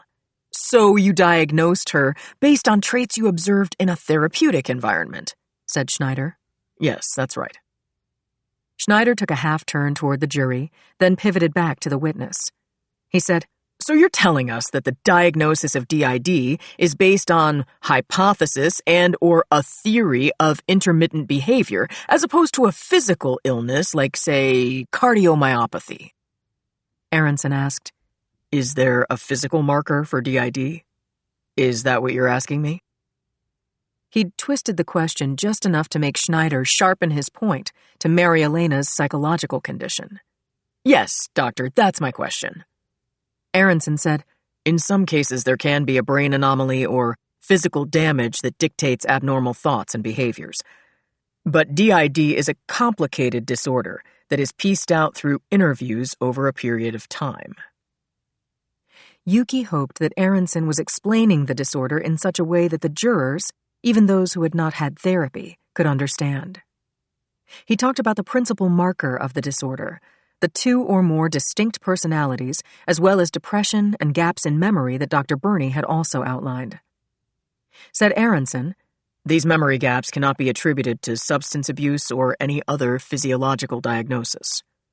Schneider said, So this diagnosis is formed by the attending psychiatrist's analysis, but 2 such professionals could arrive at different diagnoses. Isn't that right, doctor?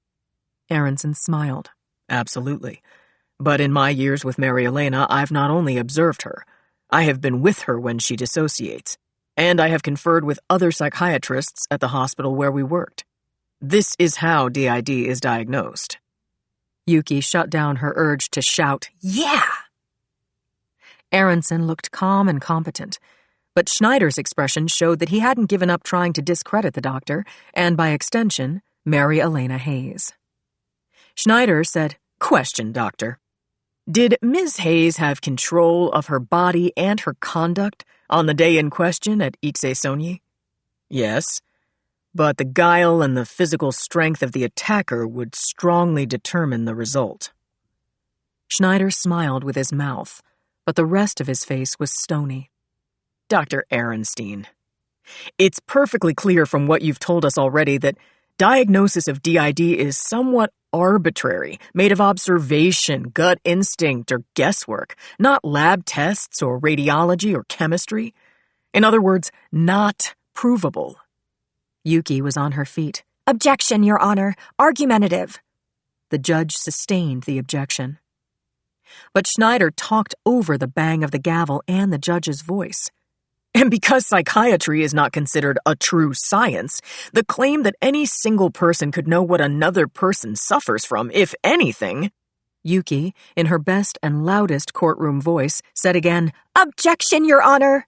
Not only is counsel's commentary argumentative, it is irrelevant, immaterial, and clearly prejudicial. Schneider shot back. Your Honor, this evidence is central to showing that the case against my client is faulty and based on unprovable theory.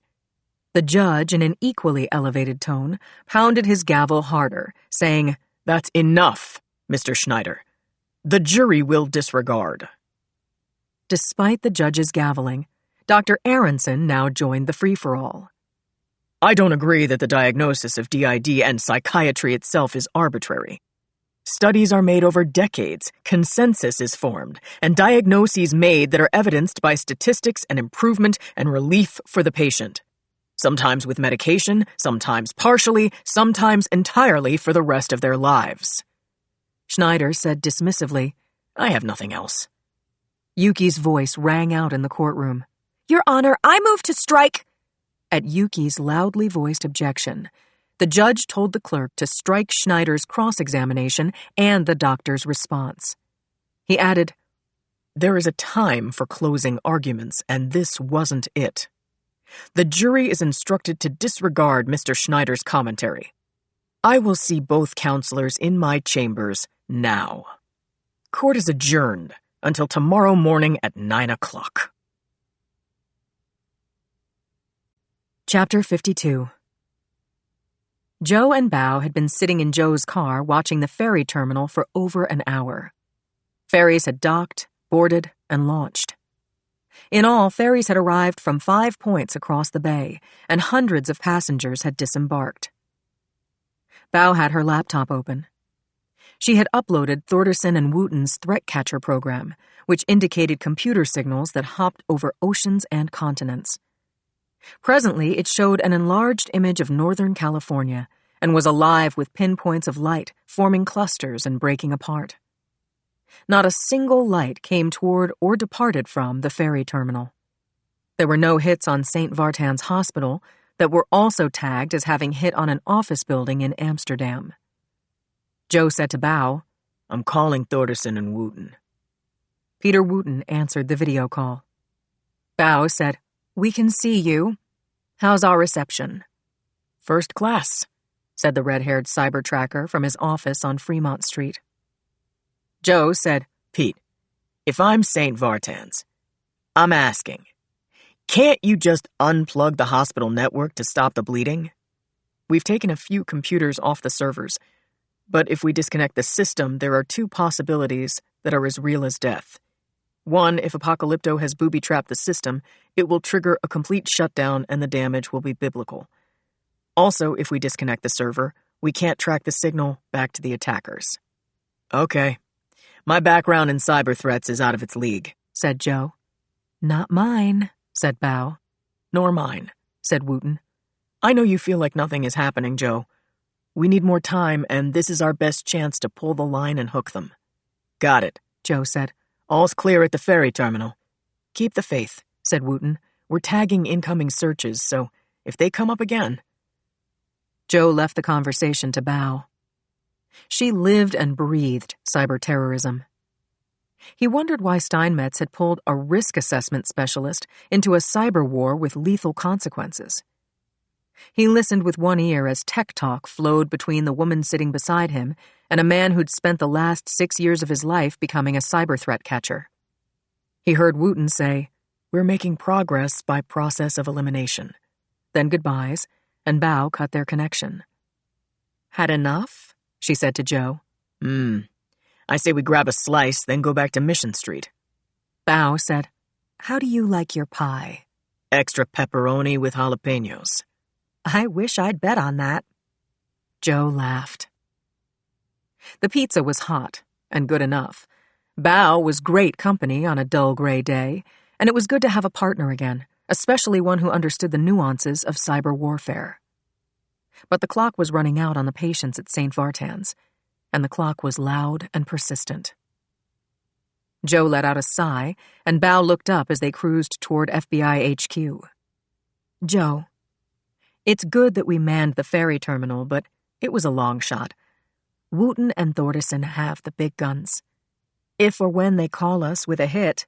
I like go a lot more than wait. Bao said, I know. Get ready, get set, stand down.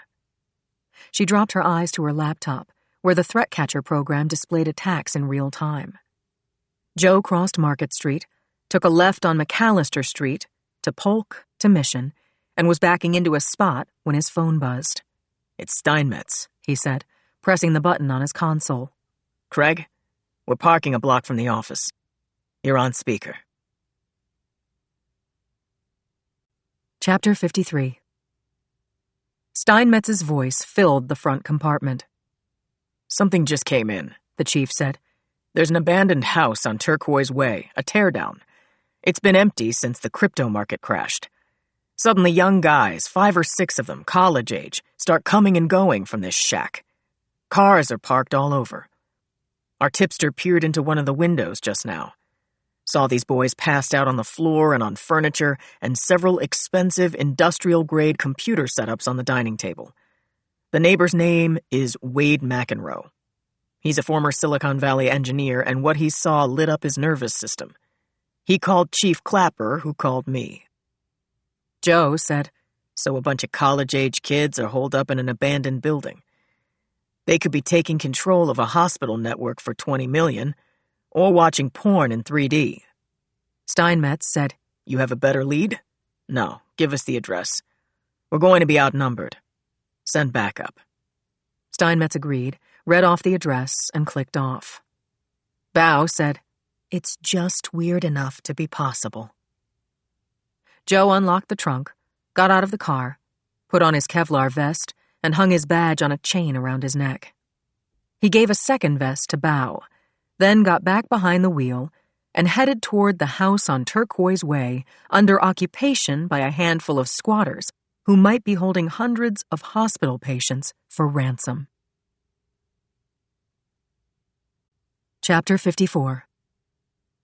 The house on Turquoise Way was faded blue, wood frame, 1-story high, squeezed in between 2 taller, bigger houses and set back on its small wooded lot.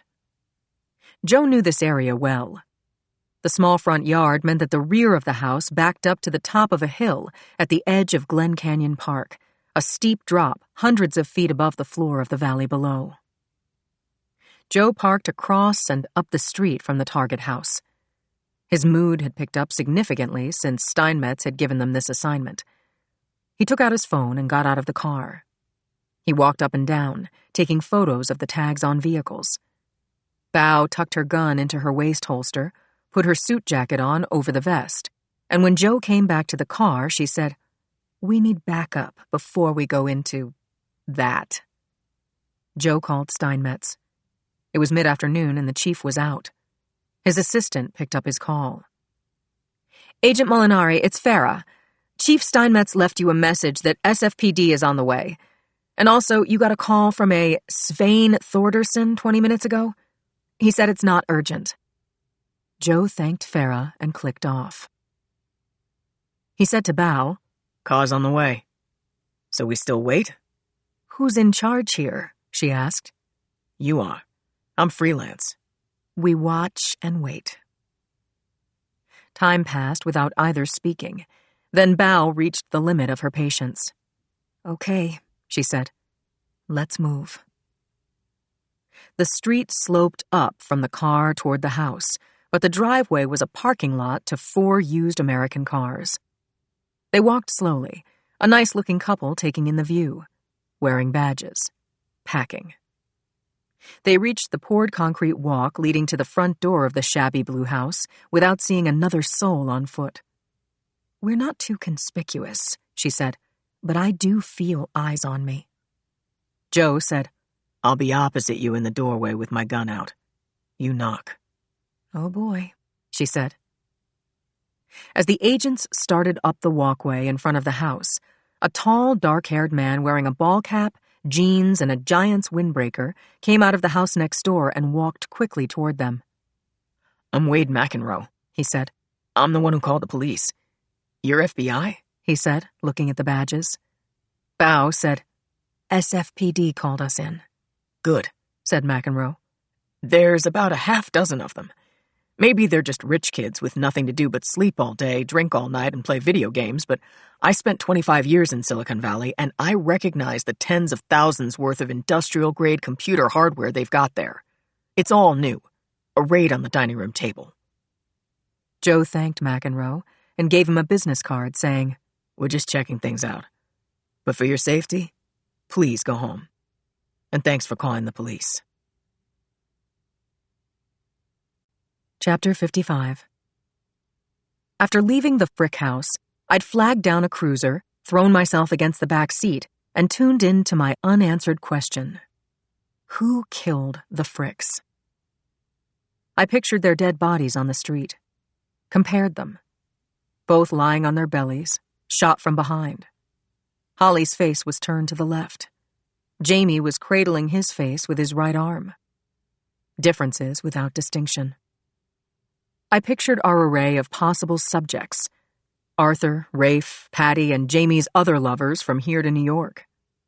Of course, there was also the mystery man in black, who the neighbor had seen shoot Jamie and drive off in his Jaguar.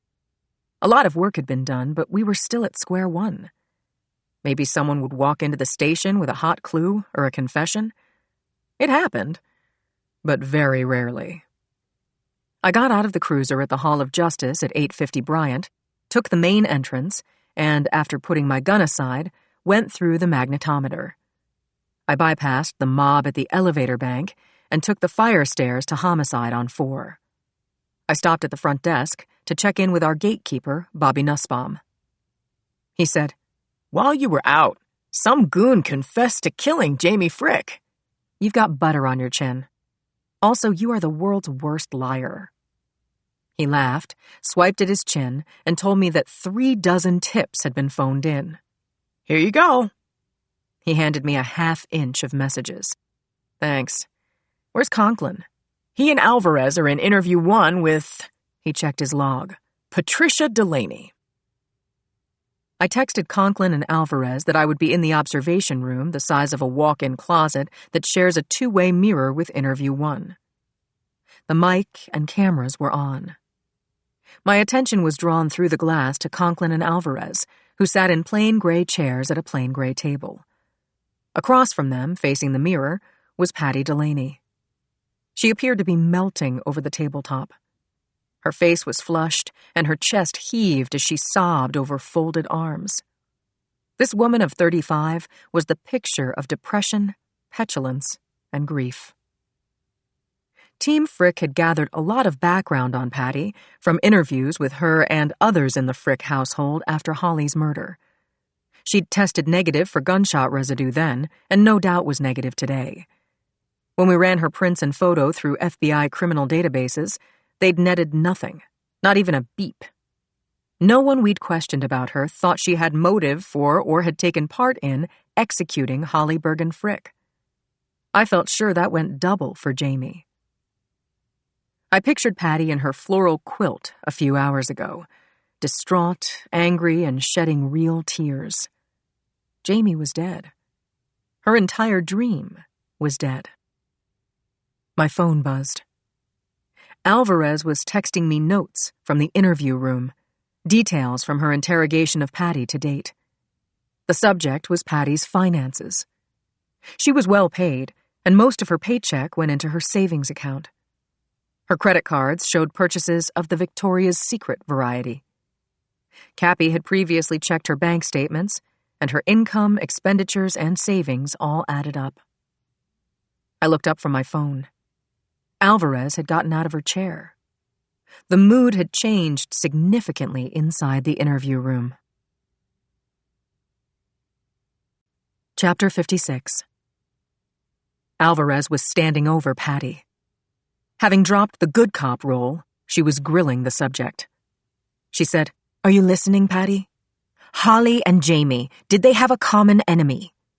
Patty lifted her head to say, "You've already asked me that. I don't know. Jamie wouldn't have told me." "Patty, I've asked you this before, too. It's important. Think. Have you heard any gossip since Holly's death? Someone sounding a little too pleased that Holly—" "Oh, for God's sake," Patty spat. "Am I under arrest?" Conklin said, "No, of course not." May I go? Yes, but hang in for another minute or two, and I'll get you a ride home. Alvarez said, "Excuse me," and left the room. She entered the observation room and said, "See anything interesting, Linz? Because in my humble opinion, if she's behind either murder, she's wasting her life in the kitchen. She can act. She could do both, but I don't see her as cold and cunning. In fact, the opposite. But that doesn't make you wrong." I looked again at the wreck of Patty Delaney, who was pulling on her cardigan. Conklin was asking her to sign her statement, wrapping up the interview. I said to Alvarez, "How do you see Delaney as a killer?" Alvarez said, "Jealousy as motive? Get Holly out of the way, and then here comes shock and fury when Jamie doesn't make good on his promise." How'd she do it? Hired a bad man with a gun. I said, "Without money? Guile? Promises?" I could almost see it.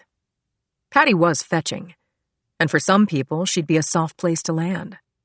I said, "She is due to inherit a boatload." Alvarez said, "Huh, from Jamie? How much?" $3 million. Whoa! If she knew, that's enough to pay a boatload of bad guys. I turned my attention to Conklin. Smart, kind, a great cop with women. He was saying, I feel bad, Patty, about how much pain you're in.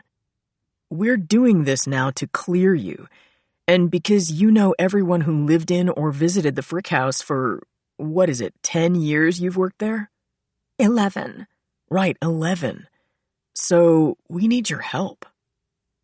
I watched Patty relax her shoulders, unclench her hands, sit up in the chair. She said, "What happens to me if I tell you something and it gets out?" Conklin said, Your name will never be mentioned. A long silence followed. Then Patty said, "I can't prove anything, not a thing. But if I were you, I'd look at photos from Holly's funeral. I wasn't there, but Arthur was, and he took a lot of pictures." You're saying the killer was there? Patty said, "I would think so. Maybe a woman." Tall, thin, young, old? She stared at Conklin. Clearly, she had finished speaking. Okay. Thank you, Patty. My partner stood up, walked behind the subject, and helped her out of her chair, saying, I'll get you that ride home. Chapter 57. Alvarez and I moved to the observation room attached to Interview 2 and watched the formidable Jackson Brady interrogate Arthur Bivacqua. He tried to pin the Frick's majordomo with an icy blue stare from across the table, but the well-dressed house manager couldn't meet Brady's eyes. Brady said, Tell me again, Arthur. From the beginning. Arthur had loosened his tie, and I could see the sweat on his brow from where I stood in the observation room. Well, he looks shaken, I said to Alvarez. Sorry I missed most of this. We can watch the tape, she said to me. Now Bivacqua was saying to Brady, I've told you the same thing over and over. I only have one story. I'm not bored, said Brady. Run it again. Arthur sighed. I was up and dressed at 7 as usual. Mr. Jamie came downstairs at 8. Patty made coffee and brought it into the office for us. While she was making his omelet, Mr. Jamie's phone rang. Same time, Patty leans in through the doorway and says breakfast is served. Mr. Jamie turns his back and says into the phone, Seriously? Yes, I'll meet you there in 5. And he says to me, Have Rafe bring the Jag around. I passed Mr. Jamie's message to Rafe, assuming he'd drive Mr. Jamie where he wanted to go. But then I saw Rafe through the front window walking back to his apartment as the Jag was pulling out of the drive. Brady said, Frick didn't say who was on the phone? No, he did not. He left his breakfast uneaten and a draft of his will on his desk. I gave it to Sergeant Boxer. You've told me you liked Mr. Frick. I've been with him for 20 years. He's been very good to me, and I'm grateful to him, and I miss him. Brady leaned across the table, grabbed Arthur by the forearms, and shook him. Steady, Arthur. Say your life depends on it. Who shot him? Arthur tried to break free of Brady's grip and said, Let go. I'm all right. Brady released his hold on Arthur, who rubbed his forearms and asked, "Do I need a lawyer?" Do you? Arthur shook his head. "Don't do that again, Lieutenant. I'm cooperating." Brady sat back in his seat. Arthur leaned forward and lowered his voice. He said, "One thing I've never mentioned. Jamie had been seeing Mrs. Holly's younger sister, Ray." Seeing? Meaning having an affair with her? "Yes. When Mrs. Holly was alive, she never said anything about it to me. I never saw any sign of betrayal on her face." Tell me about Ray. "She's wealthy, has a place in Malibu. She writes screenplays, one of which, according to Variety, she sold. Also, I've heard that she parties with big names in Hollywood. That's all I know." But Ray came to see Holly, right? Brady said. Arthur sighed. "Yes, sorry. She came a few times a year on holidays. Mrs. Holly always said, 'I love my sister.'" Brady said, "Arthur, I asked you who shot Jamie. This is your answer? You suspect Ray Bergen? Why?" Arthur said, "Lieutenant, I don't suspect anyone. I'm desperate to know who killed Mrs. Holly and Mr. Jamie. But the way I do my job is to not see or hear things I shouldn't. What you're getting from me is blindfolded doodling under intense police pressure. Mr. Jamie was seeing Ray Bergen, that's a fact. And Mr. Jamie was seeing her right up till the time he was murdered. He'd call her when I was in the office. On occasion, he had Rafe drive him to the airport to meet Ms. Ray and travel elsewhere. If Mr. Jamie made forever after promises to her, I don't know. I was privy to Mr. Jamie's personal life, but I was not his confidant. I answered the phone, I took messages, I opened the mail, I supervised the staff, etc." Do you think Ray Bergen had a motive to kill her sister? "I did not say that. I'm hypothesizing because you're leaning on me. I think it's possible that someone, Ms. Ray or someone else, called Mr. Jamie and said, 'Hey, I've got something for you. Meet me on Steiner Street.' Again, I'm making up scenarios." "Okay," said Brady. "I think we're finished. Thanks, Arthur. I appreciate your cooperation." Brady pushed back his chair, showed the Frick's house manager out of the interview room, and hooked him up with a ride home. I said to Alvarez, "See what you can find out about Ray Bergen." Alvarez said, "Are we looking to bring her in?" "Dig around. Talk to me. If there's a case to be made, we'll talk to Brady." Crossing her fingers, Alvarez left the observation room. Chapter 58. It had been a long day, and I was flagging. I needed coffee, heavy on the sugar. Cappy and Chi were in the break room, conversing over coffee when I walked in and poured myself a mug of dregs. I pulled a chair up to the table. I was asked for an update, and I was eager to share with the team. I briefed Chi and Cappy on what I'd learned that day about Jamie's financial manager, his house manager, his driver, and his cook, all of whom they knew, and that Jamie had been in the process of revising his will. "How'd you know that?" Cappy asked. Bivacqua showed us the new draft Jamie left out in the office. I told them about Arthur making a reluctant admission to Brady that Ray Bergen had been seeing Jamie Frick romantically, both while Holly was alive and after she'd been buried. Chi raised an eyebrow. "That's new." Cappy pushed a tin of sugar cookies toward me, and I helped myself to one and then another. After I'd downed some coffee, I said, "Patty Delaney told me to look at the pictures Bivacqua took at Holly's funeral. You guys were there. Did anyone make it into your notebook?" "There was a lot going on," Chi said. "Retired Olympians breaking down, gut-wrenching eulogies, but when it came time to lower the casket, no one was allowed to stand by the grave except family." Cappy said, "Ray was there with her 20-year-old son, Brock Picard. College kid. She's been divorced from her husband for 10 years. It's all in the file." Cheese said, "Brock gave a pretty moving eulogy about his Aunt Holly. Jamie choked out something heartbreaking about losing his soulmate. It was so sincere. If you didn't know better." "And Ray?" I asked. "Ray was a mess. All she could get out was, 'I'll always love you, Holly.'" She looked pensive, and to me that always meant big idea coming up. Paul, I said, what are you thinking? That a few of us should go to Jamie's funeral. Which is when? Friday. Private service at the family chapel in Pacific Heights. Volunteers? I asked. Chi and Cappy raised their hands. Good. You've got it. What was in the will? Cappy asked. I'll show you if you give me half your sandwich. You like pastrami? I didn't know, he said. Deal or no deal? Cappy laughed and pushed half a pastrami on rye with mustard across the table. Looks, yum, I said. Can you spare the pickle? He gave it to me.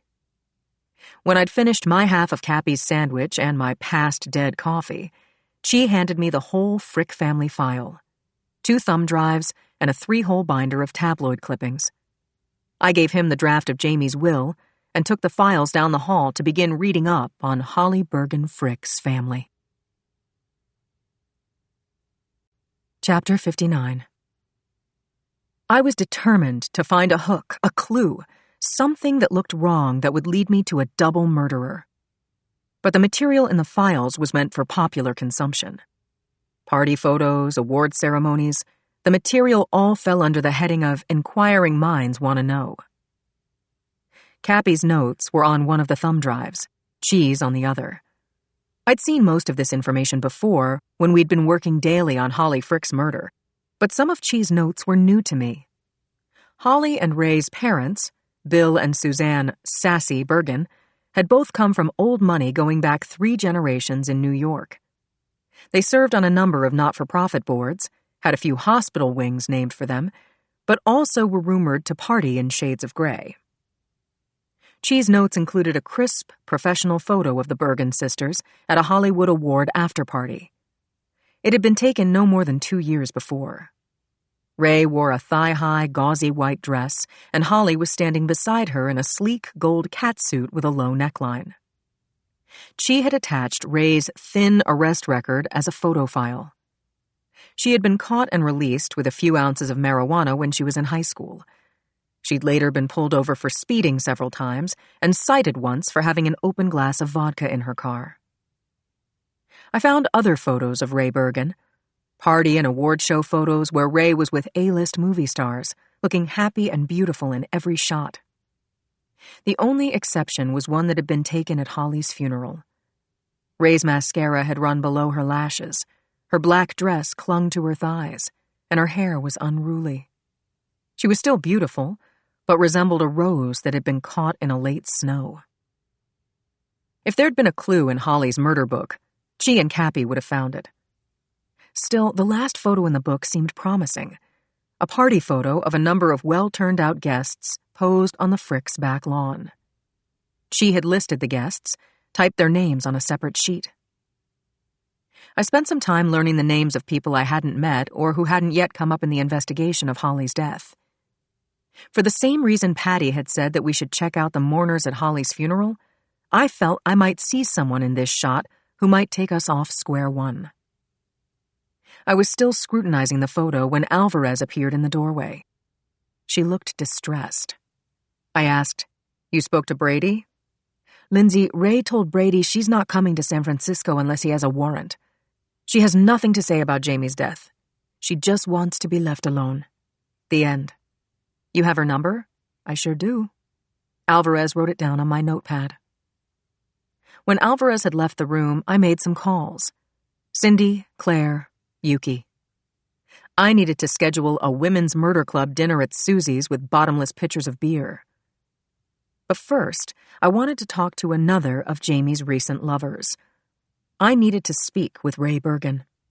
She hadn't been interviewed. She was Holly's sister and had had an intimate relationship with Jamie. A nexus. A possible doer. And for sure, a real source of information. I rang her number 3 times. No answer. Left my number each time. No callback. Chapter 60. It was just about quitting time. Claire Washburn was in the autopsy suite with her assistant, Bunny Ellis. Also present was the shot, cut, and stitched-up body of James Frick III lying on a stainless steel table covered in a blue drape. Mostly covered. His right arm lay over the drape, the hand loosely wrapped in gauze. What about Frick's knuckles? Was the answer right there? Claire whispered, "Please, God." A tag lettered with the deceased's name and the number of his drawer hung by a string from his right big toe. Bunny tucked the hem of the drape around the body and wheeled the table through the swinging doors to the storage area. Claire called out, "After you stow him, Bunny, please stick around until Loomis picks up Mr. Frick's effects. The carton is under the reception desk." "The swabs need to be processed immediately," Bunny said. "Right," Claire said. "Warp speed." Bunny laughed. "You've only told me 6 times. "And now 7, said Claire. "You understand, right, Bunny? If I have to stop his funeral, I'd like to be correct." "I totally get it," said Bunny. "I'll make sure Loomis gets it too." "They're usually a little early, so stay where you can hear the buzzer. I have a couple of things to do in my office, but if I'm needed, come get me." Inside her office, Claire skimmed the death certificate and the 3 copies. Cause of death, 5 .40 caliber rounds. Manner of death, homicide. She signed and dated them all. She turned on the light box behind her desk and put up Frick's x-rays, which she'd already reviewed at least a half-dozen times. Had she overlooked something? Did the 5 matching shots in the same locations on both Holly and Jamie's bodies mean something to their killer? And if so, what? Was this the mark of a serial killer just getting started in Pacific Heights? Or was this personal? She studied the x-rays, animated the murder in her mind. The shooter had taken the first shot to Frick's back, and the bullet had lodged in the 4th rib, grazing his spine. Theorizing now, Claire pictured Frick spinning around reflexively, a reaction to the shot. She could imagine him seeing the shooter and throwing a punch to his face. Then Jamie Frick had dropped to his knees. The shooter put a 2nd round in Frick's heart, then his groin, his liver. And as Frick rolled onto his side or back, he shot Frick in the forehead. The coup de grace. The bullet was still in Frick's head when she'd gone in after it. The head shot killed him, but Frick wouldn't have survived the others. Claire placed 1 copy of Jamie Frick's x-rays into a large envelope that she would have hand-delivered to Jackson Brady in the morning. She slipped the 2nd set of files into another large envelope, this one addressed to Dr. Humphrey Germanick. Dr. G, the night shift ME for the last 15 years, specialized in trace evidence. She left the envelope on his desk. She filed the original of Jamie Frick's films and paperwork in her open-case file drawer, right next to Holly Frick's. Then Claire stripped off her gown, cap, and gloves, put it all in the trash. Earlier, Claire and Lindsay had commiserated about the lack of visual evidence in Holly's death. No witnesses, no security camera footage. There was one known witness in Jamie's murder, Dan Fields, the neighbor who'd seen the shooter.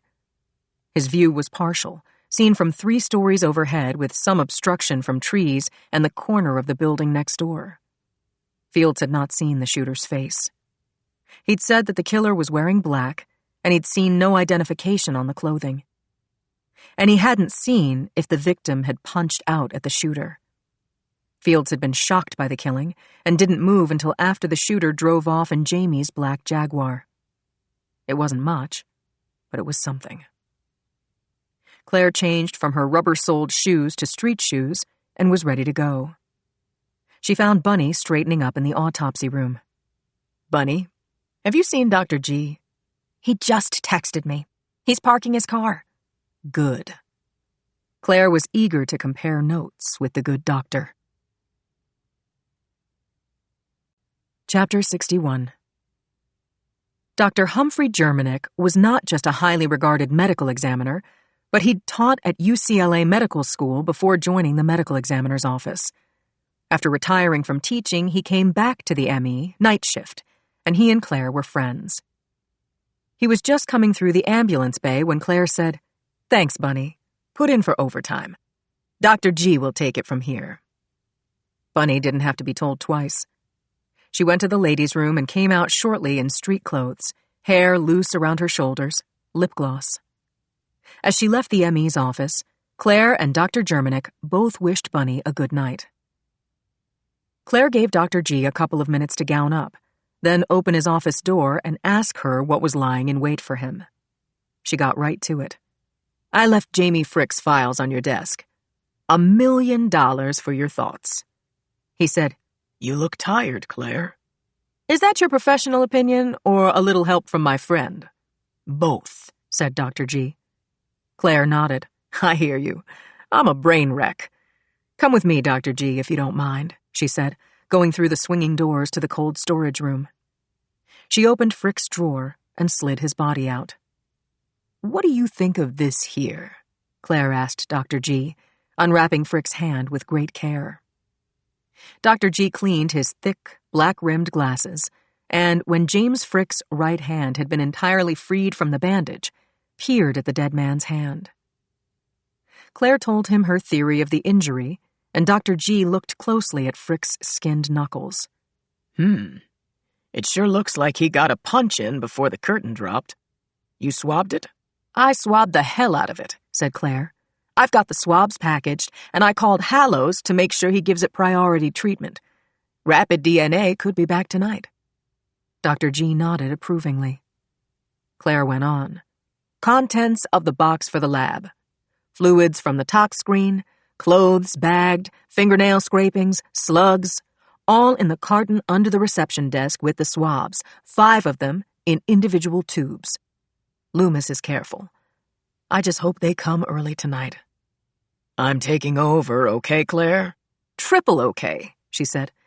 "If the lab calls back with the DNA, wake me." "You're off duty, Claire. I'm in charge, and I'm not going to let you down." Chapter 62. Bao waited with Joe in his car parked on the shoulder of Turquoise Way, 300 yards downhill from the blue house. The road was flanked by homes with small yards overlooking the steep hillside below.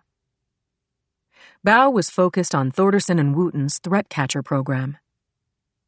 She hadn't found a match from Eastern Europe to San Francisco, but was not giving up. Joe was fixated on the east side of the sorry-looking blue house at the top of the road. At nearly 5 in the afternoon, the sky was overcast, building up to a soaking rain. The target house was dark and silent, shadowed by its taller neighbors, trees, and the darkening sky. A little while earlier, Joe had peered into the house through a gap in a window shade. He'd counted 5, possibly 6, fit young men sleeping on the floor and sofa. But there could be others in the adjacent windowless room. Joe pictured what else he'd seen: the array of computers on the dining table, and the box of .40 caliber ammo on the windowsill. And it was the second item that was keeping him in the car. He checked his watch again to see how much time had elapsed since Steinmetz's assistant had told him that backup was on the way. It seemed like half a lifetime passed before Bao looked up from her phone and turned to Joe. "Incoming backup," she said. Joe got out of the car and stood against the door looking down the road. A white police van turned onto Turquoise Way and came up the hill. Joe held up his badge and the van braked hard next to him. The passenger door slid open and a uniform stepped out, introduced himself as Sergeant Brian Whalen and his partner behind the wheel as Inspector Ray Lapari. Joe introduced Bao and himself and nodded to the 3 cops wearing tactical gear seated in the rear of the van. Whalen said, "Wait a minute. Molinari, you're not a cop. You're an independent contractor. Boxer's husband, am I right?" Whalen had crossed swords with Lindsay in the past. This operation was Joe's responsibility. He was working from a phoned-in tip and with manpower he didn't know. The outcome for St. Vartan's could be apocalyptic. So he did what he had to do. "Whalen, let me be clear. This is an FBI operation. I'm in command. Are you in or out?" "I was never out. What's the plan?" Joe pointed out the blue house a few hundred yards uphill. He told Whalen, "I saw 5 or 6 sleeping males in that house, mid-20s, 4 used cars out front. We have a short time frame in which to unwind a cyber attack on a hospital. There are industrial-grade computers set up in that house's main room, and I saw a box of .40 caliber ammo on the windowsill. So they're armed, very likely.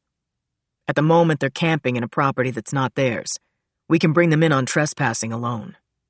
Waylon said, We have tack gear and search warrants. Good. I've roughed out a plan, said Joe. It's basic. Form a perimeter around the house. Your men knock and announce, then enter through the back door. If the subjects don't drop to the floor, flush them out the front. Director Wong and I will be waiting for them. If they shoot, we shoot. But we prefer live captives who talk. Waylon had questions, and Joe answered. He described the layout of the house, its location on its lot, and the long drop down a hillside at the rear boundary line. Joe said, The van is now our command post. Once the perimeter is in place, Lipari calls you, and you drive up the hill, block off the driveway, trapping their vehicles from leaving the property. Waylon said, I've got it, Molinari. Make arrests, transport this gang of whatever to booking, go home. Joe said, Right. I think we can wrap this up in under an hour. Waylon was nodding when everything changed. The lights in the rundown blue house went on. The occupants were awake. Chapter 63. Joe's brain went into overdrive, assessing the ways things could go terribly wrong. The young men could see the van and grab their guns, resulting in a Wild West-style shootout. Or they could leave the house before the perimeter was set, take off through the canyon, and get lost until night. Or it could go the other way. These kids might be a college study group, armed with nothing more than their cheat sheets. People could get hurt right here in the next few minutes. 5 cops, including Waylon, secured their tactical gear and huddled with Joe near the van as he gave them their orders. On Joe's go, the team moved out. It started to rain as Joe and Bao reached the front door of the house. Through a crack in the door, Joe saw that some of the young men were on their feet, pulling on their clothes. 2 sat in front of computers. They hadn't seen the cops. Then a bullhorn sounded, and a voice announced, "This is SFPD. We're coming in. Toss your guns, drop to the floor, hands behind your heads. Do this now, and no one gets hurt." There was shouting inside the small house. One of the men disappeared from Joe's view. The others fell to their knees. A tall kid with leadership presence shouted to his guys, front door, let's go!" "Ready, set," said Joe to Bao. Joe put his shoulder to the front door, which splintered as it broke open. 4 half-dressed young men pushed aside strips of wood and ran through the doorway with drawn guns, muscling past Bao and Joe. Joe fired 3 shots into the air and shouted orders to halt. The 4 dropped to the walkway. The cops seized their guns, wrenched their arms around their backs, and cuffed them. Joe heard, "You have the right to remain silent," and watched as the captives were marched to the van. Bao entered the house with Officer Boyd Jameson to make sure the house was cleared while allowing her to check out the computers. Joe felt a rush of satisfaction, a feeling he'd missed since he last worked a case in the field. He holstered his gun and was calling Steinmetz's office when a shot sounded from the canyon to his left. Joe yelled, "Everyone down!" The bullet had hit Officer Devin Brown, who was standing just to Joe's left side. Blood spouted from Brown's left thigh as he dropped. The van pulled up, blocking the cars in the driveway. Waylon got out, wove between the cars, put his arm around Brown's shoulders, and helped him into the van's passenger seat. Waylon said to Brown, "We'll get you some help, Dev." "All I need is a Band-Aid," said Brown. Joe stood behind an open car door, using it as a shield. He was searching the canyon with his eyes, looking for the shooter, when Bao ran out of the house to where he stood. Joe turned to Bao, thinking she didn't look right. Her eyes were red, and there were raw spots on the backs of her hands. She smelled of smoke. "What happened, Bao?" She said, "I was doing a cursory check of the computers while Jameson cleared the house. Joe, those guys were selling drugs. Online. Mail delivery. The house is full of courier envelopes. There were 2 pill presses in the spare room, binding chemicals, plastic bags, the works. Anything on Apocalypto? I was moving fast, but I saw nothing but lists and addresses and ledgers of receipts. No ransomware. No hospital. Anything. These are not our guys. Chapter 64. Joe lifted Bao's right hand and then looked at the right side of her neck. What happened to you? Are you burned? One of those guys just appeared, Joe. I don't know from where. Next thing I know, he's at the stove and there's a frying pan on the burner. He turned on the gas and dumped the grease onto the burner and the fire got a good start. I'm okay, but it could have been worse. I smothered the flames with wet dish towels. Jameson got the curtains out of the way and the guy ran out the back door. Joe asked Bao, Do you see the guy here? As Whalen and Lipari stuffed the modern-day drug dealers into the van, shackled them, checked again, Jameson jump-started a rusted Ford sedan in the driveway. Dev, hold on to me, he said to the injured cop as he transferred him from the van to the Ford and headed out to the hospital with him. As the used car lot in front of the house thinned, Bao saw a flash of red in the nearby canyon. She said, "Look!" as the red flash disappeared behind a rock. That's the guy who set the fire, Bao said. That's him. Joe pulled Bao down to the ground, just as the guy showed his gun and fired. Joe returned fire and hit the shooter, who howled in pain. Joe ordered the uniforms into the woods, but they returned to the blue house empty-handed. Joe said, Damn, he didn't get away, did he? Lipari said, We identified ourselves loud and clear, but this dude ran behind the house. There's a drop-off back there and the ground was muddy. Look. Lipari showed Joe his mud-caked shoe sole. So the jackass slipped. Cafferty and I ran to the edge. Jackass grabbed onto a root about 20 feet down the slope. We couldn't reach him. We got hold of a good branch to lower down to him, and by then it was pouring. Guy calls out to God, slips, hitting rocks and roots and whatever on his way down. Joe said, Is he alive? Doesn't look like it. He's motionless. I yelled, told him to hang on, we'd come get him. He didn't answer. I think he broke his neck. He lost his gun near the top of the slope. We have it and his wallet. His name is Keith Ballantine. Can't leave him there, Joe said. He got back on the phone with Steinmetz, told him he needed a search and rescue team. We need it now. Joe said to Steinmetz, We have to retrieve the guy who got away. He attacked Director Wong, and then fired on us, hitting Officer Brown, who's on the way to the ER. The shooter slid down a steep canyon beyond reach. Alive or dead, I want to bring him in. Steinmetz agreed and signed off.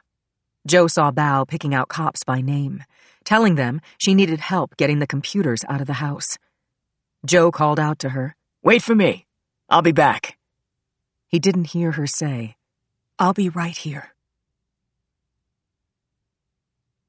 Thursday. Chapter 65. At 6 o'clock the next morning, Nick Gaines crossed Bryant from the all-day parking lot to the hall. He turned so that he was facing the gray granite face of the Hall of Justice building and called Yuki. Yuki, sorry to wake you. The gaggle is stopping traffic on Bryant and starting to pack the sidewalks. Uniforms are outnumbered. Yuki said, Jeez, thanked Gaines, and slipped out of bed without waking Brady, made coffee, and called Mary Elena. Mary Elena, are you awake? Maybe. I'm not sure I was asleep. What's wrong? Nothing yet. Just every journalist in the country is surrounding the hall. Please get dressed. I'll pick you up in about 45 minutes. Party dress or jeans? Your blue skirt suit, Mary Elena. Or the gray jacket and trousers. I want to get you into the building ahead of the press, and they're already stopping traffic. I'll be ready, Mary Elena said. Yuki went to her closet and pulled out the first suit still in a dry cleaner's bag. No one was going to be looking at her. She showered, soaped her hair, dried off and dressed. She put on her watch that had once belonged to her mother. 7 o'clock, plus a few seconds. She tiptoed back to the bedroom and kissed Brady goodbye. He startled awake. What's happening? Are you okay? Yuki soothed him back to the pillows and blankets, told him she had to be at court early, kissed him again. She stepped into her shoes and left the apartment. Yuki's mother's voice warned her, Drive safe, Yukie. She said, Okay, Mother, I'm good. As she drove her car out of the garage and up the ramp to the street. Checking the time, she was sure she'd be at Mary Elena's place in 10 minutes, if the lights were with her. This was a big day. Mary Elena was going to testify about the assault again, but this time Schneider would cross-examine her. Unordered thoughts flashed through Yuki's mind, but chief among them was this. Would Mary Elena hold up on the stand? Would she stay in her main personality? Yuki thought over the questions she was going to ask, added one, subtracted another, braking her car as she nearly ran the light on Geary Street. After that close call, she turned on the radio to a light jazz station and kept her eyes on the road. Chapter 66. When Court Officer Louis Mack opened the double doors to Courtroom 8G, journalists and the trial curious stampeded through the wide opening and lunged for seats in the gallery. Cindy fought for the last seat nearest the door, throwing her computer bag onto the chair that she called hers, and nailed it. Brittany Waller, a reporter from the Sacramento Ledger who also wanted that seat, stamped on Cindy's instep with her high heel, hard enough to bruise bone.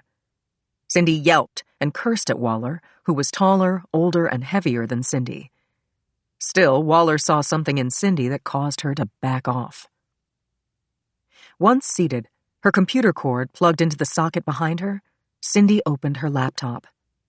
About then, Bailiff Riley Boone entered the courtroom from the side door, filled his lungs with air, and called out, "All rise!" The audience stood noisily as the judge came through the narrow doorway from his office and took his seat at the bench. Even from the back of the room, Cindy noted that His Honor Henry William St. John had had a bad night, or maybe hadn't slept at all. It was clear from the bench that the gallery was packed to the walls, chairs squeezed close together. His Honor was not pleased. He banged his gavel repeatedly, calling out, "Quiet!" until the volume of voices dropped to a low buzz. Cindy looked up at the judge as he shouted, "You people in the gallery who've rearranged the chairs. What we have here is a fire hazard. Bailiff, please clear the aisles and everyone standing at the back of the room. That's it. Show the nice people out to the corridor, Officer Mack. No one else comes into the courtroom unless they are part of the proceedings." While Cindy was drafting her column, a man standing in the rear of the room called out, Your Honor, I'm Corey Leach from the Grand Rapids Badger." "Sorry, but no, Mr. Leach. No standing room." Cindy kept her head down, fingers on the keys, setting the scene, describing her observations, quoting the quotable. She was working fast and well when Bailiff Riley Boone brought in the jurors from their room behind one of the oak-paneled walls of 8G. Once they'd been seated, court was called into session. Judge St. John delivered the rules on court decorum quickly, paused to pass his eyes over the room, then turned to Yuki. "Ms. Castellano, please call your witness." Yuki stood, keeping one hand on the back of Mary Elena's chair. Your Honor, the people call Ms. Mary Elena Hayes. Chapter 67. Mary Elena, looking smart and put together in cobalt blue, stepped out from behind the counsel table and set course for the witness stand. She put her left hand on the Bible, raised her right, and swore before God to tell only the truth. And that wouldn't be hard for her. It had been well established that Mary Elena had no memory of being beaten and raped. As late as last week, after another consultation with Parisi, Yuki and Nick Gaines were convinced that if they didn't call Mary Elena to tell her story in her own words, the defense surely would aggressively present their side. Namely, you asked Mr. Cates for sex, didn't you? The sex was consensual, isn't that right? You hold an important job, don't you, Ms. Hayes? How is it that your psychological disorder hasn't disrupted your job performance in the Human Resources Department at Raymond James over, 4 years? Seems a little handy to have a breakdown at Ixay-Sonyi, wouldn't you say? It was Schneider's job to bury Mary Elena. When Yuki introduced Mary Elena, she'd present her as credible and the victim of terrible crimes perpetrated by the defendant, Tyler Cates. When Mary Elena had settled into the witness box, Yuki asked her to state her name, which she did. Then, You feel comfortable testifying? perfectly. I could get used to all this attention, Mary Elena said with a smile. She even got a few laughs from the gallery. Mary Elena, you remember what His Honor the Judge asked me to tell you? Sure. It's about my alters. If they come out, each has to be sworn in individually. That's right, Yuki said. Okay. What do you remember about the afternoon when you entered a restaurant called Ixay-Sonyi to use the ladies' room? Mary Elena said, Well, when I walked in, lunch was being served. I asked the maitre d' if I could use the ladies' washroom. Yuki nodded and asked Mary Elena to go on. He pointed me to the stairs, and when I got to the second floor, I was inside a locker room, and the ladies' room was to my left. But there was a man near the lockers. I remember that he asked me my name, and I didn't like the tone of his voice. I told him my name and kept walking toward the door marked ladies. What happened next? This guy said he wanted to have sex with me, demanded it, and I just freaked out. He had no right to come on to me like that, and he frightened me. One of my alters came forward and tried to protect me. I lost time. I don't know how much time or what was happening to me, but I've been told that when the police came, I was on the floor, mostly naked and quite bruised. And I do remember this. I hurt everywhere. Yuki stepped aside so that Mary Elena had full view of the courtroom and asked, Do you see the man who attacked you? Mary Elena said, There. He's right there. And she pointed to the defense table. Are you indicating the defendant? Yes. Wearing a blue jacket. Tyler Cates didn't flinch. Yuki asked, He was a stranger to you. Isn't that right? Yes. A large, aggressive stranger. Tyler Cates shot to his feet and shouted out, Liar! You're a stone liar! Mary Elena froze. The judge told Cates to sit down and for Schneider to restrain his client, or the defendant would be removed from the courtroom and returned to lockup indefinitely. Yuki thought Mary Elena's change of tone and expression were extreme, as if one of her alters had taken her over. Her eyes were locked on Cates, and she looked angry and afraid. Yuki said gently, Mary Elena, don't answer him. Answer me. Okay. The first and only time in my life I ever saw that man was in the restaurant changing room 6 months ago. Cates jumped to his feet again and yelled, Pants on fire, Mary whatever your name is! Try telling the truth! Tell about Brookside Psychiatric! Yuki felt it. The case was falling apart. Mary Elena was no longer Mary Elena. Now she pulled her knees up to her chest, closed her eyes, and screamed. She took a breath and screamed again, loudly, painful to hear. She was Lily. Yuki called up to the judge. Your Honor, we need a recess, please. When Mary Elena's feet touched the floor, Yuki put her arms around her and walked her to the counsel table. Behind them, the judge used his gavel with meaning. Chapter 68. The empty office on the 13th floor of the FBI's San Francisco branch had been a spare, unadorned space with 2 metal desks facing each other, a narrow credenza, and a large picture window with a view of the traffic on Mission Street.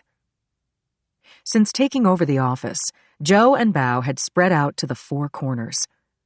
The heavy-duty computers with 50-inch screens covered the desks, a borrowed table, and most of the credenza.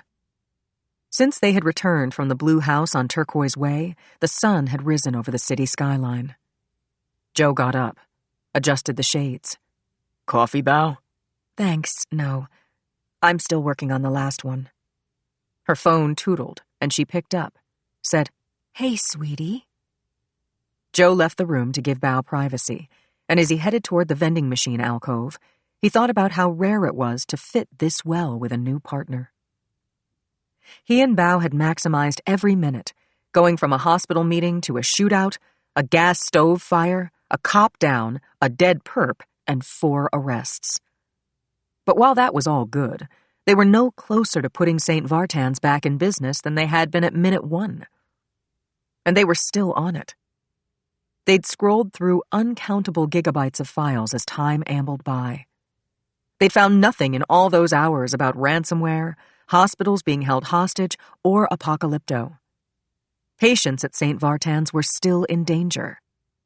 The agreed-upon 48-hour window was closing, despite a well-meaning tip that hadn't paid off. Joe got coffee from the vending machine, along with a bag of M&Ms. When he returned to the office, Steinmetz was sitting on a few spare inches of the credenza. He said, Fine job you 2 did yesterday. How about a briefing? Joe said, As it happens, I'm writing up a summary right now. Do you want details or just the bottom line? Cut to the chase. If I need more, I'll ask. Okay, then. Starting after our phone call with you from the scene, Joe said, one of the 5 squatters took shots at us, hit Officer Devin Brown from Glen Park Station. He's the one in emergency. Joe nodded and said, It was a through and through. Inner left thigh. Worse than it sounds. The slug hit a juncture of arteries called the femoral triangle.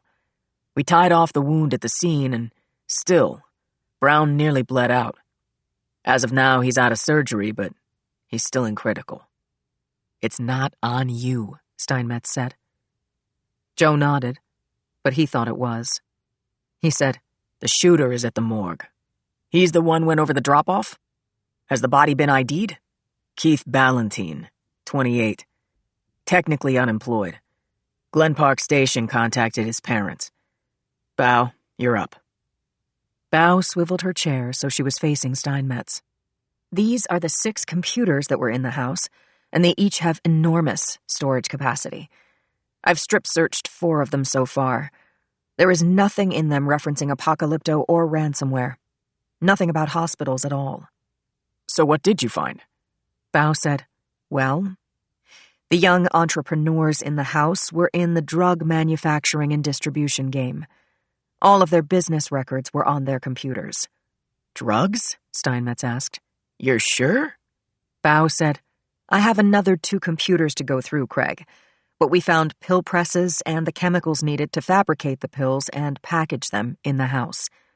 A vast mailing list of bulk buyers and repeat customers. They take orders over the web, ship the product out through any courier service. Incoming funds are auto-deposited in one of 6 banks. Glen Park has processed the 4 still standing. No sheets, no outstanding warrants. They're geeks, sir, now with serious goddamn drug and money laundering charges. Joe looked at his phone, which had pinged with an incoming text. He said, Sorry to interrupt, Bao. Chief, message from CS Inc. They've tracked an incoming signal from Eastern Europe that is seeking a target in San Francisco. Brilliant, said Bao.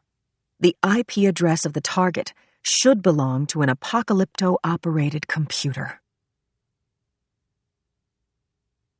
Chapter 69. Bao Wong called Pete Wooten's direct line, and Wooten picked up. He said, We have high confidence that this is it. The coordinates are on target. Svein Thorderson joined in, saying, There's a Starbucks on Divisadero Street, at the corner of Bush Street. Joe, you know it? Very well, Joe said. Their Wi-Fi is strong. Wooten said, I'm guessing their operator is going to look perfectly natural in there. Probably young. 10 minutes after the call with Cybersecurity Incorporated, Joe and Bao drove past the Divisadero Street intersection with Bush and parked across the street from the coffee shop. Bao called Pete Wooten for the second time since leaving the FBI offices. "Pete, we're across the street from Starbucks now." Wooten said, "Bao, assuming you're still wearing a suit, Joe should go in, buy something, sit down, and text me. The code from Apocalypto is on the subject's computer right now." Joe said, "Copy," and headed across the street to the coffee shop. Bao slid over to the driver's side in case they had to move fast, and then she watched and waited. A few customers drifted out of the store with coffee containers in hand, but 5 minutes passed, and Joe was still inside the shop. What was keeping him? This could be their only shot at Apocalypto. Bao patted the gun on her hip, then opened the car door.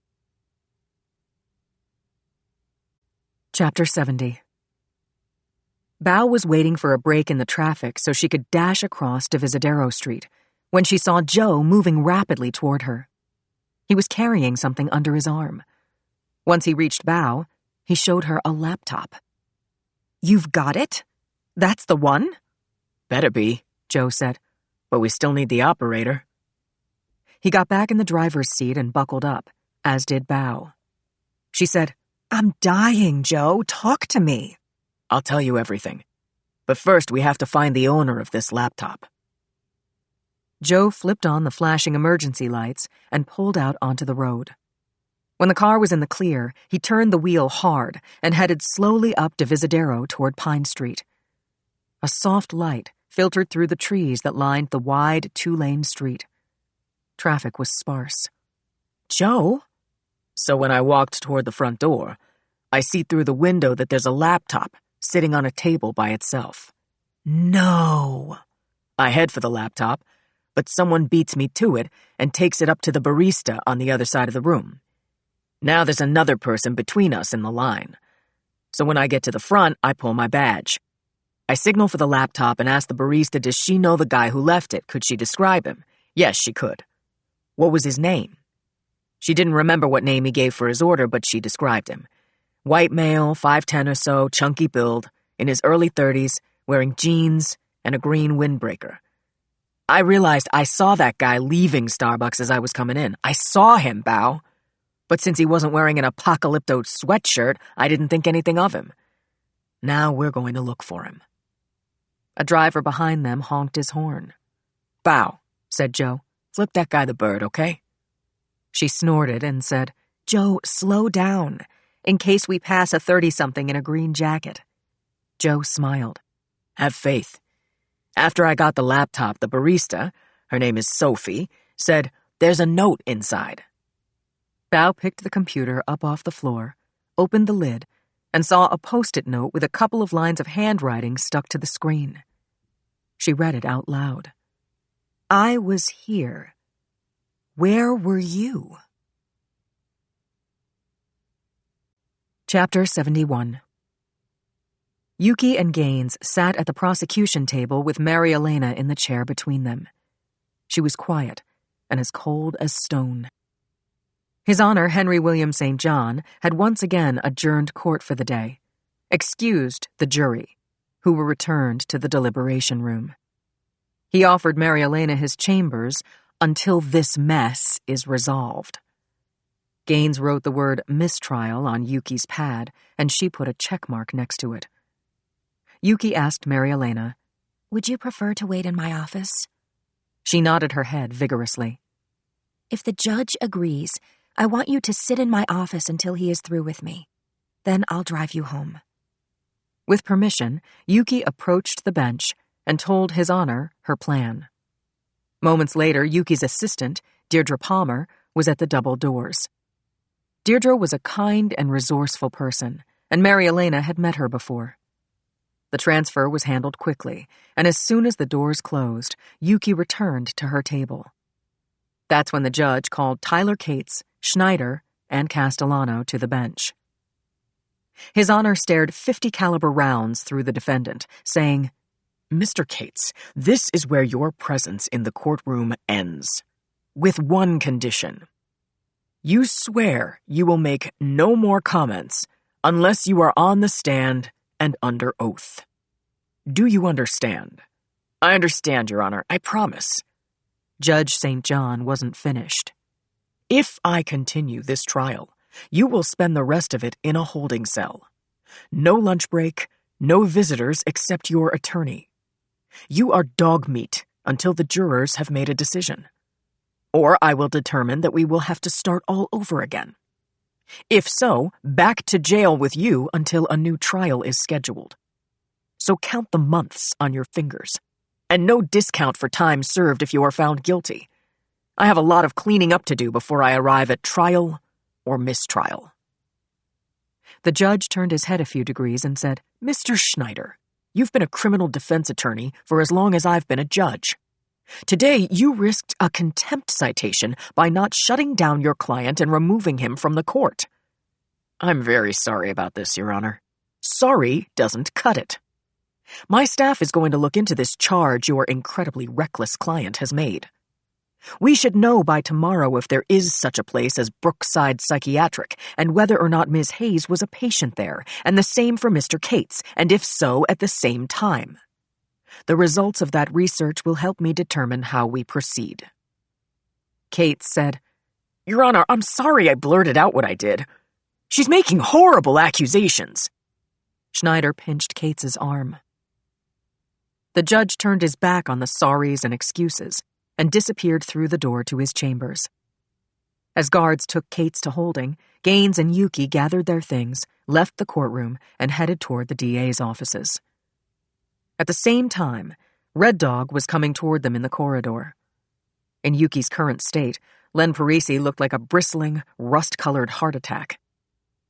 Yuki said to Red Dog, Len, Gaines will fill you in. I have to make a call. Deirdre is keeping Mary Elena company for a few minutes in my office, and then I'm going to drive her home. Turning away from Parisi, Yuki spoke into her phone. Dr. Aronson, it's ADA Castellano. I need your help. The frightening scene in the courtroom played over and over again in Yuki's mind as she drove a silent Mary Elena to her apartment. Yuki felt that she had set a bear trap for herself, then walked right into it. Could she have known? Yuki stayed with Mary Elena before, during, and after her telesession with Dr. Aronson. She made tea and then helped Mary Elena into bed. Chapter 72. Joe parked his car at the intersection of Divisadero and Pine, giving him a 360-degree view of the street and cross streets. If the guy who'd left the computer was on foot, Joe might recognize him. If he was driving, Cybersecurity Incorporated was St. Vartan's best or only chance to get the ghosts out of the machine. Bao said, I still don't get it. Why did he leave his laptop? I was here. Where were you?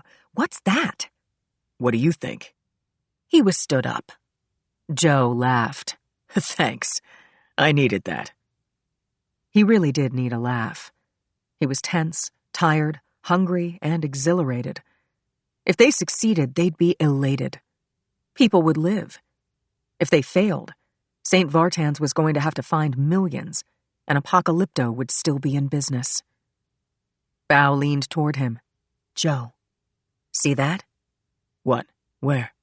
That dark SUV parked across the street. The driver just flashed his lights. Joe, flash ours. Joe turned on the lights and flashed them. Bao said, he's waving. To us. I think he could be wearing a green windbreaker. Great freaking catch, Bao. I recognize him. Bao had called CS Inc. and spoken to Pete Wooten, who'd pinged the laptop she'd put in the footwell. He'd confirmed that it was the one Apocalypto was seeking. Joe reached Craig Steinmetz and brought him up to date. I'll call you if we nab him. Bao held the laptop. She would coax, untangle, trick, and in every way deploy her technological chops on that box. CS Inc. could extract the key to the malware implanted in St. Vartan's network, but they still needed the Apocalypto operator to give up what he knew. Joe, I think we should go talk to Green Windbreaker before he drives away. What about you? Okay. Bao, you go around to the passenger side of his car. I'll go to the driver's side. Keep your gun down at your side. Joe got out of the car. Keeping his eyes on the SUV but totally aware of where Bao was coming up on the passenger side, he stepped up to the driver. I'm Joe Molinari, FBI. We need to talk. Raise your hands. I'm opening your door now. Don't make any sudden moves. Joe opened the driver's side door with his left hand and showed the driver his Glock. The driver asked, "You have my laptop?" Maybe, said Joe. What's your name? Robert Nicholson. Bob. Bob? My partner to your right is Director Wong of the FBI. I need you to keep your hands up and get out of the car. Okay. I'd like to talk to you, too. Joe's inner voice asked, why? Was this the Apocalypto connection? Or had he just taken some kid's homework? Bob said, I'm not armed. I'm going to roll my legs out and try to stand. Joe watched Bob awkwardly angle his way around the doorframe. He tightened his core muscles and eased his legs out until he was standing. Bao joined Joe as he threw Bob across the hood and frisked him. The guy had no weapons. His wallet held his driver's license and another picture ID. Bao first pulled Bob's right arm behind his back, then the left, and Joe cuffed him. Hey, take it easy, Bob complained. And by the way, where's your warrant? You had no expectancy of privacy, Bob. You left the laptop on a table in a public place. Look it up. Now Bob Nicholson was laughing. Wait until I tell my friends I got arrested by the FBI for leaving my laptop at Starbucks. Oh, am I under arrest? Bao said, We're bringing you in as a person of interest in an ongoing case. Bob said, Starbucks is open. Why don't we? Bao said, Let's talk here, Bob. What are we going to find on your laptop? That's why I want to talk to you. Depending on what you can do for me, you're going to be able to liberate St. Vartan's hospital. And I can expose Apocalypto, all you want to know. Locations, active operations, weak links, okay? But right now, I'd say the deal is that I stay a free man, and the FBI makes sure that I don't get murdered. Chapter 73. Bao Wong, Joe Molinari, and Bob Nicholson, the self-described negotiator for a global ransomware enterprise, sat in a semicircle of office chairs facing Craig Steinmetz's desk. The section chief was dressed in sweatpants and a gray cardigan with a cowl neck and leather buttons, loafers, no socks. Joe knew that Craig, who'd been in bed when he'd called him, had thrown on after-work clothes and made it to his office PDQ. All of the lights were on. Papers were stacked in neat piles on Steinmetz's desk, which was bracketed by two standing flags, one the Stars and Stripes, and the other a plain blue banner with the insignia of the FBI at the center. Beyond the plate glass window, the evening sky was broken by streaks of headlights 13 floors below. No beverages were served, nor offered. Nicholson struggled out of his jacket and, with Joe's help, hung it on the back of his chair. Did he know Apocalypto's secrets, or was Bob just full of crap? Craig would know. After 40 years with the Bureau, Steinmetz couldn't have been more ready for this critical interrogation. He straightened a line of pens in front of him and spoke. Mr. Nicholson, you're employed by a firm called Apocalypto? Not exactly, sir. I work for a toy company in Amsterdam that markets toys internationally. But that's their cover. On one floor of their building, about 100 software geniuses run the real profit center. That's Apocalypto. Got it, said Steinmetz. And how did you come to work for this toy company in Amsterdam when you're a U.S. citizen? They scoped me out. Found out my grades at Caltech, my skills in advanced software technology, my job history with HP and Intel. Then I was recruited by remote interviews with flattery and mounds of shiny objects, and I fell for the pitch. This was about 4 years ago, sir. My U.S. citizenship doesn't come into it because I live, work, and pay my taxes here. Also, Chief, the job wasn't fully explained to me. I thought it was experimental. I typed code into my laptop, like always. Then it got real. Am I talking too much? No, Steinmetz said. Please, go on. Bob nodded and continued the story of his life as a criminal. Over a few years, I was given increased incentives to negotiate with targeted firms. Most of them were industrial, but not pivotal to anything. Lawnmower manufacturer, aluminum cans. This was all a tryout, but I didn't know. The job seemed great, creative, challenging. I got rich. For me. But this year with the hospitals, well, I'm disgusted with myself, sir. Convince me. Okay. I want to clarify, Chief. I don't select the targets. I don't create or deliver the malware. I'm just what they call the closer. I negotiate the ransom with the target, and after the payment is secured, it goes to the first of many banks who wire it to other banks. I am not part of that, sir, but eventually it gets back to a bank in the Netherlands. For a while, I rationalized that once we were out of the victim's hair, we left them more secure than when we broke in. Bao said, "Big of you, Bob. Did you assign a value to the people who died because of the malware?" No. I tinkered with the program. I talked to executives by internet, but when I asked about a human toll, I was iced. Not your job. Hospitals are insured. Steinmetz said, All right. I get it, Bob. You're a go-between, you're saying.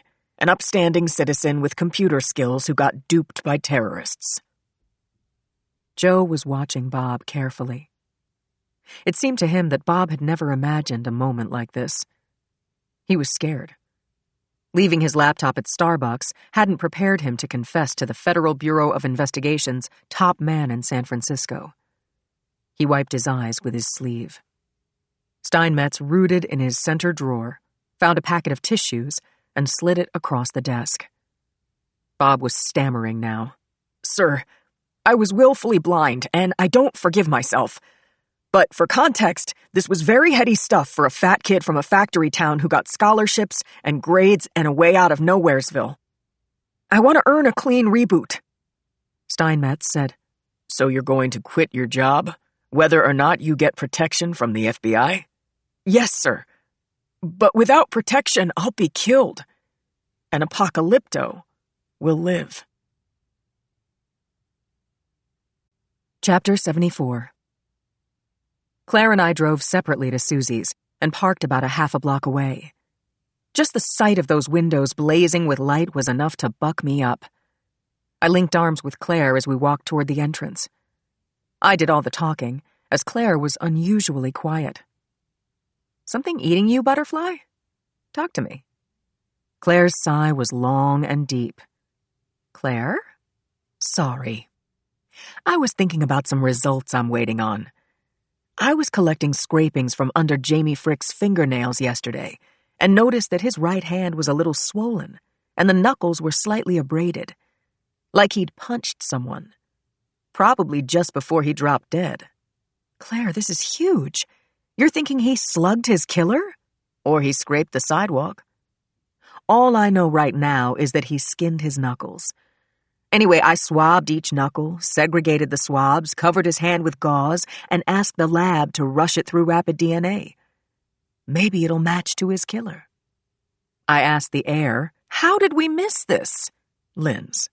When I got to the scene, there were 10 people inside the perimeter, say 100 square feet, and twice as many true crime addicts were outside the tape, taking pictures, shouting questions. Frick was lying face down in pooling blood. We got him into the van quick. I said, No, it's okay. I'm feeling some hope. Me too, said Claire. Some. But I'd advise you to keep it in check. And then we were at Susie's front door. I pulled it open, and the aroma of spice billowed out to the sidewalk, along with light, laughter, and the jazzy beat of steel drums. I held the door for Claire, and she smiled as the Yellow Bird Band launched into an original tune. The room itself calls up the image of a yellow bird. The walls are the color of ripe mangoes and hung with hand-painted market scenes in the Jamaican style. Susie was setting up the main floor for the limbo competition, and the long bar to our right was packed with regulars who were tossing them back without falling off their stools. The barkeep was 30, played trombone, had a mop of yellow hair, and was wearing a flowered shirt with a name tag reading Fireman. He waved and called out to us as Claire and I pushed through the main room, then took the corridor that skirts the kitchen's pass-through window and opens into a smaller, quieter dining area. Susie's backroom waitress, our friend Lorraine O'Day, whistled to get our attention and pointed to our booth. Yuki was already seated there, scrunched back in the corner wearing a designer suit and a smile that fell short of happy. Claire slid into the booth next to her. I took the bench seat across from them. Claire said, "Let's get something to drink. I'm ready." Lorraine read our faces. She brought over menus and a pitcher of draft, plus 3 frosty beer mugs, and asked Yuki if beer was okay. Yuki's Go Wild drink is a fruity margarita. She downs tequila like soda water. Then she giggles and sings. I was glad when she said sure to the brew. I said, "Lorraine, chips and dip until Cindy gets here?" "You bet." Claire waited for Yuki to put down half her beer, then placed her hand on Yuki's arm and asked, "You got something to share, sweetie?" Yuki said, "Oh boy, I hate to have to say this." I said, "This is about Mary Elena?" Yuki nodded. "Wasn't her fault. It was all going well. She was fine in court and on the stand. Then Tyler Cates, that SOB, jumps up and says that he knew her, that they were in a mental institution together, Brookside Psychiatric, and he hadn't been sworn in. He was at the counsel table when he got to his feet and bellowed this crap out to the jury." Chapter 75. My jaw actually dropped as I pictured Tyler Cates blowing up Yuki's case with his news that he and Mary Elena had both been patients at Brookside Psychiatric. Then I sputtered, "That's bull, right?" "We don't yet know," Yuki groaned. "It's near impossible to get hold of medical information. But I Googled it. There's a Brookside Psychiatric in Bangor, Maine, in Louisville, Kentucky, and in Pensacola, Florida. Also a Brookside Wellness, a chain of clinics, and a couple of Brookside mental health spas. Those are all in different states with different laws, and given HIPAA rules, the patient has to sign on the dotted line or you can't find out beans." I heard myself say, "Oh man," just thinking of the legal hurdles that would have to be cleared to get protected information. Claire said, "Hold up a second, just so I understand. If Cates really did know Mary Elena, just saying, how does that affect the charges of an obvious violent rape and beating?" Yuki said, "Mary Elena's credibility is at stake. There were no witnesses to the crime, so it's he said, she said. Yes, she was brutalized, but she also said she didn't know Cates. She said under oath that a stranger demanded sex. He said she's the one who asked for it. So, if she demanded sex from someone she used to know, some people would say it wasn't rape. Aggravated assault? Very possible. Still, one vote could hang the jury, and Cates could get a hall pass." I asked, "Can Cates document his time at Brookside?" "No idea," Yuki said. "And what about Mary Elena?" "She says it never happened. No way." Yuki went on. "Red Dog would have to move mountains to get this information if Brookside was in San Francisco. Even then, he'd have to pull a million strings. He's barely speaking to me because he said this case sucked from the beginning." Yuki, Claire, and I had all been at the scene of the crime.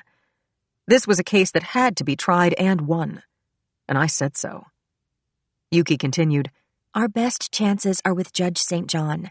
He's fierce, and he's furious. He also doesn't want to lose this jury and have to start over.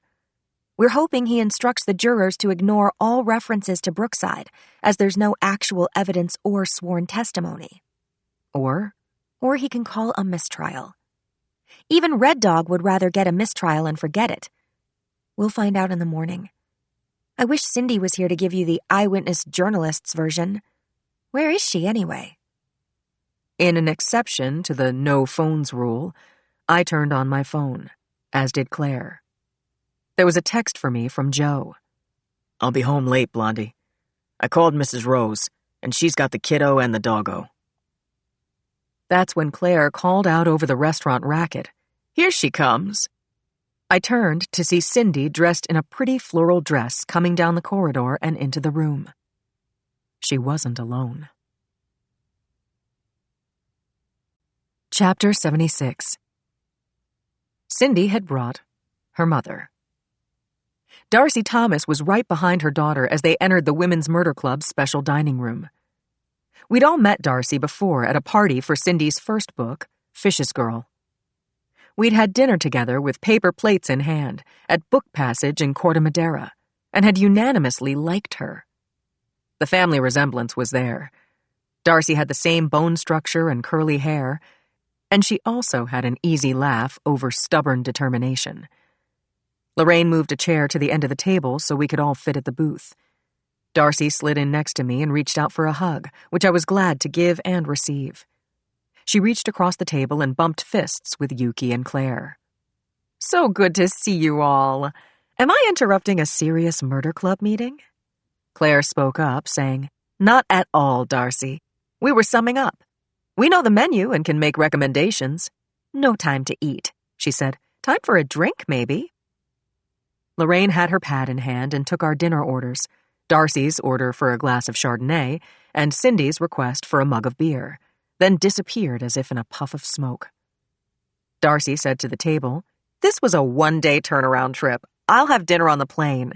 But I do have a problem for the club's consideration, and I hope you all can help out. Cindy groaned. Oh, God.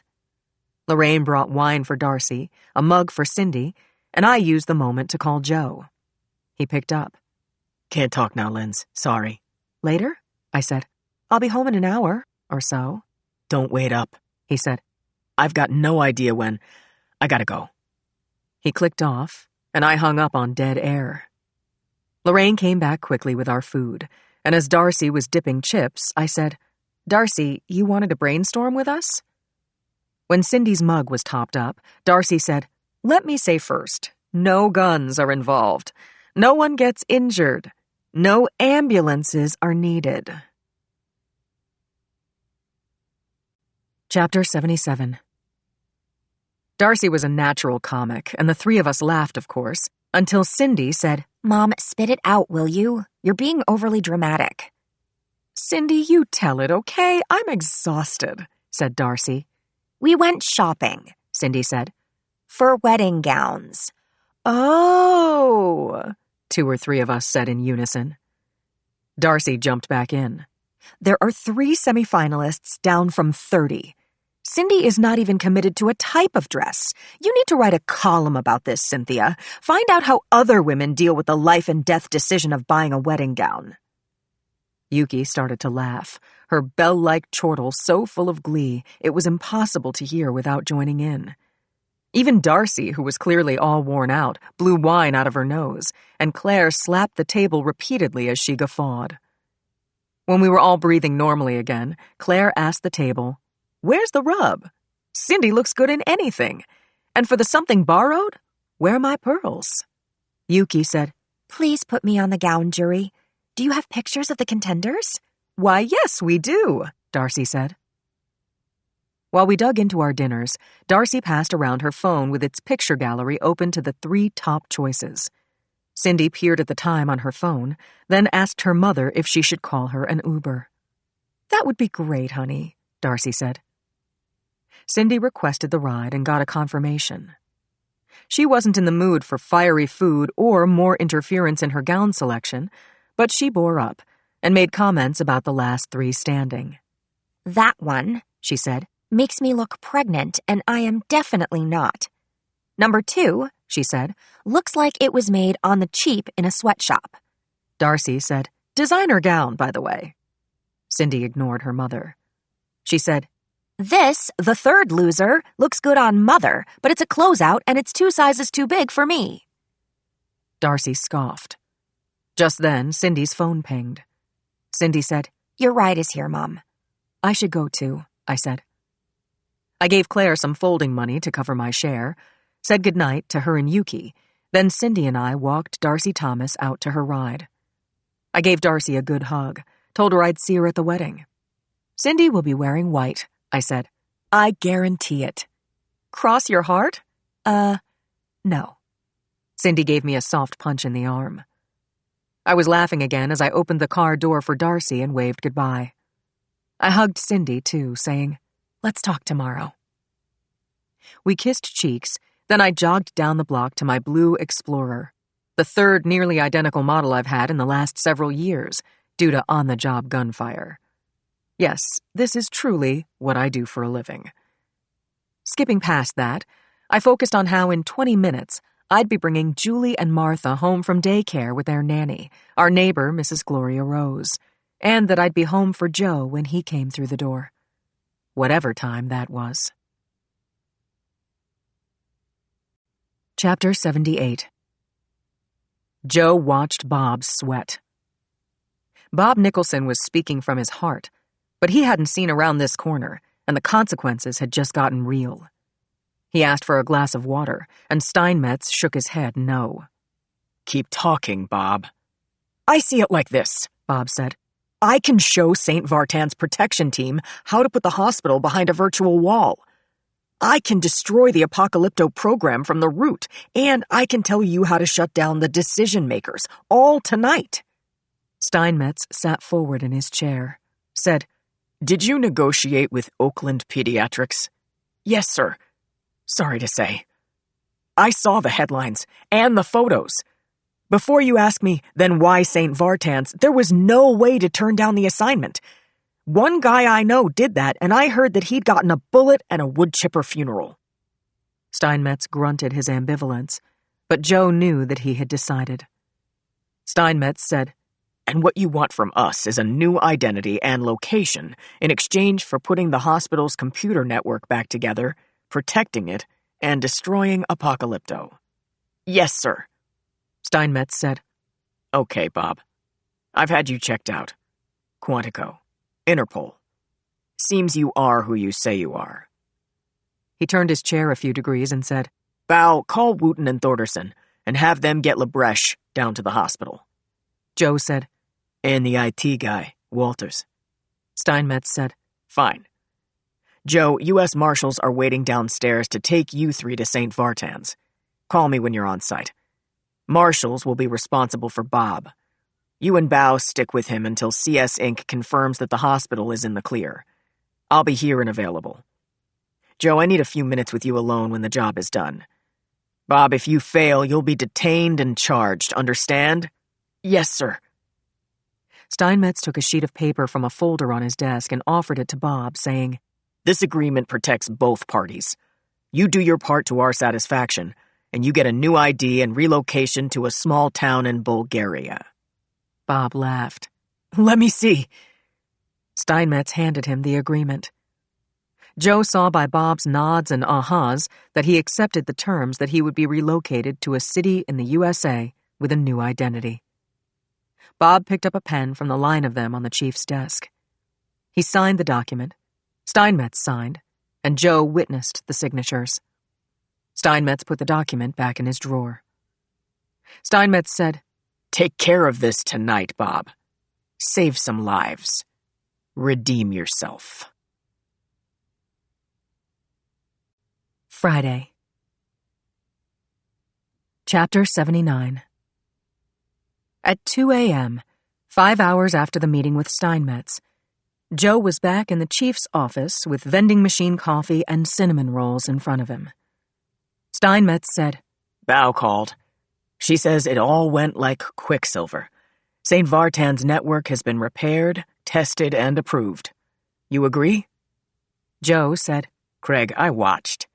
I looked the part and asked questions, but really my technical knowledge has its limits. Bow and CS Inc. were satisfied. I'd say more than satisfied. Tech speech is irritating, isn't it? Yep, language from outer space. The marshals have Bob in lockup while we work out his part of the deal. Very good. And I've got something for you, Steinmetz said. He opened his drawer and took out a folder and handed it across the desk to Joe. There was a number 2 envelope inside the folder, Joe's name typed on the front. Joe wondered if it was another job offer. Steinmetz had tried to lure him back full-time, but so far Joe had resisted. Steinmetz said, I fast-tracked this. He sat back in his chair and had a bit of a grin on his face. Joe put his thumb under the flap, pulled it across the back of the envelope, then fished out the enclosed sheet of paper. There was one double-spaced paragraph. Craig, thank you. I want to discuss this with Lindsay. Fine. I need an answer by this time next week, okay? Thanks again, Craig. I'll let you know. The 2 men stood up, shook hands, and took the elevator down to the street together. Chapter 80. I was startled awake at some time before dawn. My bedside clock tells the day and the weather as well as the time. 6:40. Friday. Overcast. No chance of rain. My clock never lies. I closed my eyes, hoping I'd fall back asleep, but no. I was thinking about Jamie and Holly Frick, their bodies spread out on the street, killed only 6 months apart. I had a 9 o'clock meeting with Ray Bergen. Holly's younger sister had resisted cooperating with the investigation, but had finally agreed to meet with me and Rich at the Frick's house before the funeral service at 10. Not much time for us to question Ray, who'd known Holly her entire life and was also one of Jamie's longtime lovers. I was determined, though, to get what I could from her in the time allowed, with Conklin's help.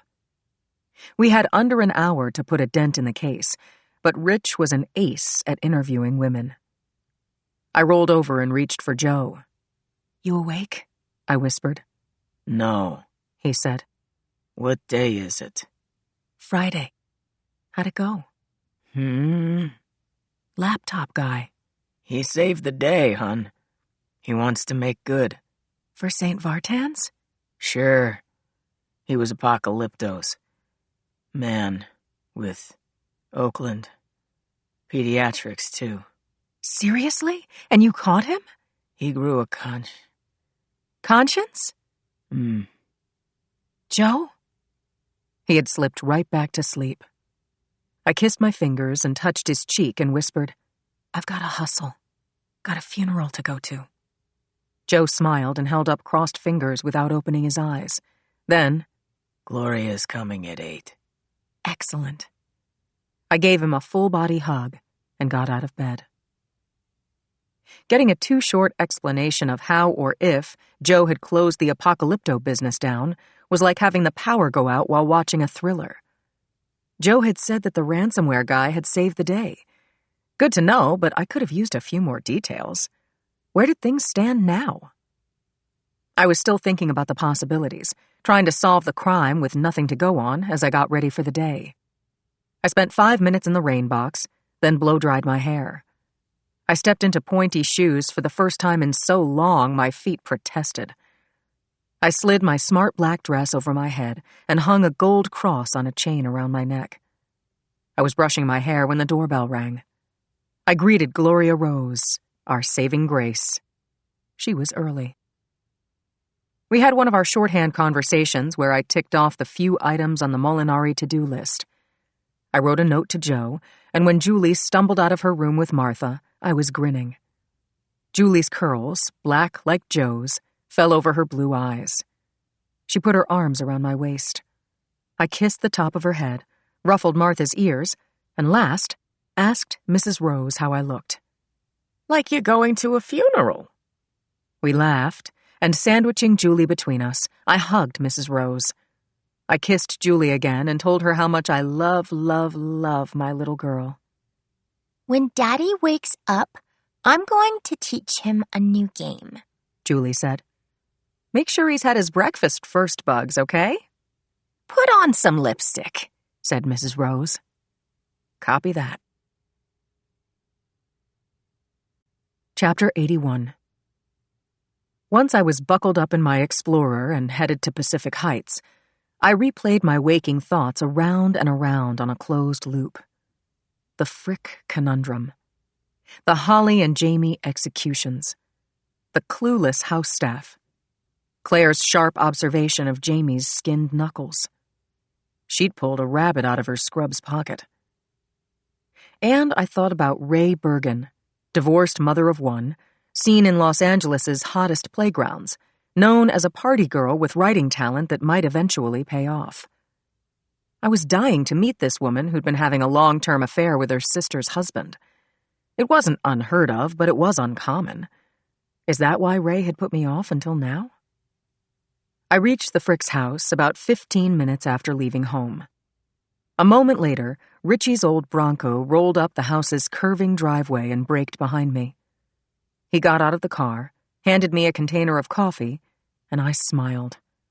The kindness of this man. I said, "You didn't sleep either?" "It wasn't the case," he said. "It was Cindy." "What about her?" "She was flipping, flopping, getting out of bed, coming back, kicking the mattress, talking in her sleep." "It's not about you, Richie. It's about marriage in general. She never imagined it for herself. You know this." "You didn't sleep either," he said to me. Joe had a big assignment from Steinmetz. He didn't get home until about 3. "Apocalypto?" "Bingo," I said. "All good. St. Vartan's is back in business." "Thank God." Richie crossed himself, sighed. "Details?" "I wish. Joe fell asleep while talking." We both laughed. "I'm going to sleep all day tomorrow if I have to go to a hotel," he said. I said, "Great idea." Meanwhile... "Yeah. Will Ray talk to us, or will she not? Do you get why she wouldn't talk?" I think so. My guess is she loved Holly and Jamie, both at the same time. Or the obvious, something she doesn't want to tell us. We'll find out, but it would be easier if she didn't live in Malibu. I took a deep breath, then said to Richie, "After the funeral, she's going home." Rich put an arm around my shoulders and gave me a little squeeze. "She'll talk to us," he said. Most of the time, Rich was right. He had sharp instincts and could tease out the truth from a sphinx. But no one scored 100% on breaking down a suspect without having leverage and in a short time. Not even my partner. We walked up the pathway to the front door. Then I reached out and rang the doorbell. Chapter 82. Arthur Bivacqua opened the front door. "Sergeant, good to see you." "Same here, Arthur. You remember my partner?" "Of course, Inspector Conklin. Come in." I asked Arthur, "How are you doing?" "I feel lost. Do I have a job?" "This is a big one, Arthur. See what Ray has in mind. And I suggest, don't make any sudden moves." He showed me that his hands were empty, prompting us to grin. We 3 walked together down the long carpeted hallway lined with old masters that today held no magic for me. I knew the way from the hallway to the domed glass room with its exotic plant life and wide view of the Pacific. There were a dozen small round tables in the solarium, one of which was set for 3. A dark-haired woman in black was sitting at one of them with her back to the entrance. We followed Arthur to the table. He said, "Ms. Ray, this is Sergeant Boxer and Inspector Conklin from the SFPD. I thanked him, and Rich and I took our seats. I heard Arthur calling Rafe on the phone, asking him to move the cars. I told Ray that we were sorry for her tragic loss, after which Arthur took our order and disappeared. I said, "Miss Bergen." Call me Ray. "Ray. I'm the lead investigator on James Frick's murder. I know we have very little time today, so with your help, we'd like to get some basic information, and any ideas you may have on whoever killed James and Holly." I want to help, Sergeant. You don't have to persuade me. Good. I took out my phone and showed her what I had for her address in Malibu, her phone numbers and email addresses, and she confirmed them. "I'm going to record this interview, Ray. It will save a lot of time. You can ask me as many questions as we have time for, and we can follow up on the phone, or here, or in Malibu." Fine with me. May I have your card? I passed a card to Ray, and Conklin asked, I'd like to hear this from you. What was your relationship with James Frick? I loved him. He loved me. Yes, he was married to my sister, a complicated story, but my sister knew about his free-ranging social life, and that went both ways. Holly had lovers too. She didn't love Jamie anymore, or even like him. Or so she told me. I asked, how often did you and Jamie see each other? When we could. I live some 6 hours away by car. I don't like to fly, so I only saw Jamie about once a month. Ray told us what she knew about Jamie's schedule since Holly died, that his sons from his first marriage were living in Switzerland, as was his first wife, Talia, and that Arthur would have the soccer schedule. Conklin asked Ray if she knew of anyone who'd threatened Holly or Jamie, if either of them had made big changes in their lives, if Jamie had gambling debts, if Holly could have been the target of a rejected lover. Ray answered the questions credibly and without hesitation. 4 no's, one after another. And when she looked at her watch, I knew that our breakfasts of tea and freshly baked rolls would go untouched. That in 5 minutes or less, our interview with Ray would be over. We would be inside the Fricks' private chapel, and we might not have a chance to speak with Ray in person again. I put my hand on her forearm and asked, Ray, where were you on this past Tuesday morning? When Jamie was murdered, I was at home, she said. My ex-husband, Christophe Picard, had stayed overnight. I said, I've read about Christophe. He has a restaurant here in Presidio Heights. Yes, Ray said. He lives here in San Francisco. On Monday, the day before Jamie was shot, Christophe drove down to L.A. We spent the day at Venice Beach with our son Brock, and then Christophe stayed over with me, which was fine with Jamie. There were no issues there. I can introduce you to Christophe at the funeral. We thanked Ray for her time, and on my way out the door, I stopped to have a few words with Arthur. He liked Ray, but although he'd known her for 20 years, he didn't know her well. Arthur, yes or no? Would you trust her? I couldn't say, said Arthur. That meant no. Chapter 83. Yuki buttoned the jacket on her red closing statement suit. The case against Tyler Cates had been going as well as Yuki had hoped. She'd been steady, believable, hadn't dropped a single stitch, until Cates had set off an H-bomb, saying that he had known Mary Elena when they'd both been patients at a mental institution called Brookside Psychiatric. That was his explanation for why she'd asked him for sex in the changing room at Ixay-Soigny. He said that they were old friends, both of them crazy. An advanced computer search showed no fewer than 30 mental institutions with Brookside in its name, and as she'd lamented to Lindsay and Claire, they crisscrossed the United States from Bangor to Pensacola, from Baton Rouge to Seattle. Mary Elena had no living relatives who could support or deny Cates's whopper, and if either the DA or the defense found a Brookside mental anything, the institution would be highly unlikely to turn over records to any lawyer without a subpoena. And there were too many reasons to count why no subpoena would be forthcoming in her lifetime. Red Dog had been against Yuki taking this case, but he was sympathetic to her current dilemma. You did your best. No, Yuki, you did great. And after you give your closing, it's out of our hands. At 9 a.m., Yuki and Nick Gaines took their seats at their counsel table in 8G. Normally, Gaines was as put together as an actor playing young dad in a cereal commercial. Today, he looked as though he'd slept in his car. Too much lack of sleep. Returning Yuki's appraising look, Gaines said of her suit, "Red for the win?" I also have my toes crossed and a 4-leaf clover in my pocket. I don't think Mary Elena will feel better by lunch recess. Is she actually sick? She was re-traumatized, Nikki. There was the original trauma by her grandfather, the attack in Ixay-Soigny, and now Cates shouting his stinking trash and calling her a liar. Do you think she was actually in a mental institution with Cates? I didn't say that, Gaines said. but Yuki knew he'd thought it. If Brookside was a real place, and Mary Elena Hayes and Tyler Cates had both been patients there, Mary Elena's multiple personalities would protect her from the shock if Tyler Cates was found not guilty. But her attorneys would have no protection against the crushing disappointment. The loss. 6 months gone. Trust in their client gone. This wouldn't be the first or last time they'd be whacked by a case that had gone upside down without warning.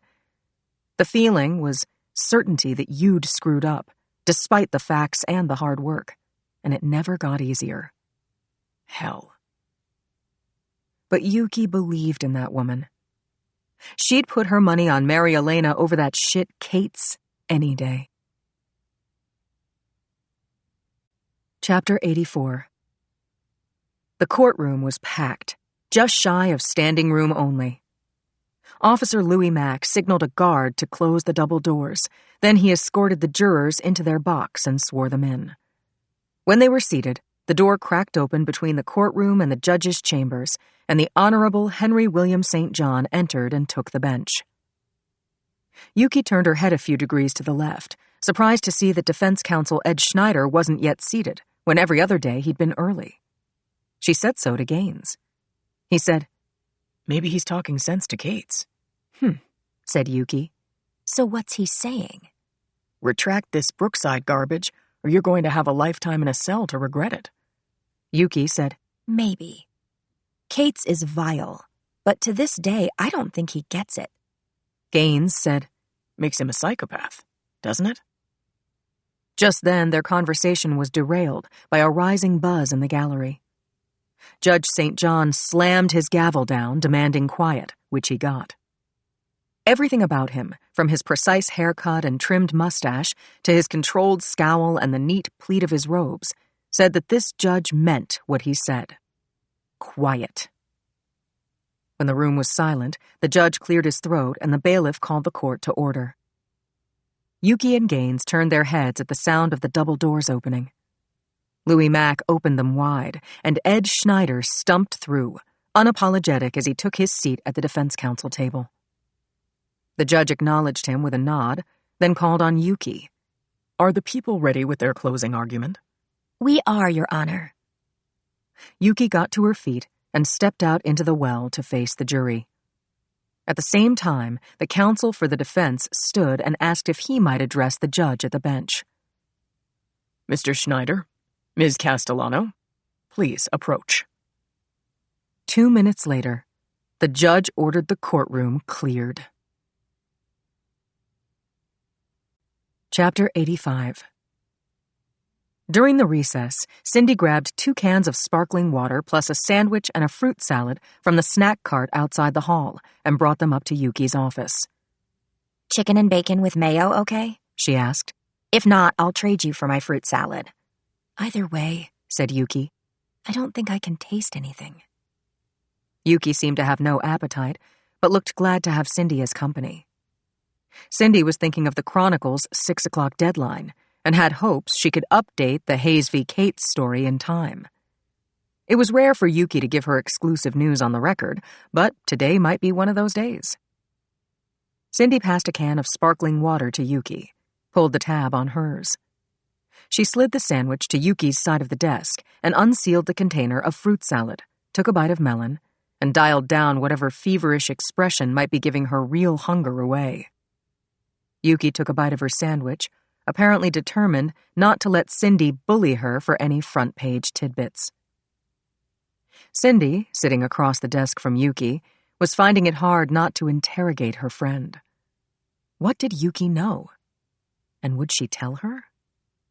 She watched Yuki take her sandwich apart, push a strip of bacon around with her fork, pick it up with her fingers, and chew on it for a while. Cindy drank her seltzer and waited. And then, she had to ask. Yuki, what caused St. John to call a recess? Schneider asked to talk to the judge. Then the judge asked for the prosecution, too. You all spoke for exactly 2.7 seconds. You and Schneider went back to your tables, and St. John said court is adjourned until further notice. I was there, Yuki. I can write that. Sure, Sin. Not a problem. So, Yuki, Judge says court is adjourned.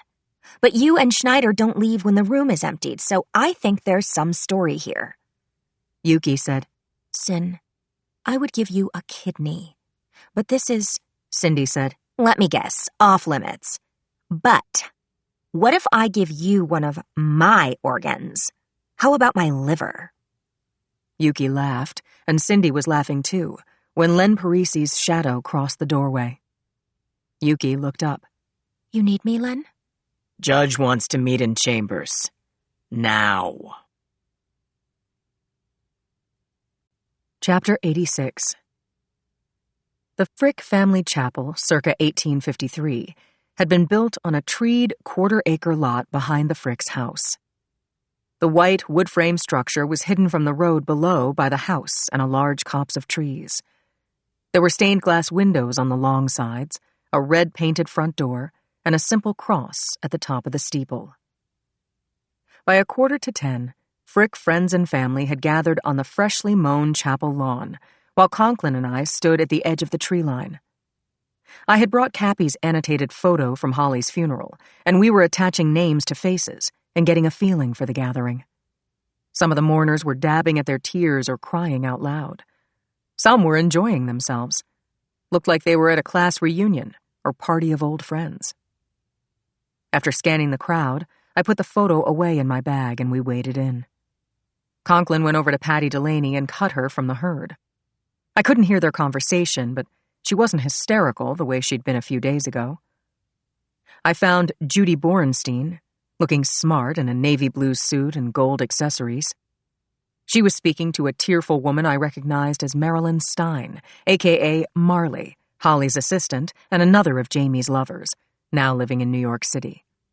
Borenstein was in business mode, as was I, and I broke into their conversation. Marilyn stiffened her face to me and started to move away. Borenstein caught her by the arm and said, Marley, we're lucky to have Sergeant Boxer leading this investigation. Spend a few minutes with her, why don't you? Then Judy was called away. Marley asked me, Have you gotten anywhere in Holly's death? Not yet. It's possible that this investigation into Jamie's death will turn up a clue in Holly's. Marley shrugged and looked past me. Her expression meant to convey, whatever, I couldn't care less. I said, Miss Stein, I know that Mr. Frick cared about you very much. We need your help. I can't tell you anything. I left the Frick's employ after Holly was murdered. It's been 6 months. The lawn had emptied, and this might be the last time I'd spend time with this woman. Marley, very simply, who wanted Holly dead? Holly would say that I did. Conklin came over in time to hear this exchange. He said to Marley, Why do you say that? I knew too much about her, Marley said. I signed a 6-page NDA, but that didn't stand up to how much Jamie loved me. I was a servant by day, and a madly in love idiot a few nights a month when he and I were together. Holly knew all of that. It's a humiliation that will cost me 30 years in therapy, and I doubt I will ever trust a man again. But I didn't kill Holly or Jamie. I have a job and a roommate and a doorman in New York, all of whom can testify to where I was when Jamie was killed. I asked for names and numbers, and Marley gave them to me. I had other questions. Had there been any hate mail or threatening phone calls to Holly? Any aggression from Jamie toward Holly? Anything that at that time or in retrospect made her suspect that Holly or Jamie might be in serious danger? Marley said no to everything, her face frozen to stop her emotions from breaching the banks of a lake of bitterness. She emphatically claimed that she was and had been an ingenue when Holly hired her, unprepared to handle the complex emotions of both of the Fricks. Arthur can back up everything I've said, she spat. There are no secrets from Arthur Bivacqua. He knows everything. Good luck, Sergeant. I'm a dead end. Chapter 87. I watched Marilyn Stein walk away, stiff, angry, and not afraid to show it. I wondered if she was the one who'd made the phone call to Jamie on his last morning, if she had summoned him to his death. Had she hired someone to put him down? Had she done it herself? It would take a few phone calls to airlines to see if Marilyn Stein had flown from New York to San Francisco earlier this week. I looked around for Richie, saw he was still working the crowd. I also saw brooding women, men drinking alone under shade trees who looked away as I caught their eyes. There was a touch on the back of my arm. I turned around. Ray Bergen was there with a tall, good-looking man of about 40. She introduced me and Conklin to Christophe Picard, her ex-husband and companion of 2 decades. Christophe, a chef, said, "By the way, I have a bistro on Sacramento Street. Chez Bon Ami. You are both welcome to drop by and speak with me any time. I doubt I know anything useful, but I'll definitely serve you a meal you won't forget." Ray said, See that gloomy young man over there by the drinks? Gray jacket? That's our son, Brock. I looked and saw a college-age boy standing beside the bar area.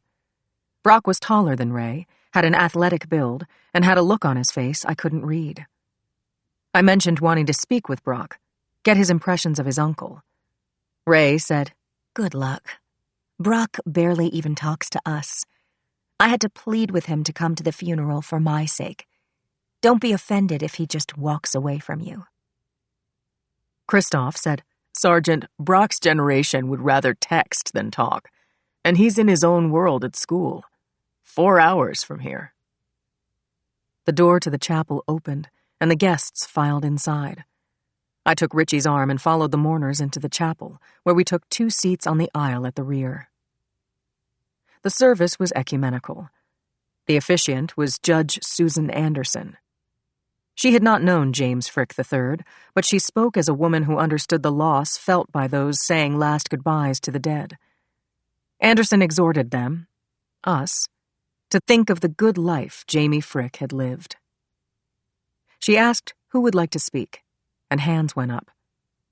Arthur Bivacqua stood, took the podium, and spoke of Mr. Jamie as a man who'd shaped his life and taught him to strive for excellence in all things. Arthur said that he loved Mr. Jamie and Mrs. Holly, and always would.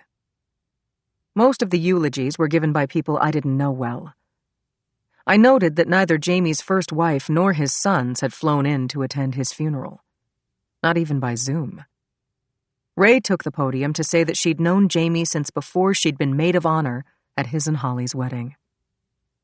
Although I don't believe in an afterlife, if there is one, Jamie will be having a party for Holly, for their friends who have passed. God bless Jamie and Holly. God bless us all. I took note of these rehearsed speeches, especially those from Jamie's former lovers, and, excepting Patty Delaney, no one fell apart or crossed a line. A prayer was offered by Judy Borenstein, and Sage Dugan, a member of the staff, sang a hymn in French, J'irai la voir un jour. At one point her voice had cracked, but she'd taken a breath, then picked up where she'd left off. Conklin and I paid our respects to Jamie in his casket at the front of the chapel, a man no longer powerful, narcissistic, charming, unfaithful. We signed a visitor's book, and I left my phone number and email address in the space provided. We left the chapel before the hearse and the limos took the long drive out to Cypress Lawn in Colma. Rafe Talbot brought our cars around to the front of the house. Good luck, Sergeant, Rafe said to me. You still have Greta's number? My girlfriend? Please call me there, if I can help in any way. I wondered again about Rafe, this pleasant middle-aged man who'd done time for car theft at 19. He lived on the Frick property and was closely tied to Jamie's movements. We would need to talk to Rafe Talbot again.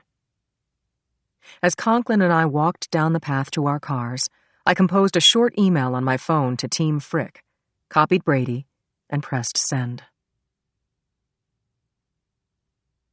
Chapter 88. The judges' chambers were lined with bookshelves, carpeted in oriental rugs, and appointed with mid-century modern furnishings.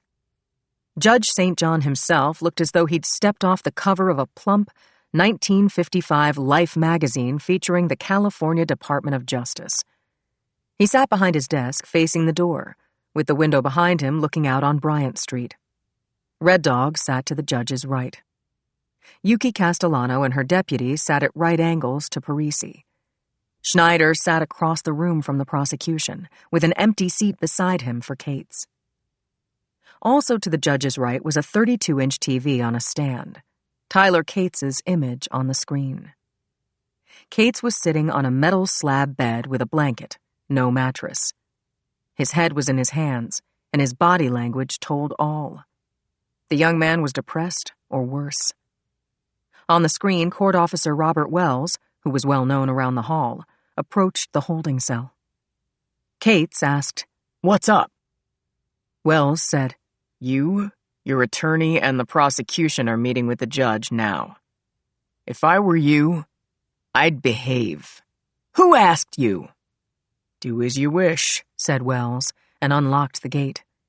He cuffed Cates and walked him out of the holding cell.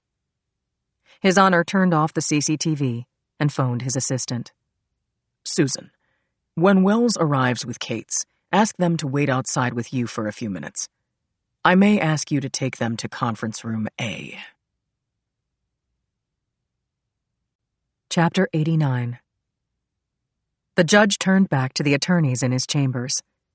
He said to the defense counsel, "Ed, because of Mr. Cates's eruption in court, I had to check it out.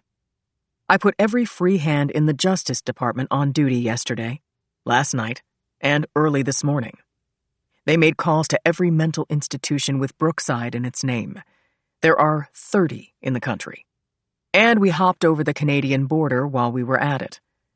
None of the institutions had ever had a Tyler Cates or Mary Elena Hayes as patients, ever. One or two of them had closed, but we chased down heads of these defunct places who were working at other mental institutions. As Mr. Cates produced no documentation of his time spent in a mental institution, we not only went as far as we could go, we went farther. In my heavily researched opinion, Tyler Cates lied to confuse the jury to get them on his side. I can't let it stand. I could call a mistrial, but it would only serve to encourage your client to repeat this performance in a new trial. Ed, when Cates gets here, I suggest you talk to him in the conference room. Tell him this is a come-to-Jesus moment, and if he doesn't tell the actual truth, I'm going to put him in jail and throw away the key for all of eternity. Len, if Cates confesses, will you consider giving him a break?" "Meaning?" There was a knock on the door. Court Officer Susan O'Connor opened it about 10 inches, looked back toward the judge, and said, "They're here." Judge St. John said, "Give us another couple of minutes." Susan went outside the room. The judge answered the DA.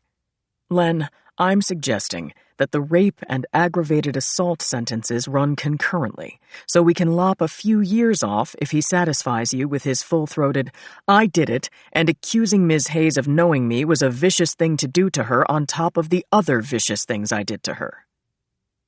Mr. Cates should apologize to her and ask her forgiveness, something approximating all of this. And let's say he'll be eligible for parole in 30 years.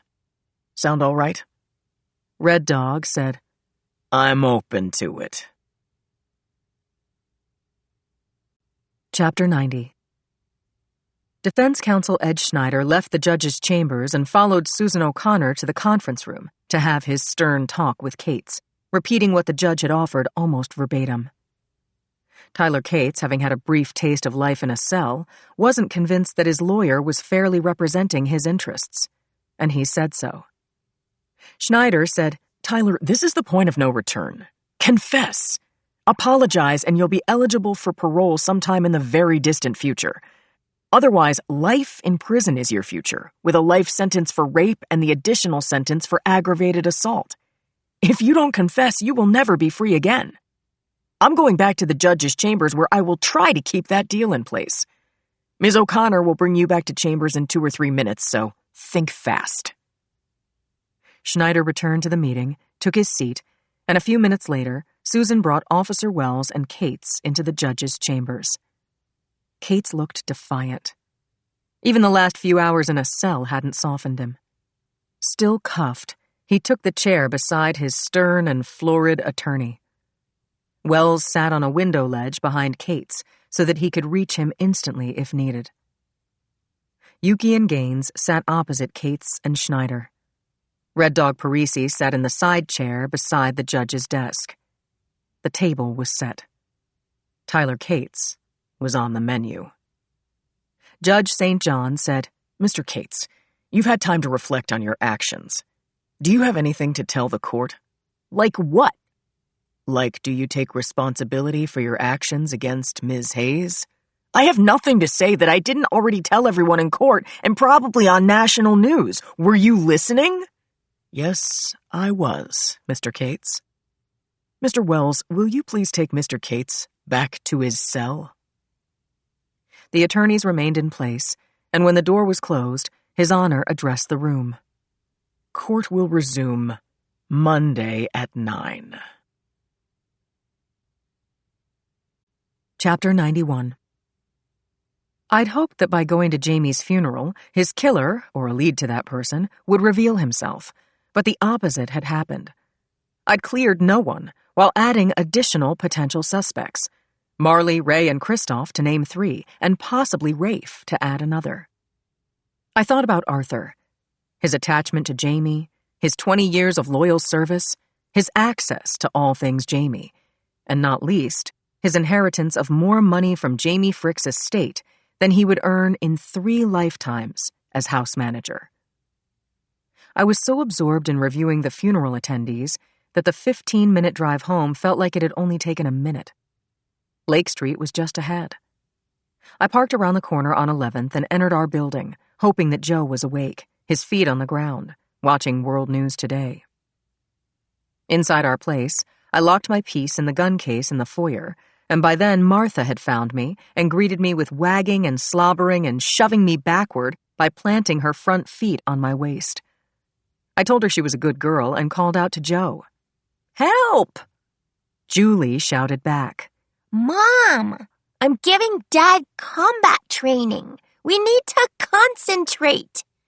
Meaning, don't interrupt us, okay? Okay. Chapter 92.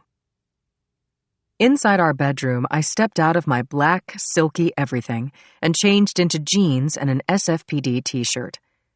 Back in the living room, I dropped into my mom chair. I wanted to talk to Joe and knew he wanted to talk to me. But this was Dad and Julie time, and Julie wasn't giving that up without a fight. "Daddy, this is important. No talking." I saw what was happening and stifled a laugh. Julie is one of the funniest people I know, but she takes herself very seriously. When it came to combat training, Julie Ann Molinari, clothed in lavender unicorn PJs, was in charge. She called out her moves. "Daddy, this is called kicking and punching." Joe covered his eyes, and our little combat trainer kicked him in the shin with one bare little foot, then socked him in the biceps with the opposite fist.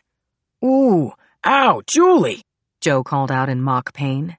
"Now," she said. "this is what I call dodging." She leapt from side to side, making, I guess, war cries. "Yah! Pow! Powie Yahoo!" Joe played his part as victim until a laugh escaped him. "Don't laugh, Daddy.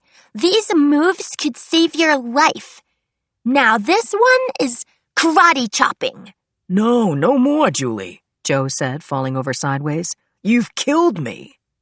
"Okay, last one today," Julie announced. "This is advanced training. It's using weapons." Julie picked up her plush stuffed cow she'd named Mrs. Mooey Milkington and swung it around her head, singing out, "Whoop! Whoop! Whoop!" then slapping those few ounces of fluff and foam rubber against Joe's forearm. "Julie, I can't take any more. Please, stop." "We're done," Julie crowed. "I promote myself to combat trainer level 2, she said, and jumped into his arms. Joe hugged her until she squeaked, "Daddy, you win." Thank you, Julie. I can take on anyone now. Kung Fu fighters, even Superman, said the actual G-man in the family. I said, Julie. Mom, you want combat training? Not now, sweetie. I need to talk to Dad. It's confidential police business. How about we set you up with a movie in your room so Dad and I can catch up? Okay, this time. What movie, Mom? She ran across the floor, climbed into my lap, and threw her arms around my neck. I said, you tell me. House of Cats, she told me.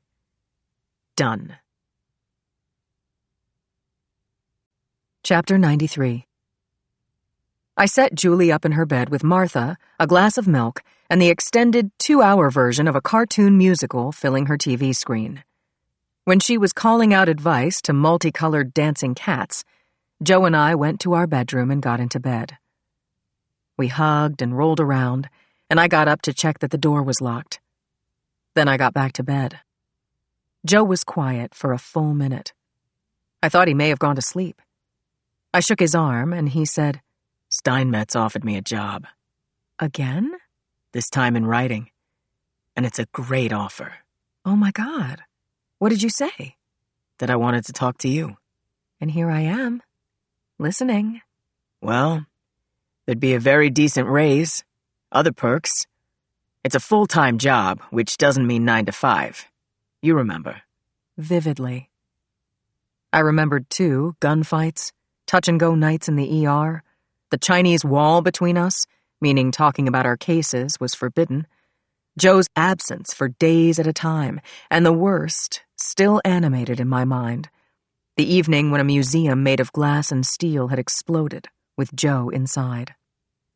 He said, I could turn down the job again and keep doing what I've been doing for a few more years. There's a lot to be said for that. Like what? I'm the boss. No-brainer work. Afternoon naps. Long walks with Martha. High-fat, salty snacks in the kitchen. Drop off and pick up our little girl at the school bus. But that's not all. Did I mention afternoon naps? His delivery was priceless, and I laughed out loud. No screaming, he said, then tipped my face to his and kissed me long and hard. I kissed him back, and then his hands were under my clothes, and I was tugging at his. Hey, I love you, he said. I love you too. We made sweet love, panting but not screaming, aware of the little girl in the next room watching a movie that would soon be over. We dressed reluctantly but stayed in bed and made a circumstances-permitting date for tomorrow night. Dinner out, home again, same place, and with some screaming aloud. I rolled onto my back. It would be good for Joe to go back to work, but we both knew that everything would change. Joe spoke. Steinmetz wants a decision next week. That stinks. How about we talk again about this a few more times? I have to get used to the idea of it, but the decision is yours. Ours. I squeezed his hand. I rubbed his head and traced the scar from the Cytron explosion that had parted his hair. It was a rare pleasure to be in sync like this, in the same circadian rhythm with my husband. Even tired, our minds racing from the other's touch, from anticipation, from knowing, loving, trusting each other. Joe and I just had a great, memorable night together. The best in a long time. Saturday. Chapter 94. Joe held the front door for me, and I felt transported back to a more elegant time, at least as it was portrayed in black and white movies. The jazz was hot, the patrons looked cool, and Joe and I held hands as we took the grand staircase to the mezzanine floor. To my eye, Joe looked a little bit like Clark Gable without the mustache, and I'd swept up my hair, worn my red, scoop-necked cocktail dress, giving me a glam Ginger Rogers look. Bix had been named for jazz-age musician Bix Beiderbecke, and the restaurant in a brick building in an alley off Gold Street felt like a 1930s supper club or speakeasy. The waiters wore white jackets, and ours, a young man named Randall, said, "Welcome back to Bix." He showed us to a table with a view of the ground floor dining room and handed us the menus. In fact, we ordered from memory, and Joe and I were alone again. Over a light white wine, I updated my combat-trained husband on the recent high points of the Frick case. I said, "We got an unbelievable break, Joe. Maybe." Let me have it. I'm braced. I told him about Claire's eagle eye, that the first shot at Jamie Frick was a .40 caliber fired at close range to his left shoulder. That Claire suspected he'd been adrenaline-charged enough to turn around and punch the shooter in the face. That's plausible, Joe mused. The next 4 rounds killed him, but the DNA on Jamie's knuckles told the tale on the shooter. He's male, and get this, Joe. He shares DNA with James Frick. Nice catch on Claire's part, said Joe. I guess the lab was unable to ID anyone from the DNA comparisons? Not yet. Huh. So if a suspect has no Frick DNA, he's out of the running. On the other hand, Jamie Frick was such a hound with women. I was thinking the same, I said. Who knows how many offspring he's produced in the last 30 years? We paused as the waiter brought our entrees. When he had left the table, I prompted Joe to tell all about his stress-packed Save the Hospital week. He told me about his partner, Bao Wong, whom he liked and admired. How much? How much do you like and admire her? Joe pinched my knee. You goofball. She's a high-tech agent. Cyber-terrorism director, actually. Lives in D.C., but if I take the job, she may move here with her family to work with me and Craig. We make a good team. Chapter 95.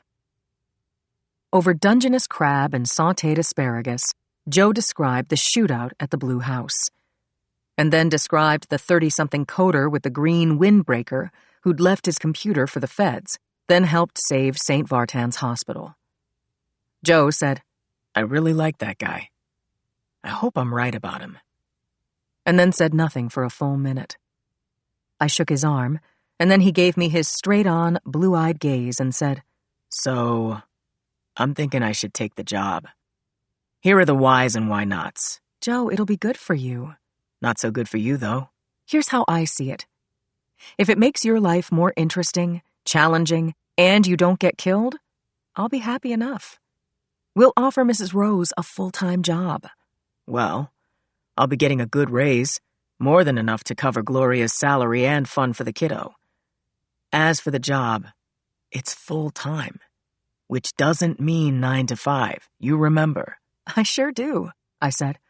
It was like living inside a sci-fi thriller and getting out of the theater is not guaranteed. That said, I think it's now or never. Joe showed me his palms, first one, then the other. On the one hand, assuming Gloria says yes, it could be the perfect life. On the other, early retirement, and I'm already bored with myself. Go for it, Joe. With my full support. Tell him yes. We held hands under the table, kissed, spooned up criminally delicious chocolate mousse with our coffee, and kissed again. We made it home before Julie was in the sack. Mrs. Rose wanted to hang out for Julie's review of Super Mario Brothers. 4 rotten tomatoes, Julie said. No, 4.5. We thanked our good friend Mrs. Rose, tucked our little girl into her big girl's bed with my old friend Martha. Then Joe and I went to the room next door. We dressed in pajamas and crawled under the covers in the dark and snuggled in for a long night's love. It was Joe who screamed into the pillow. As for me, I held him tight, and I prayed to God that we had made the right decision, that all of us would be safe.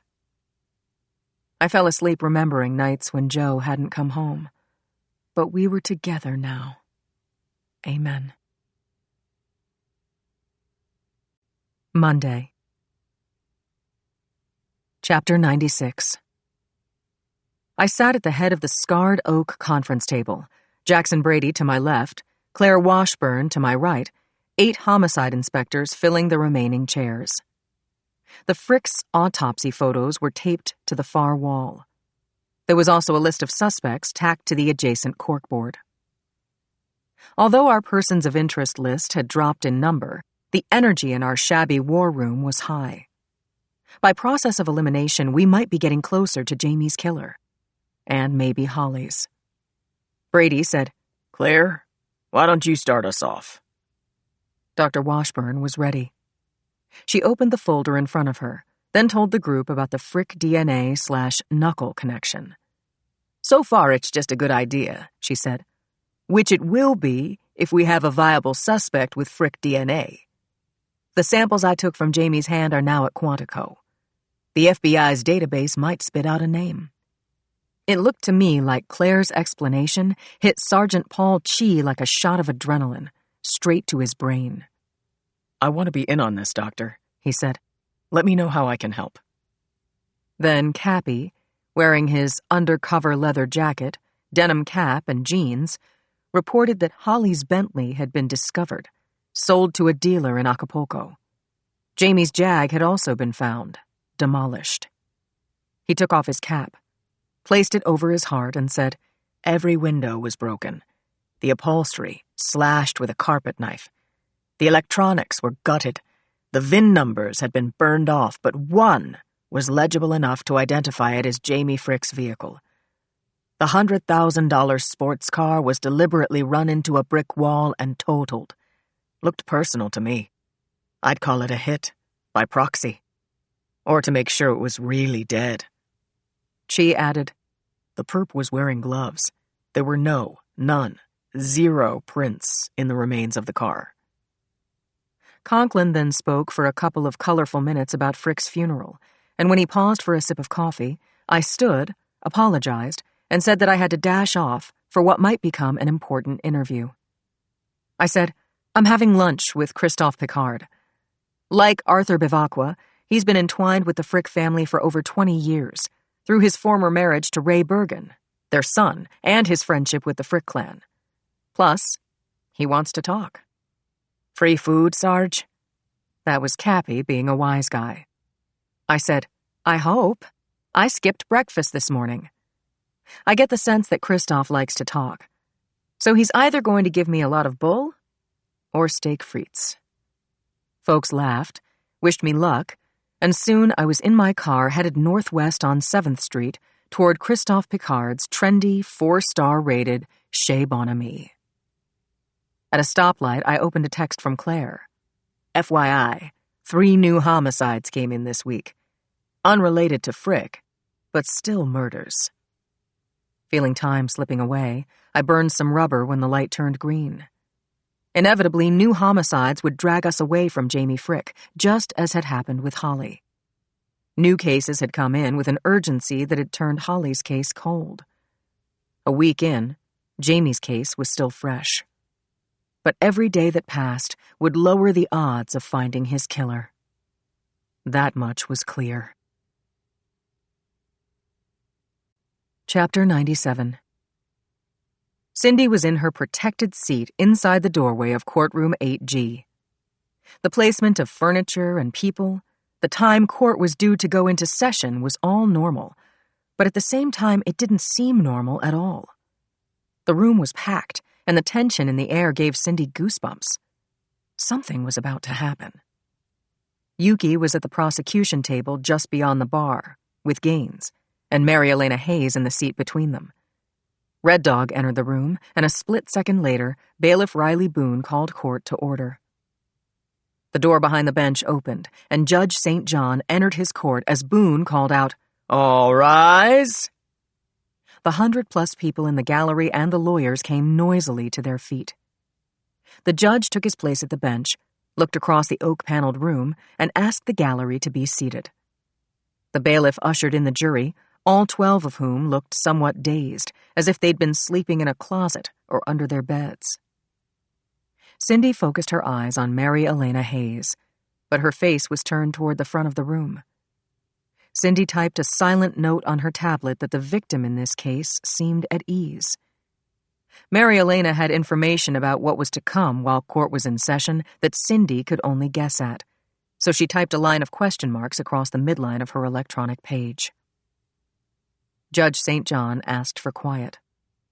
It took several long moments and the bang of the gavel to get it. The jury had already been sworn in. The assemblage now sat quietly. No one coughed or dropped a handbag or a phone charger. When he was ready, the judge addressed the jury, saying, "The court wishes to thank the jury for their time and diligence in hearing the case regarding the defendant, Mr. Tyler Cates. The time you've spent on this has not gone to waste. There will be further proceedings forthwith, and the jurors are invited to leave or to remain in their jury seats and observe these proceedings. The press will be admitted. If you are neither a juror nor the press, regrettably, I must ask you to exit the courtroom." Cindy unclenched her jaw and checked to see that her battery charger was still snugly in the wall socket as the guards moved the grumbling audience through the double doors.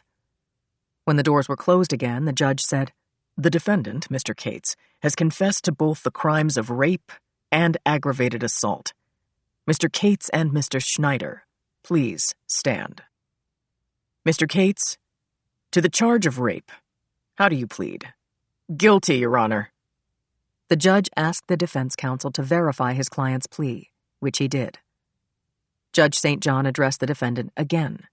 "Mr. Cates, in the charge of aggravated assault, how do you plead?" Cindy saw the defendant shift his weight from one foot to the other. The judge opened his mouth to speak, and Cates preempted him speedily. "I plead guilty to that charge also." "Mr. Schneider?" "Yes, Your Honor. My client accepts the responsibility and the penalty for his actions, and he would like to say a few words to Ms. Hayes from their respective seats." Judge St. John asked if that was all right with Ms. Castellano. Yuki bent her head toward Mary Elena, and they exchanged 2 or 3 words. Then Ms. Hayes stood and faced her rapist and abuser. She was rigid, not as at ease as Cindy had thought. The judge said, "Go ahead, Mr. Cates." Cindy typed as Tyler Cates turned and faced Mary Elena, and whichever of her personalities, maybe her own, had stiffened her spine. "I'm very sorry," said Cates. "You didn't do anything to bring down my anger and violation on yourself. I hope someday you can find a way to forgive me, although I will never forgive myself." The judge asked all to sit while he pronounced the sentence. "Mr. Cates, for the charge of rape, you are sentenced to 35 years in prison with the possibility of parole. For the charge of aggravated assault, you shall receive an additional 15 years in prison, also with the possibility of parole." Ed Schneider asked the judge to waive time, which Cindy understood and noted. It meant that imposition of the sentence would begin immediately. Looking at St. John, Cindy saw that his expression had been fixed for the length of the trial. In this, the afterword, he finally cracked a small smile. He thanked the jury again, and after they had filed out of the jury box and had been returned to their room, Judge Henry William St. John left the bench. Guards escorted Tyler Cates out of the courtroom by the side door, and Cindy stood in the aisle until she could throw her arms around her dear friend Yuki. Great job, Yuki. Great job. And on the record. Chapter 98. Later that morning, Sonia Alvarez got a call from Rob Bailey, a former Las Vegas cop she knew and trusted. Bailey had connections with official CIs and unofficial snitches, and now had what he called a smoking hot tip for her. A known but unindicted killer for hire named Samuel Rochas, who went by the unlikely street name of Padre, was being held in South Lake Tahoe, Nevada today before extradition tonight to Mexico City, where he was wanted for killing a high-ranking politico. Padre was known to have associations with James Frick via gambling, and had been dropping hints to gang members and petty thieves that he may have been involved in the Frick murders. Rochas's blabbing to local criminals, insinuating that he had killed the Fricks, seemed suicidal, or maybe his way of evading Mexico's court order. Returning to Mexico was dangerous for Padre. Convicted or not, Someone would get to him and put him down. On the other hand, Bailey had sent an attachment, a mugshot of Padre. Alvarez had a very strong and somewhat supportable hunch that Padre had been at Holly Frick's funeral, something for which she might have evidence. Alvarez had the mugshot side by side on her phone with Cappy's color photo of mourners at Holly Frick's funeral, gathered outside the chapel, and a black and white copy of that same photo with Cappy's handwritten names of the individuals in the shot. Not all the individuals had been identified. Even with Arthur Bevacqua's help, there were a dozen individuals without names, and Alvarez was particularly interested in the one who might be Padre. Her eyes had settled on an unidentified Mr. X. He looked to be 40-something, white, average height and weight, with medium-length, dark hair. His sunglasses obscured a quarter of his face, and his clothing was unremarkable, a dark sports jacket and trousers. He was standing alone, looking out at the bay, his face in profile to the camera. No matter how much Alvarez enlarged the photo, she couldn't say with a real degree of confidence whether or not this person was the man in the mugshot she had on her phone. But Bailey had said, "Alvarez, Padre's a psycho. If you want him for killing Jamie Frick, you need to get to Tahoe today and stake your claim before he's transported back to Mexico City." There was a flight to Tahoe leaving in an hour and a half, but Alvarez needed authorization to make the trip, stay in a motel, buy breakfast. She'd left a message for Brady, who was in a conference and hadn't called her back. Even Brenda couldn't reach him. Likewise, she'd left messages for Conklin, who was at the crime lab in Hunters Point, and Lindsay, who might have turned off her phone during her meeting with Christophe Picard, Ray Bergen's ex-husband. At any rate, none of the three had called her back, and she couldn't make the plane wait for her. Alvarez was still at her desktop, her eyes fixed on the screen while obsessively checking the time on the blinking clock app. If she didn't get a call back, Padre Rochas would be in Mexico City tonight, and she wouldn't be able to question him. As point person for the SFPD, it looked as though Alvarez was going to have to bring Rochas in on her own. Chapter 99. There was movement at the halfway point in the bullpen. Alvarez looked up to see Cappy arriving at his desk, dropping his weight into his chair. She called out, "Cappy, can you please take a look at this?" He called back, "Sure, okay. 10 minutes. I have some stuff I have to do." "Cappy, this will be fast. 2 minutes, I swear." Cappy muttered, "Whose definition of 2 minutes?" He hoisted himself out of his chair, went to Alvarez's desk in the pod she shared with Conklin and Boxer. He took Boxer's seat, rolled the chair closer to Alvarez's computer. She said, "I got a reliable lead on a hired gun, gambling pal of James Frick. Given name, Samuel Rochas. Goes by Padre. Apparently he says, 'Rest in peace' when he pulls the trigger." "I don't know the guy," Cappy said. Alvarez said, "Look here, Cappy. That photo you took at Holly's funeral service, the one on the chapel lawn?" "Yeah, that's mine." Alvarez pointed to a man in the photo who might be Sam Padre Rochas, standing alone, staring into the distance in profile. She zoomed in on his face. Cappy peered at the color image. "I don't recognize him. I don't even remember seeing him. There were swarms of people moving around. Circling swarms." "I have a mugshot," said Alvarez. "Check this out." She opened her phone, scrolled through her photo gallery, and opened the mugshot of Sam Rochas. Was he the no-name guy who'd been at Holly's funeral? She had to know. Alvarez filled Cappy in on Rochas's background. Bailey had told her that Padre was from Chicago, had a sealed juvie record, including gang activity, misdemeanors. Later, he'd been accused of shooting a liquor store owner, raiding the cash register, and getting away. Next stop, Nevada.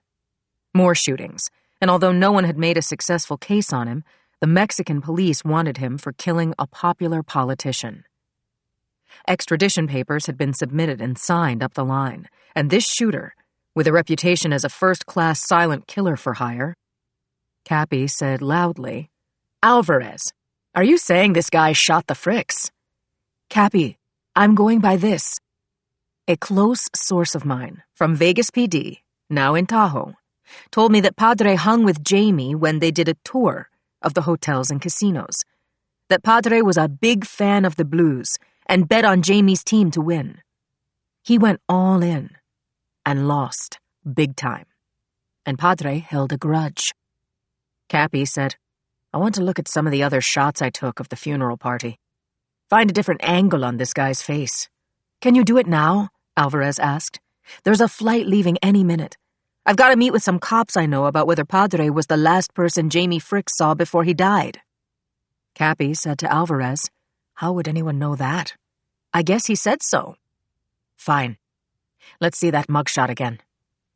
Alvarez scrolled down in her photo gallery and passed the phone to Cappy, who began memorizing the man's features. He took out his phone and looked at the 4 shots he'd taken of the crowd outside the chapel at Holly's funeral. He said, My last shot catches this guy's head from the back. No help. But I'll say this, Alvarez. He's not seen talking to anyone here, not even Jamie, who was the bereaved. If this dude was checking out the family, Holly's funeral was a scouting operation. In my opinion, Padre's worth a look-see and a chat with the arresting officer and the CO. Okay, I'm going. I need you to say, go for it, Alvarez, and sign off on moderate expenses, okay? Go for it. I'll sign a requisition and email it to Brady. Just call home. And if you think he's the doer, call Clapper and demand to be put through. Thank you, Cappy. Sonia, be careful. Call me every couple of hours and let me know where you are. Will do. Chapter 100. I'd known of Christophe Picard's Jewel of a Bistro in Presidio Heights for years. I'd never been inside, but had driven past its outdoor cafe and thought that someday I'd come here with the girls for dinner. Yet now I was sitting at a small square table by the fireplace without the girls, dressed in my usual work clothes, badge hanging from a chain around my neck, holstered gun at my waist. I was appropriately dressed. I was working. While waiting for Christophe to leave the kitchen and join me, I listened to French folk music and thought about Ray Bergen's ex-husband. I was hoping that I was going to learn something from Christophe that would lead to an arrest. He'd invited me to drop by and talk with him. Maybe he wanted to gauge what I knew about the killer. Either way, he'd opened a door, and I'd walked through. While waiting, I mentally reviewed Paul Chi's earlier interview notes with the restaurateur, which ended with Christophe Picard, alibi checked out, not suspected. I was tapping my feet, twiddling my wedding ring, when Christophe slipped into the chair opposite mine wearing chef's whites and a red scarf knotted around his neck. We shook hands. Christophe asked if I trusted him to order for me. Wouldn't have it any other way. Excellent. Minutes later, a waiter delivered the first course. Oranges? I looked up at my host. Blood oranges, he said, with caraway seeds and a champagne vinaigrette. Have a taste, Sergeant. I think you're going to like it. He was right, and I told him so. Just getting started, he said. Me too. I think you invited me to lunch so you could tell me something. Did I? Yes. Talk to me, Christophe. Do you know or have any idea who hated Holly and Jamie enough to have killed them? You get right to the point, don't you? Yes. I hope you do too. Shoot, he said. I mean, I get it, I said to the good-looking guy in blazing white sitting across from me. I've spoken with Ray, but briefly, and she was guarded. I just want to understand her and you better. Ask me anything. Here we go. Where were you on Tuesday morning last week between 8 and 8:30? That's when Jamie was murdered? That's easy, he said. I was in L.A., and a lot of people can vouch for that. Also, I paid tolls with my card. I had my phone in hand and typed notes as he spoke. He went on.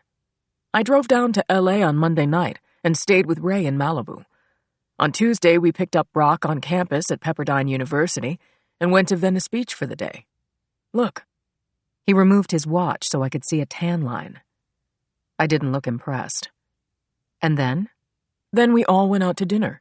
Chinese restaurant en route. I'll have the name on my credit card receipt if you want it. Then we drove the kid back to school. We didn't know about Jamie's death until we got back to Ray's place. I had another overnight with my ex-wife, and we talked about Jamie's death all night. I was in the kitchen here by 11:15. I can account for my time and Ray's. I asked him to go through his wallet now and give me the toll and restaurant card receipts, and he did it. I'd like these back, okay? I'll get them back to you this afternoon. Now I'd like to know more about Ray and James Frick. That's a very long and old story.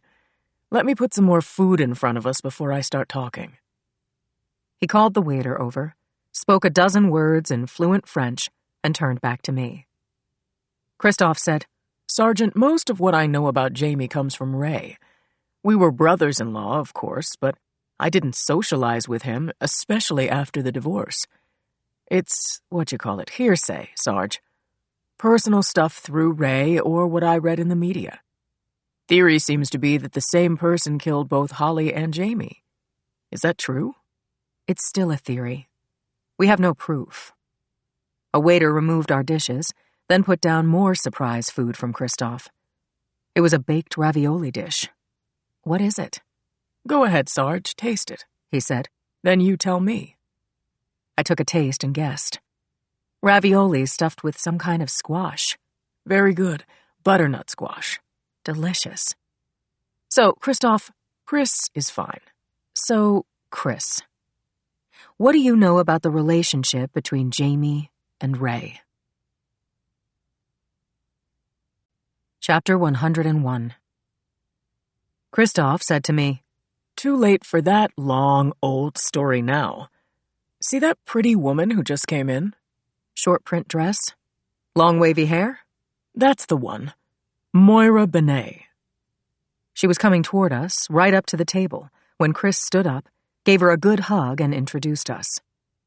Moira Benet, said Chris. Meet Sergeant Lindsay Boxer. Sergeant Moira is the heart of Gossip Central, right, Mo? And Sergeant Boxer is the top cop on the Frick murder cases. Lindsay Boxer, Moira said. Nice to finally meet you. Moira is an old friend of Ray's, said Chris. You two should talk. I have a nice table opening up on the patio. Lunch is on the house. We moved to seats at a teakwood table under a striped umbrella outside. Chris moved Moira's handbag out of the aisle and said, You need anything. Just ask. He's such a dear, Moira said of Chris. Turned out Moira wasn't one for banter. She took the reins and talked through the first course. Her key point was that she and Ray were tight. We share many friends, have attended many red carpet events together, countless parties and after-parties. Moira told me that she wrote a column for the Tribune and also had a podcast that was offered by invitation only and not available at any app stores. There was no way to say it modestly, so Moira smiled broadly as she told me that she had the inside track with the rich and famous. I hoped that was true. I didn't know enough about Ray Bergen to keep her name on the persons of interest list or cross her off. And doing that was my number one goal. Moira had no questions about me and our investigation, and I was relieved. I wanted information from her, but I wouldn't be able to tell her anything. When the main course came to our table, Moira left a space between words. I grabbed it. Moira, what can you tell me about Ray and Jamie Frick? I thought Ray told you. She utterly loved Jamie, and he loved her, too, since the day they met. It was complicated, of course. Ray got together with Jamie whenever it was possible. He sent her to the moon and drove her back to the airport. She is devastated that some mofo blew him away. I said, Yes, I know. But did Ray's love affair with Jamie cause trouble in her relationship with Holly? Oh, said Moira. I get it. You're asking, was Ray so jealous of Holly that she killed her? No way. Not ever in this world. She pushed her chair back a few inches from the table. Moira, don't judge the question. I'm a cop trying to solve a very bloody puzzle, and the longer it takes, the less chance we have of finding out who killed Holly and Jamie Frick. Yeah, I get that. But you don't know Ray. She and Holly were so close, they were like twins. Please go on, I said, and meant it. Moira said, Well, do you know about Kristoff and Holly? I don't know about that. Please fill me in, I said, as I typed Chris plus Holly on my phone notepad. Moira put down her fork and leaned in toward me. It's not a secret, she said. Not anymore. May I call you Lindsay? Sure. Well, Lindsay, once, a couple of years ago, Kristoff and Holly ran off together for a week to an absolutely amazing hotel in the south of France. Cannes, I think. Ray showed me the pictures. Frisky ones. I had to look at those images over and over because Ray and Holly look so much alike. But it was Holly, confirmed by Ray. That was a bombshell, and news to me. I said, Did Jamie know? Sure he did. That must have ticked him off. He wasn't that way. Neither was Holly, and neither is Ray. I, too, thought there would be ramifications. I'd forgotten how the Bergens, the Fricks, and their social peers played around, and how they were raised. It was all allowed. I could imagine rampant promiscuity, maybe. But had I learned anything germane to cold-blooded murder? How long did the Holly and Chris, Ray and Jamie crossover last? I asked, even using my hands to do a crisscross pattern. Moira said, In Ray's case, she was with Jamie off and on for 20 years. Before Holly and Jamie were married, and during and after she and Chris were divorced. But those two, Chris and Ray, are still the best of friends, and Brock loves them both. I followed Moira's comments onto a track of my own, and when I tuned back in, she was saying, Brock's a complicated kid, smart and clueless at the same time. He was smoking, drinking, failing classes. Ray got him into rehab and then back into school. That's why Ray lives in Malibu. Exactly. And Chris is very devoted to his son. What a wonderful man he is. Chapter 102. On my way back to the hall, I had a dark thought about a missed opportunity. One that threw shade on Moira. It had taken me too long to figure out how to pose this question and still keep her at the table. Her phone had rung.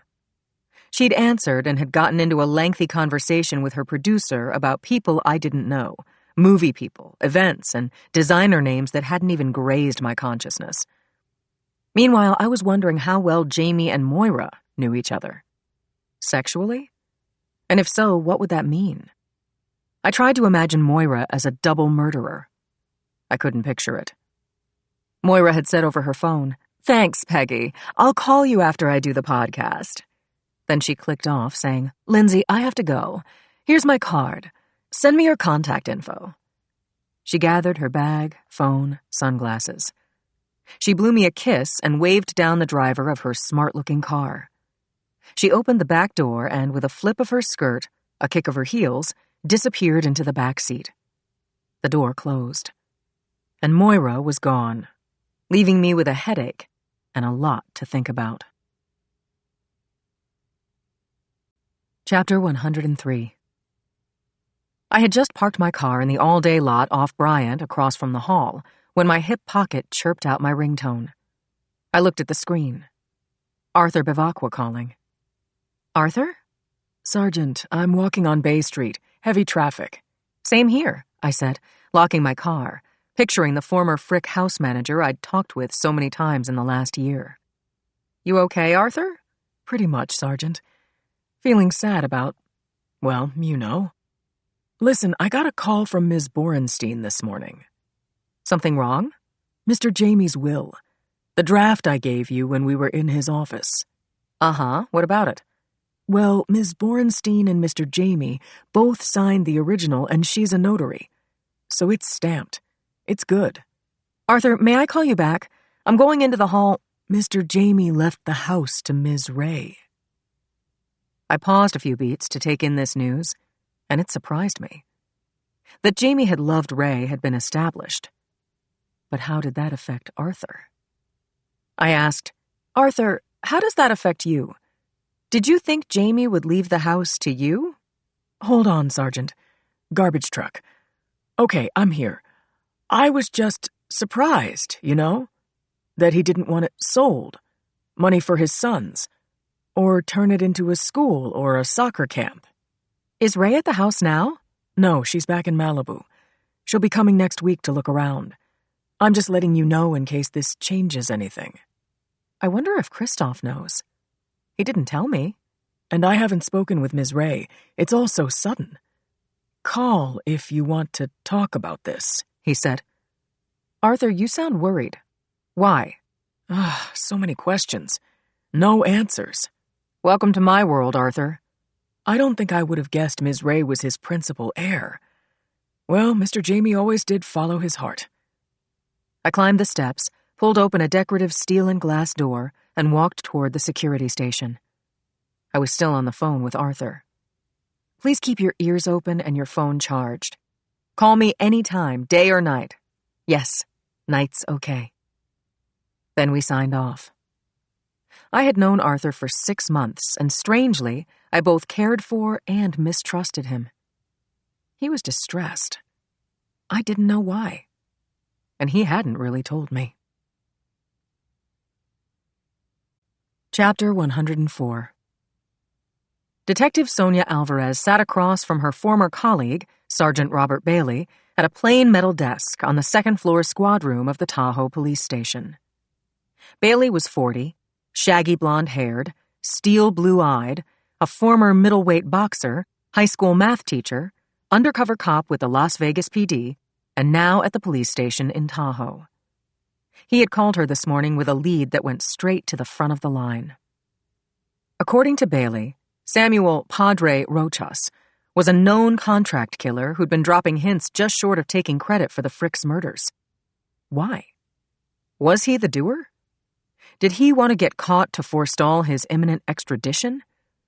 Or was he stupidly attaching himself to the crimes in order to muddy the opaque waters of these sensational murders and boost his street cred? Either way, Alvarez was charged up by this unexpected development. She had questions when Bailey picked her up at the Tahoe airport about how much Padre had told his street buds. Just crumbs, Bailey said, based on facts. He filled in Alvarez on the details of Padre's claims. Witnesses of the seedy kind tell us that Padre definitely knew Jamie Frick well. He dropped names, knows a lot about soccer, but mostly he described Holly Frick as an addict and a whore, and Jamie Frick as a spiteful bastard, which Frick certainly could be. Have you seen any of the clips of him chewing out various team players? Frick was a brute. He fired one of the assistant coaches right off the field a couple of years ago. Got into fistfights in locker rooms and hotels. He really thought he was some kind of god. Alvarez said, I never thought about Jamie Frick at all until his wife was killed, and soccer was definitely never on my mind. I'll study up. Bailey grinned at her. Good-natured teasing went both ways in their partnership, and Alvarez had almost forgotten the fun they had injected into their dangerous undercover work. No, Alvarez insisted. I will. Study up. Okay, I'm convinced. As they pulled into the station, Bailey said, So, we have Rochas in the cage on the 3rd floor getting his shit together for his flight tonight. I need to talk to him if there's a chance he's our shooter. No problem, Sonia. If you need coffee, the machine is down the hall. Turn left, it's right there. But you'll want to talk to Rochas first and fast. Lead the way, Bailey. And stay close. If I get into trouble, I'll give you our help sign. Bailey put his thumb on his forehead, fingers splayed out like a fan, and he wiggled them. He and Alvarez both laughed at their old gag. Then Bailey said, That's it. I think we're good to go. Alvarez was expectant as she followed Bailey up the stairs to the jail. Padre, serial killer for hire. And she was going to interview him within a hand's length of the bars.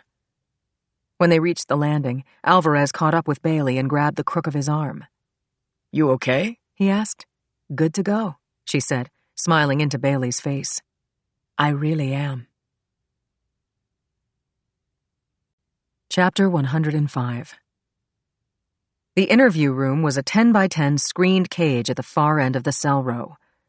It wasn't private like the interview rooms Alvarez had become accustomed to, and the acoustics on the tier were crystal clear.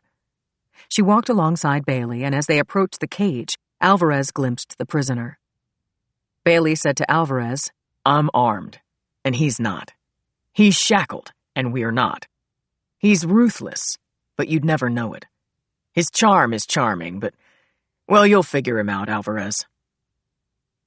Rochas was sitting at a table inside the cage. His ankles were shackled, his hands were cuffed in front of him, and a chain ran through the cuffs, then a metal loop in the tabletop, and fed down to connect with his shackles. Bailey led Alvarez to the door to the cage, opened it to let her inside. He said, "Padre, this is Inspector Alvarez from the San Francisco PD." Padre turned to look up at her. He gave her a second look and whistled through his teeth. Alvarez ignored the whistle and took the seat facing the prisoner, with a clear view of Bailey, who was standing to her right outside the cage.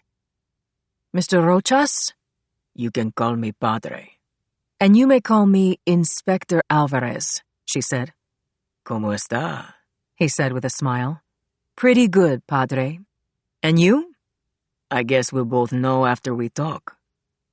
If I board a plane to Mexico City tonight, I'll be hanging by my neck in my cell in a week. What do you want me to say?" Alvarez said, "I'm going to tape our conversation, Padre. Save us a lot of time." Alvarez set up her phone on the table and pressed the button to record. "Let's start over again, Mr. Rochas. I'm Inspector Alvarez, SFPD Homicide. Sergeant Bailey has reported comments from confidential informants, snitches, that you had a relationship with Jamie Frick.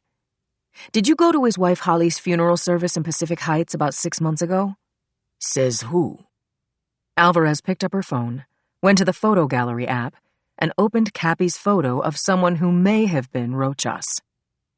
She held it up to his eye level, out of reach of his cuffed hands. "Is this you?" Rochas laughed. "I was there." "But you didn't know the deceased." "I went out of respect for her husband." "Did you have anything to do with Holly Frick's death? Did you know about a plan for her death? Or take some role in a plan? Did you pull the trigger?" Rochas grinned. For a second, gold teeth flashed under the fluorescent lights.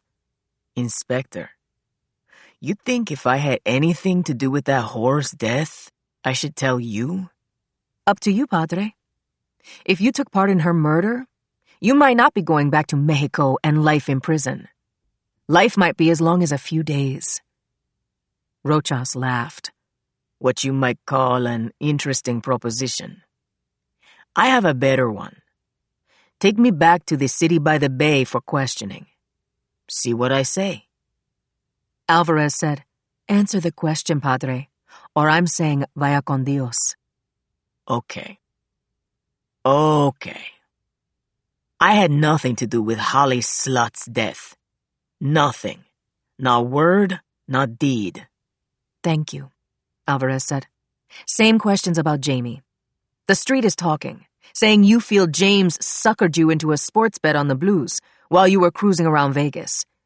That you held a grudge against him because he wouldn't make you whole." "What does make whole mean?" "It means to reimburse you, pay you back for your loss." "Right. I lost $250,000. He wouldn't pay me back. He was a snake and everyone knew it.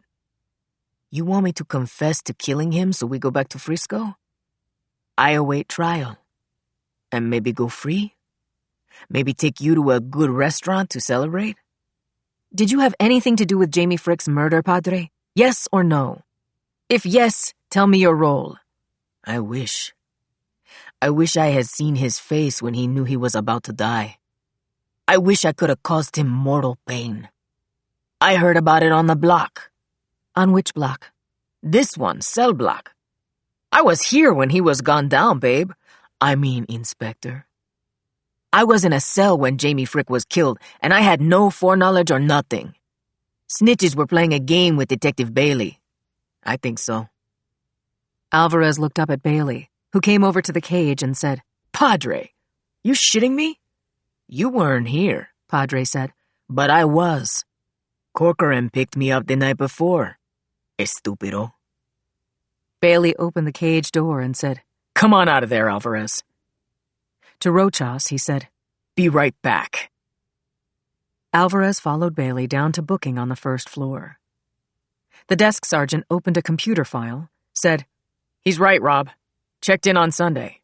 Never checked out. I love to look stupid in front of a dirtbag. Sorry about this, Sonia. Alvarez laughed.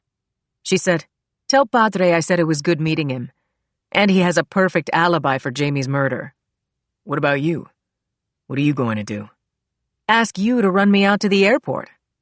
She reached up, tousled his hair, and said, Good seeing you, Bailey.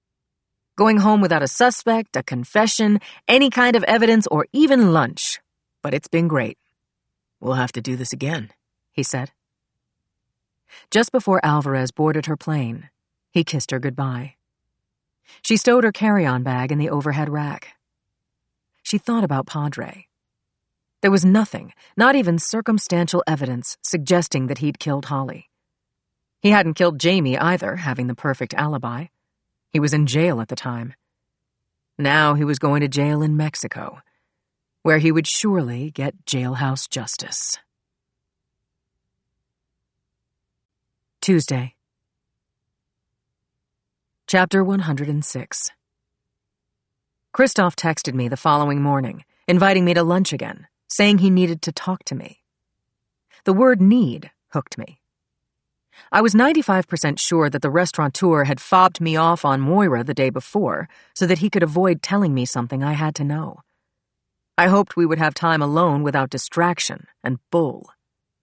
If Christoph had inside knowledge of the Frick murders, I was determined to learn something that would advance the investigation. Or, God willing, close these open cases. I agreed to be at Bon Ami at 1.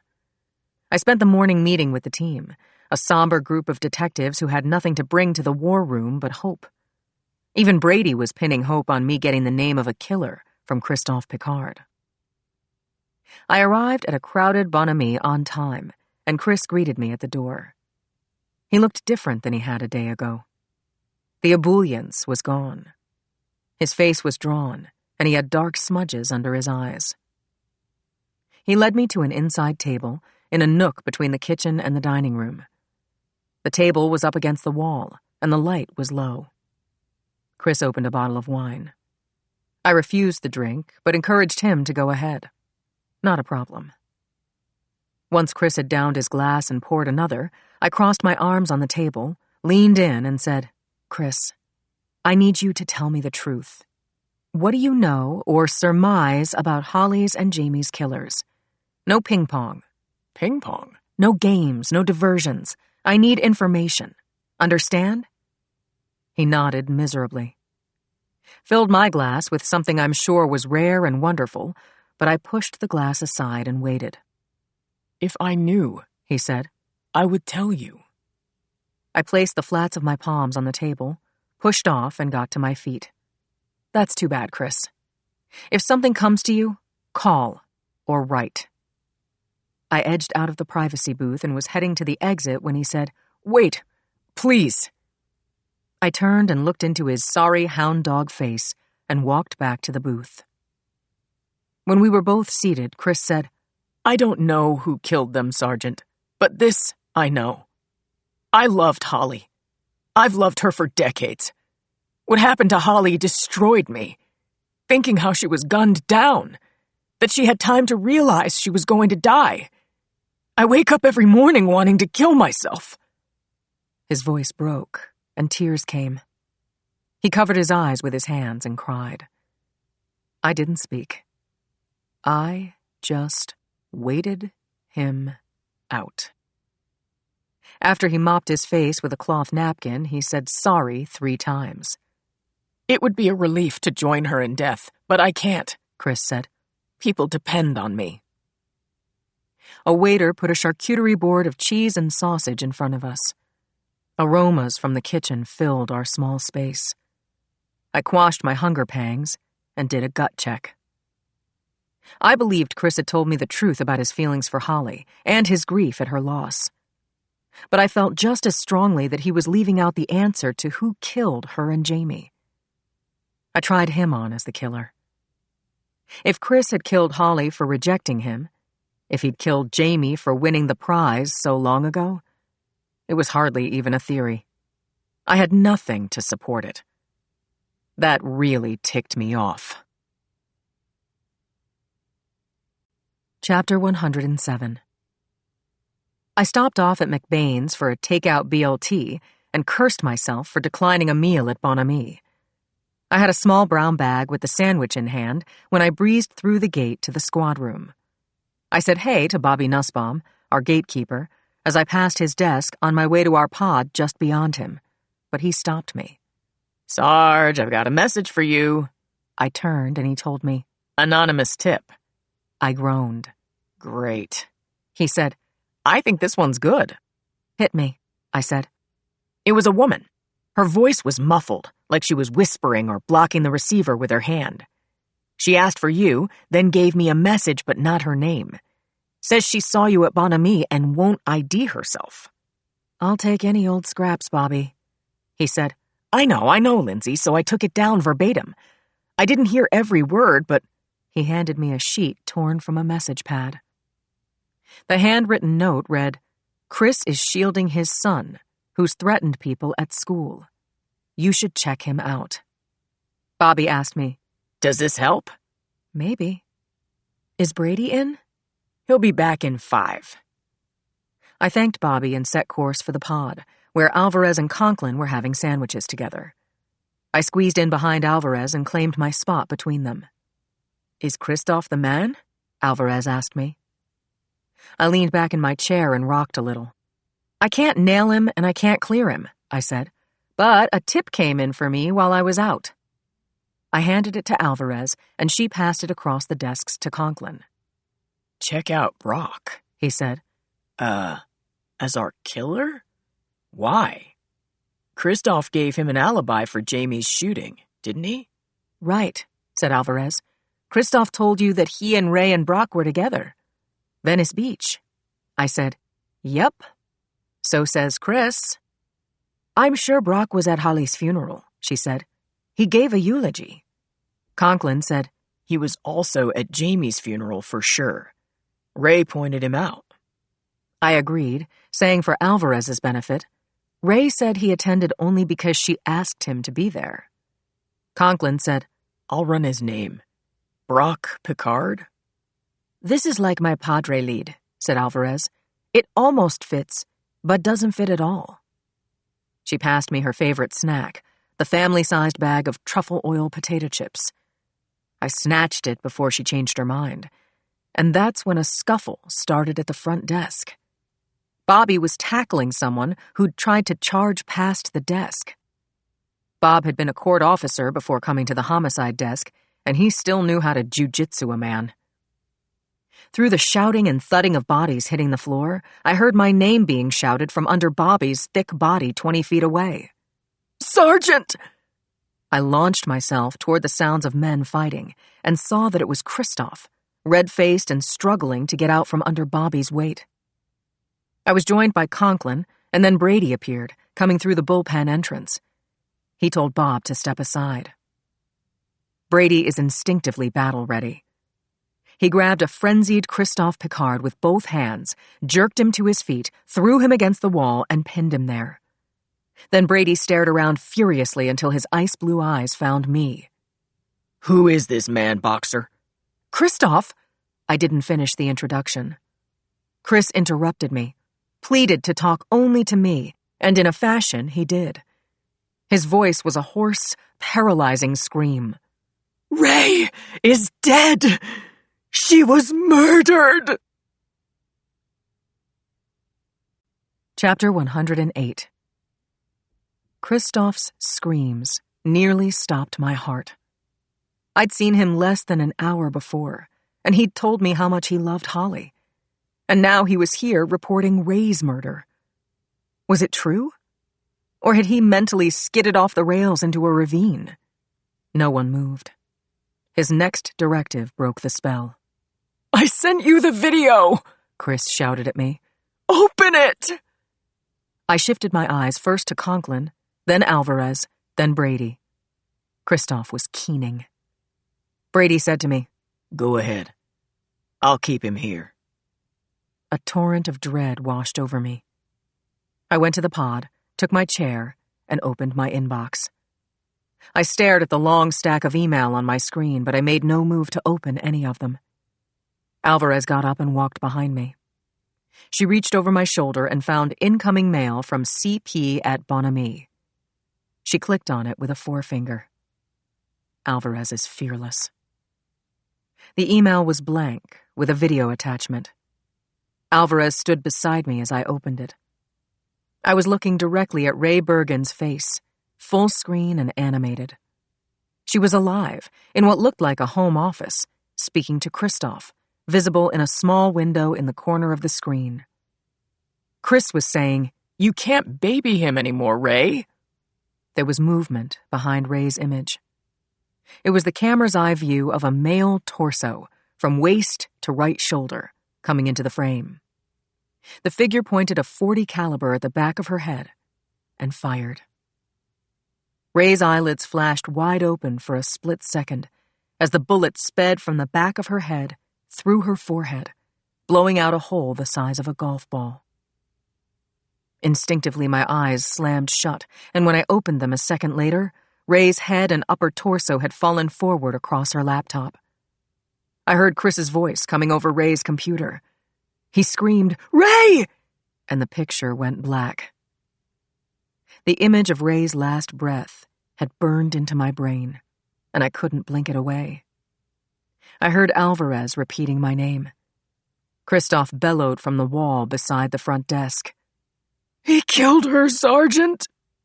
Ray is dead. Who? Who did it? That was Conklin crossing in front of Bobby, calling to Christoph. Christoph's answer was an anguished, wordless cry. I sat with my elbows on my desk, palms over my eyes, knowing that I would never forget what I'd just seen. It was as if I'd been sitting across the table from Ray Bergen myself, watching as a bullet tunneled through her head.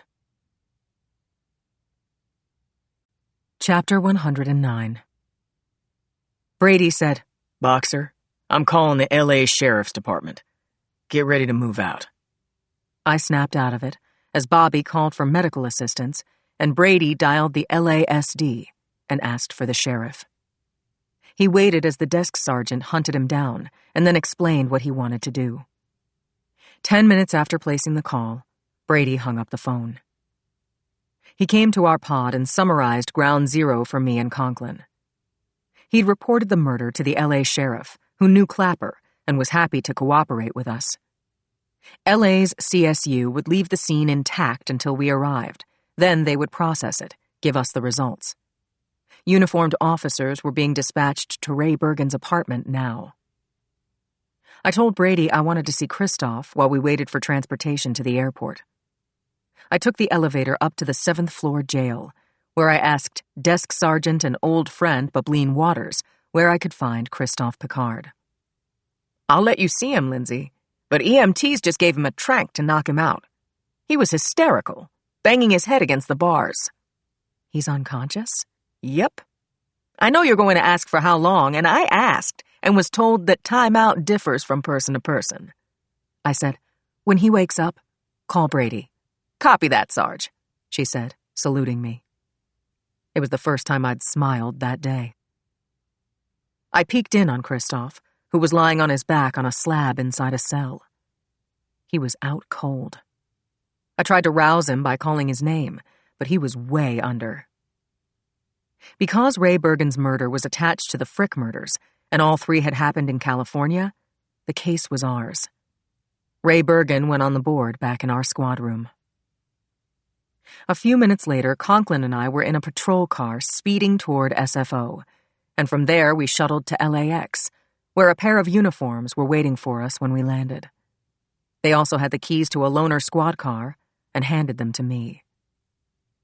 Once we were on Pacific Coast Highway heading to Malibu, I dialed up the radio, introduced myself to dispatch, and got a dedicated channel. Conklin typed Ray's address into the GPS, while I had a conference call with Brady and a sheriff's deputy. 2 teams were assigned to us as backup, and once the administrative formalities were buttoned up, an APB was put out so that every officer in LA was on alert to a murder with no actual suspect. Our squad moved out and, with all lights on, sirens blaring, we headed to the murder scene, an apartment building in Malibu. Chapter 110. 4 patrol cars were already parked outside a 3-sided grouping of townhouses on a bluff in Malibu. They were all white, with red-tiled roofs and decks with a view of the ocean. The building where Ray had lived was the first condo in the A block, the one closest to the street. Conklin double-parked, and our backup teams got out of their cars and cordoned off the street. We badged the uniforms at the entrance to the compound. The ranking officer was Chief William Taverno. I introduced Conklin and myself and asked him if he'd seen the crime scene. I was there.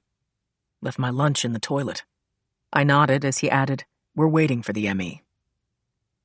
A CSU mobile was parked at the curb unpacking their gear. I wanted to get into Ray's apartment right now and get out, leaving everything as I found it. I hoped that before I left Ray's place, I would uncover a clue to the identity and whereabouts of Ray's killer. Taverno said, Don't worry, Sergeant Boxer. Nothing but nothing moves until after you've seen it. As if Taverno had conjured it up, the ME's van rolled up the street and double-parked. Taverno said, That's Dr. Camille Gray, the ME. The ME exited from the rear of the van with her bag and camera. She looked to be in her early 40s and lithe, moving with speed and purpose. I intercepted her as she reached the sidewalk. I'm Sergeant Lindsay Boxer. My partner, Inspector Conklin, I said. I'm the primary officer. The sheriff called me, said Gray. Good to meet you, despite the circumstances. I hear that the cause of death is apparent. Let's see the scene. After we've got pictures, I'll take the victim to my offices and send you a full report after the autopsy. Dr. Gray, Taverno, and 2 uniforms headed into the A building. Conklin and I followed them to 1A, Ray's apartment. Ray's office was too small to accommodate all of us at once. The others stayed back as Conklin, Dr. Gray, and I approached the nightmare that had been Ray Bergen. The manner of death was as shocking now as when I had seen the shooting in action earlier, because now there was no screen separating us. A massive amount of blood had poured over the laptop keyboard and desk, dripping onto the floor and forming a pool the size of a kitchen sink. I stepped around the puddle to the opposite side of the desk and saw brain matter and fragments of bone, the shattered remains of Ray Bergen's skull. I turned away and tapped Brady's direct line into my phone. We're in Ray's house, I said. Did Christoph give up who killed her? He wouldn't talk to me. So I sent in Paul Chi. Brady is heavily muscled and rarely smiles. From a perp's point of view, Brady looks like he could mash human flesh into pulp. Chi, on the other hand, is about 5'6" and cagey. So regardless of whether or not Christoph could read people, Chi could likely outfox him. And he did. Chapter 111. Conklin turned the car off Pacific Coast Highway, south to John Tyler Drive, the entrance to Pepperdine's Malibu campus. There was a parking area at the junction where the roads split and continued along the perimeter of the campus, while the other road forked into one of the parking lots. We were looking for a late-model silver Porsche convertible registered to Brock Picard. We had to track him down. First, locating his car would tell us if he was on campus. There was no place we could park where we could see all the cars in the main lot. So we drove between the rows, weaving a path, passing many expensive cars, some of them silver, all with parking stickers on the windshields, many with Greek affiliation bumper stickers on the back. I saw the car at the end of the row we were plowing. Slow, Richie. I think that's it. My partner braked behind the Porsche, blocking it in. There were vehicles on both sides of the car and, since it was the last row in the lot, a curb behind it with landscaping in an enclosed bed. The Porsche was a convertible, and the top was down. A young man wearing a brown jacket was lying in the front seat, his knees bent, his feet on the passenger side upholstery, his head on the driver's side armrest. His eyes were closed. It was Brock Picard, Ray and Christoph's son. I recognized him from Jamie's funeral.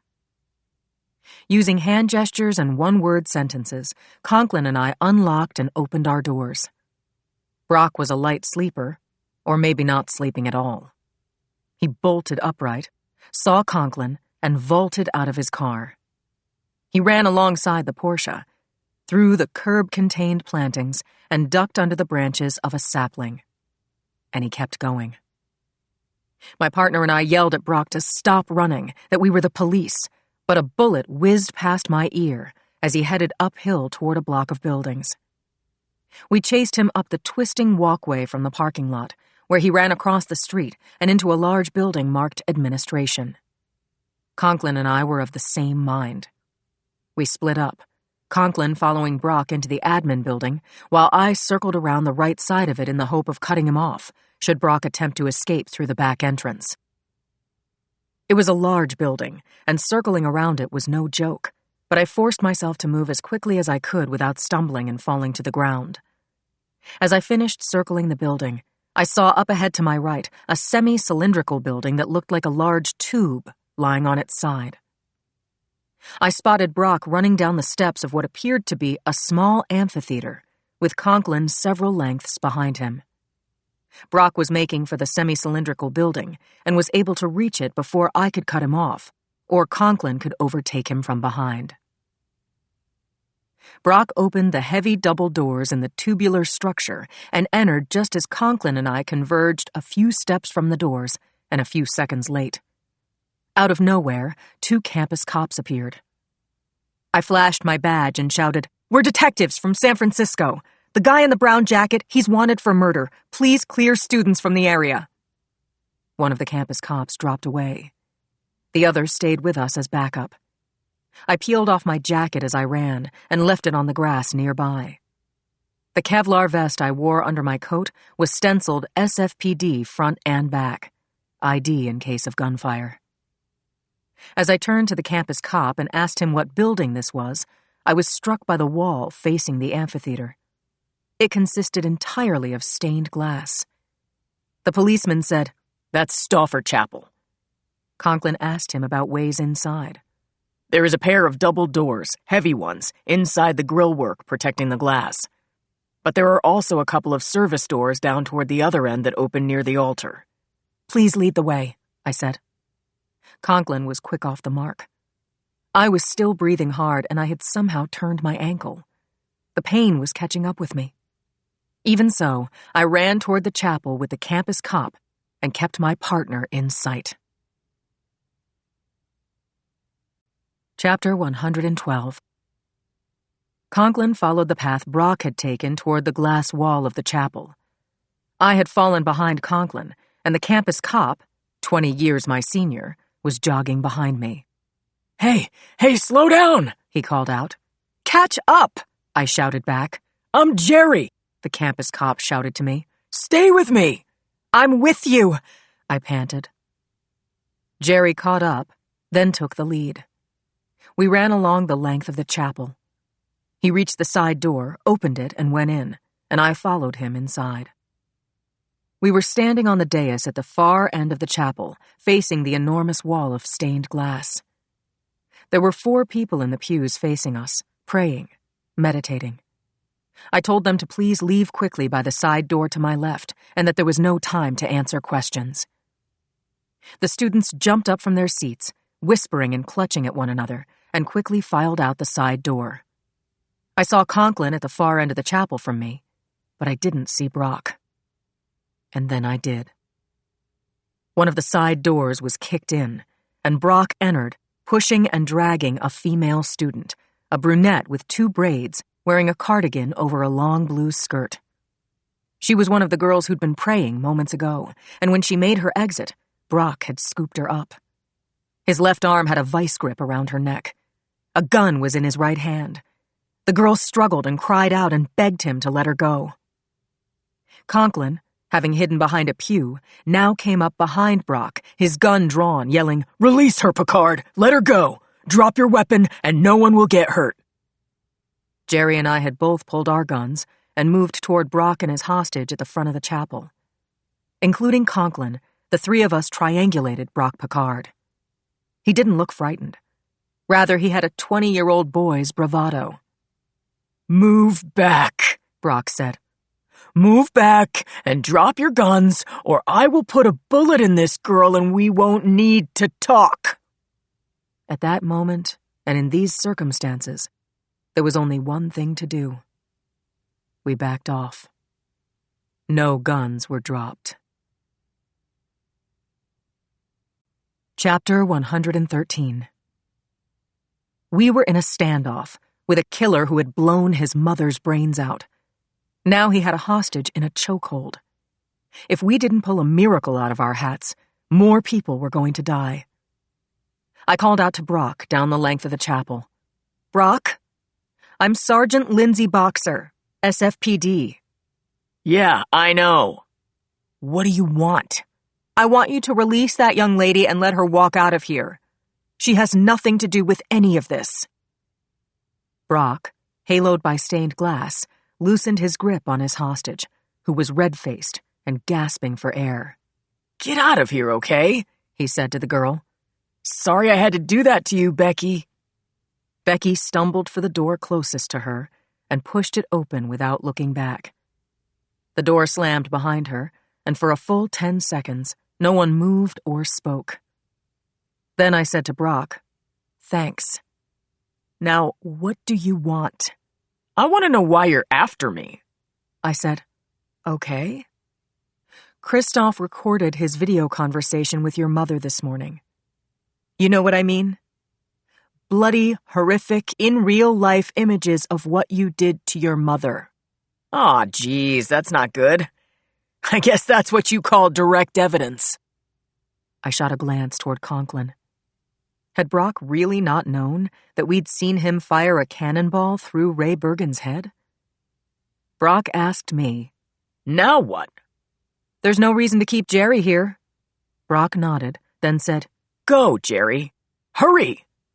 "Are you sure?" the campus cop asked me. "Go ahead. We're good. Don't let anybody in here. Okay?" "Okay," he said. He holstered his gun. "Brock, you know me. Take my advice.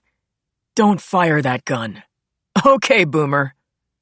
Jerry shook his head and left the chapel. I said, "Brock, this is my partner, Inspector Conklin. Let's all of us put our guns down and talk, all right? You okay with that, Rich?" Conklin nodded. What could he say?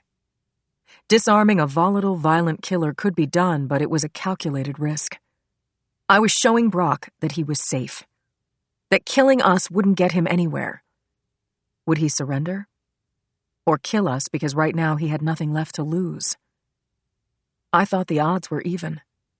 We hadn't hurt him. Maybe he would give up once his gun was out of the picture. I walked past the altar to the edge of the dais and sat down with my legs hanging over it. I put my gun down and pushed it away, out of my reach. What would Brock do? Conklin said, "Now you, Picard." "Put yours down first," said Brock.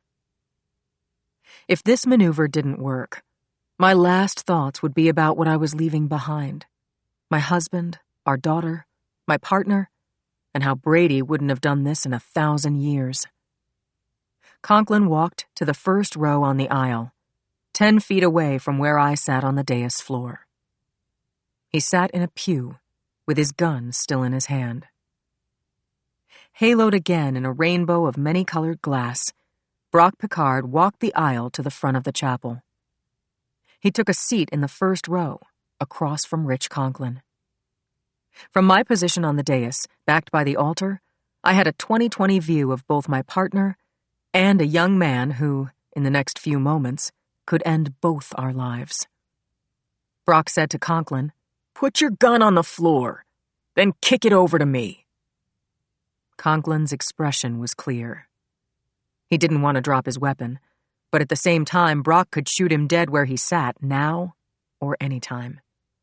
He was trusting my judgment, and I had no idea if I was right. But keep the guy with the gun calm was one of the first rules when the gunman was ready to die. Conklin put his gun on the floor, raised his right foot, and kicked his gun across the aisle to the 20-year-old killer. Chapter 114. Brock said to Conklin and me, "Well, you got me on shooting moms, but you might like to know, Chris isn't my father." "How do you know?" I asked him. "Because my father is Jamie Frick. I thought Chris told you." "No," I said. I thought about Moira Benet, Christoph's friend, the gossip queen. She'd told me that Ray had had an ongoing, multi-decade affair with Jamie before, during, and after she married Christoph. Brock said, "It's fucked up, right? You grow up thinking that this sweetheart foodie dude is your father. You call him Dad, hang out at his cool restaurants. I thought maybe one day I'd work for him. Maybe one day I'd take over the business. You know who told me the truth?" Brock asked.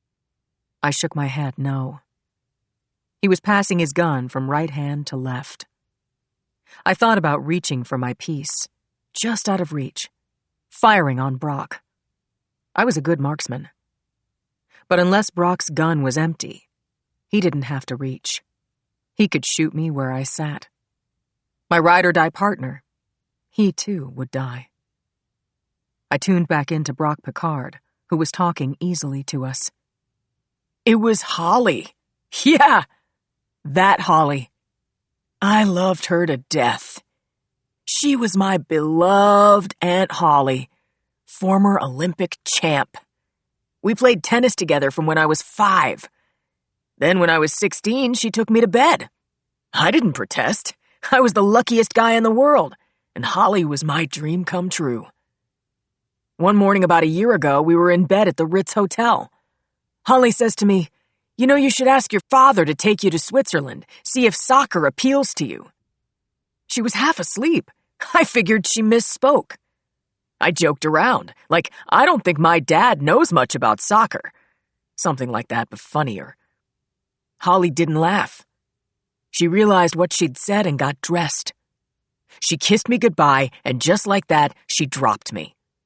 I called her, texted her, asked her to talk to me. She says, 'I'm sorry, I don't love you anymore.'" I think I said, "Oh no." Brock didn't hear me.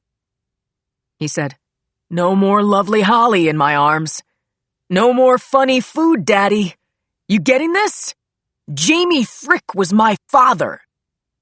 He was angry now, saying, "All those years, all those lies, and I didn't know it." I heard him, but I was working out the DNA puzzle. Jamie had punched Brock. It was Brock's DNA on Jamie's knuckles. Brock had Frick genes. Brock had killed his father. "I killed Holly first," Brock said. "I called her to tell her that I had something of hers and wanted to give it back. She came out to meet me. When she got out of her car, I shot her. Took some things off her to make it look like a robbery. Diamond jewelry, her car. I was still furious at everyone. Still couldn't get over it or make it stop. Months later, I called Jamie.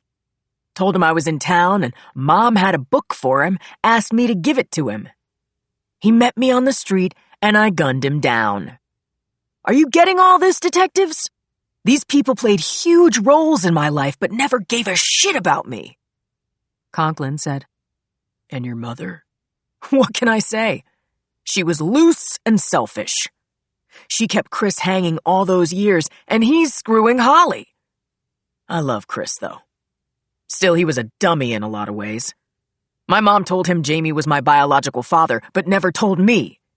There's your capital murder offense and punishment. Heard enough? He said. Any more questions? Because I'm not sticking around to answer. Brock, we appreciate you telling, he said. You're welcome. He put his gun on the flat of his right hand and stretched out his arm to Conklin. I won't be needing this anymore, he said. Oh, wait. I forgot something. He got a grip on his gun, pointed it at his temple, and as Conklin and I shouted, "No!" in unison, he fired a round into his head and fell off the pew and onto the floor. I checked. No pulse, no breath, no heartbeat. Brock was dead. Epilogue. Chapter 115. Cindy had a question for me. Will you be my maid of honor? She looked shy, hesitant, as if she was afraid I would say no. Oh, Cindy, you know I will. But when I looked her square in the eyes, she squirmed and looked down. I had to ask, are you sure you're ready? Lindsay, I am. Of course I am. I think I am. I'm sure, right? How can you know more than that? As my expression changed from hope and happiness to doubt and consternation, she cracked up and said, You should see yourself. Don't you know me by now? Don't you know how much I love him? Yes, I did. But Richie was an honest and kind man who loved Cindy entirely, and I really wouldn't forgive her if she hurt him now in front of God and everyone. At the same time, my stubborn friend Cindy had been building her writing career and doing it very well. She'd said from the beginning that she had to devote herself to her work. And Richie had been supportive, even though it had hurt him, and he was pretty sure that Cindy might never move off that position. So, Linz, she said, is that a promise? I said yes, yes, yes, and after she hugged me, she asked Claire and Yuki to be bridesmaids. And now here we all were, flanking Cindy in the chapel of Our Lady at the Presidio. Cindy was wearing a white gown even her mother loved, with buttons and bows and satin to her toes. I was standing to Cindy's left, Yuki beside me, Claire beside her. Richie was standing to Cindy's right, and 4 of his brothers were lined up beside him. The officiant was a young reverend named Michael Romano, and he smiled as he asked if Rich and Cindy had prepared vows. Richie said they had, and Cindy, clutching a small white square of paper, said, Right. Here goes. I, Cindy Thomas, take you, Richard John Conklin, to be my partner in marriage and in life. To love you, to give thanks for you, and to honor you with my wit and my strength. Cindy stopped speaking, shook her head, and, veering off script, crumpled the note card. She looked at Reverend Romano and said to him, That was my first draft. May I start over? Of course, said the Reverend. Go right ahead. Thank you. Cindy cleared her throat. She looked up at her groom and said, Richie, I've loved you since our first date at Ruby Tuesday. No lie. I want to tell you, I'm sorry I've been so difficult. Her voice broke. She took some breaths and swallowed, then said, But I can be stubborn, you know.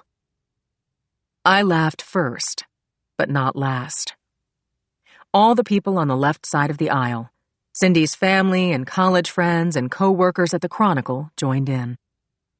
Cindy turned her head to the audience as the groom's side also fell apart, and she laughed along with them. Cindy had always been a good sport, and watching her crack up at the altar filled me with more love for her than I'd ever felt before. I knew she was all in. Richie, she said, I want to thank you for picking up after me, putting up with me, going out to my car in the rain to get my radio, sitting up front for my little readings in tiny book clubs, rolling with my shenanigans, letting me cry in your armpit, giving me funny nicknames, and for saving my life. There are a million other things I'll tell you later, but right now I want to say I love you so much. You can count on me to support you every day and in every way. I believe in you deeply and will always do so, even when you doubt yourself. I promise never to take you for granted, but to let you know that you're a giant and my hero. I promise that I'm yours, Rich. All the way, in all ways, and for all time. I swear to you and to God. Richie laughed, hugging this precious woman who was just tall enough to come up to his shoulder. You're one of a kind, Cindy, Rich said. And I love that about you. I love you for more reasons and in more ways than I can say. And I trust you with my heart and my life. I promise you, Cindy, it doesn't matter how many rainy nights I go out to the car, or run the dry cycle in the washing machine, or call you bunny toes. I am grateful that today you are making me so very happy. And I will be by your side, always. Applause broke out in the chapel. Darcy Thomas got to her feet and clapped hard, and so did Cindy's dad. Henry Tyler, Cindy's boss at the Chronicle, gave her 2 thumbs up, while Richie's brothers roughed him up, messed up his hair, and called him their own pet names, as the laughter rolled from front to back before returning again to the altar, where Rich and Cindy grinned while looking deeply into each other's eyes. Standing between Lindsay and Claire, Yuki was also grinning along with the bride and groom. She then turned toward the congregation, and as if he were sitting under a spotlight, Yuki's eyes fell on her own fair-haired, good-doing husband, Jackson Brady, homicide lieutenant, who winked at her as he clapped for Rich and Cindy. Yuki had never asked Cindy if she'd had sleepless nights when Richie hadn't answered his phone, when he hadn't come home, or had come home in the morning so tired he couldn't sleep, or tell her what was wrong, and then having to rip herself away from him and go to work. Yuki smiled at the sounds of approval from the congregation. She fingered the angel skin coral necklace that Brady had given her as a wedding gift, and she thought about their honeymoon, on a cruise ship that had been boarded by pirates, all armed and dangerous. Every person on the Finstar could have died, but for Brady's sharp thinking and courage. Richie, too, had those qualities. Claire, standing beside Yuki, reached out and took her hand, nodding once as if she could read her thoughts. Or maybe she just saw the worry on Yuki's face. Yuki tried, but couldn't wish the worry away. She recalled the day she married Brady. Yuki had had little experience with men and for the most part had kept to herself. On her wedding day, she'd had a vision of her mother, Keiko, saying to her, "He is the love of your life, Yuki. This life and next one. Tell him that." Yuki had said those words to Brady, who'd hugged and kissed her, lifting her off her feet and telling her in his soft, southern-tinged voice, "Sweetheart, I'll be right here with you."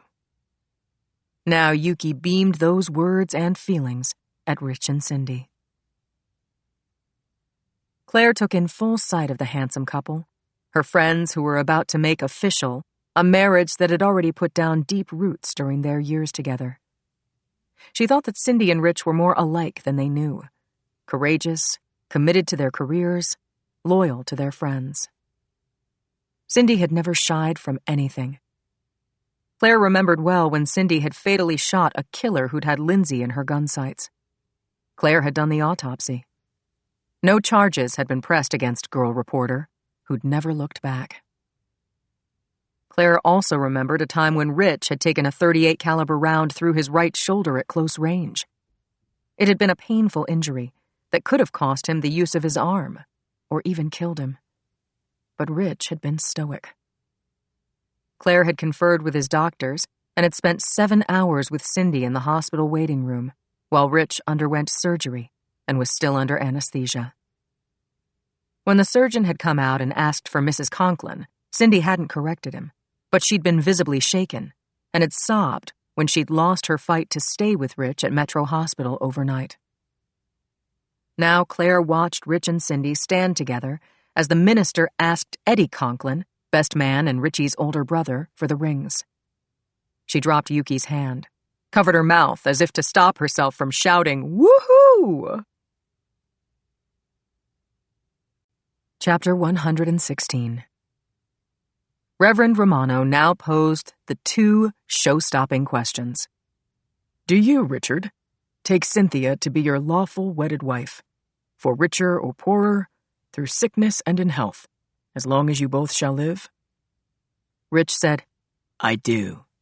And before the minister had fully repeated the question to Cindy, she replied, to the delight of the audience, I do too.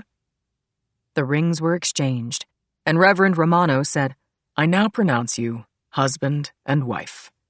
Richard, you may kiss the bride. The bride didn't wait for the maid of honor, her dearest friend, to lift her veil. She pushed it back herself. Richie kissed Cindy and buried his face in her curls, while nearly hugging the breath from her. Then he kissed her again, to more applause. As the organ started up, Claire felt as elated as she had on the day she'd married her own best friend. And after all these years and 4 blessed children, she thought that they should celebrate their good fortune by renewing their vows. She wanted to get married again, and would propose it to Edmund tonight. Without knowing exactly why, Claire felt warm tears on her cheeks. As the recessional music continued, and the pews emptied from the rear first, Cindy felt the entirety of the wedding flooding through her, and with it, a deeper awareness of herself. She was no longer afraid. The long years of turning away from marriage to Richie and his longing for children were all about fear. Hers. She'd had a fear of failing, fear of giving up her independence, fear of not living up to Richie's belief and faith and love for her. She also felt a sadness for all the years that she'd denied and delayed. She looked up at her new husband, who looked concerned as he gazed down at her. You okay, Cindy? Yes, of course. It's just that I'm sorry for being such a jerk for so long, Richie. But I'm 100 times better now. Thank you for waiting for me to wise up. I think I needed each of those years to learn to believe in myself as a wife. Your wife. To accept that we could be a team, and that I could make you happy. Sin, we used those years to benefit our future. Cindy nodded and reached up on tiptoes to kiss her husband as their guests surrounded them, and closed them in a tight knot moving toward the door. Her parents worked their arms around them, and so did their friends and siblings as they left the small chapel through the narrow doorway and gathered on the front steps. The photographer was waiting, and quickly lined up her shots of the brand-new married couple and the wedding party. Cindy gripped Richie's hand. He squeezed and released hers so he could wrap his arm around her waist. The photographer said, "Cindy, Rich, look at me." Enveloped by love, a beaming Cindy posed for many pictures, all the while keeping her one precious secret. She would wait until tonight, when she and Rich were in bed. That's when she would tell her best friend, her dear, sweet husband, what only she knew. Tonight would be the beginning of her married life, with the only man she'd ever loved.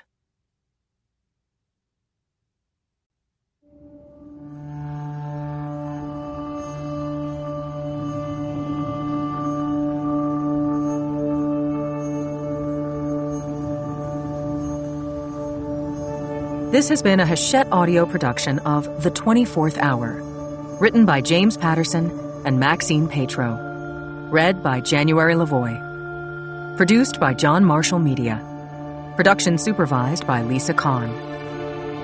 The 24th Hour is also available in print and as an e-book from Little Brown & Company, a division of Hachette Book Group. For more Hachette audio productions, visit us at hachetteaudio.com. Thank you for listening. Text copyright 2024 by James Patterson. Audio production copyright 2024, Hachette Audio. All rights reserved. Hachette Book Group supports the right to free expression and the value of copyright. The purpose of copyright is to encourage writers and artists to produce the creative works that enrich our culture. The duplicating, uploading, and distribution of this audiobook without permission is a theft of the author's intellectual property. If you would like permission to use material from the audiobook, other than for review purposes, please contact permissions@hbgusa.com. Thank you for your support of the author's rights. This audiobook is a work of fiction. Names, characters, places, and incidents are either the product of the author's imagination or are used fictitiously, and any resemblance to actual persons, living or dead, events or locales, is entirely coincidental.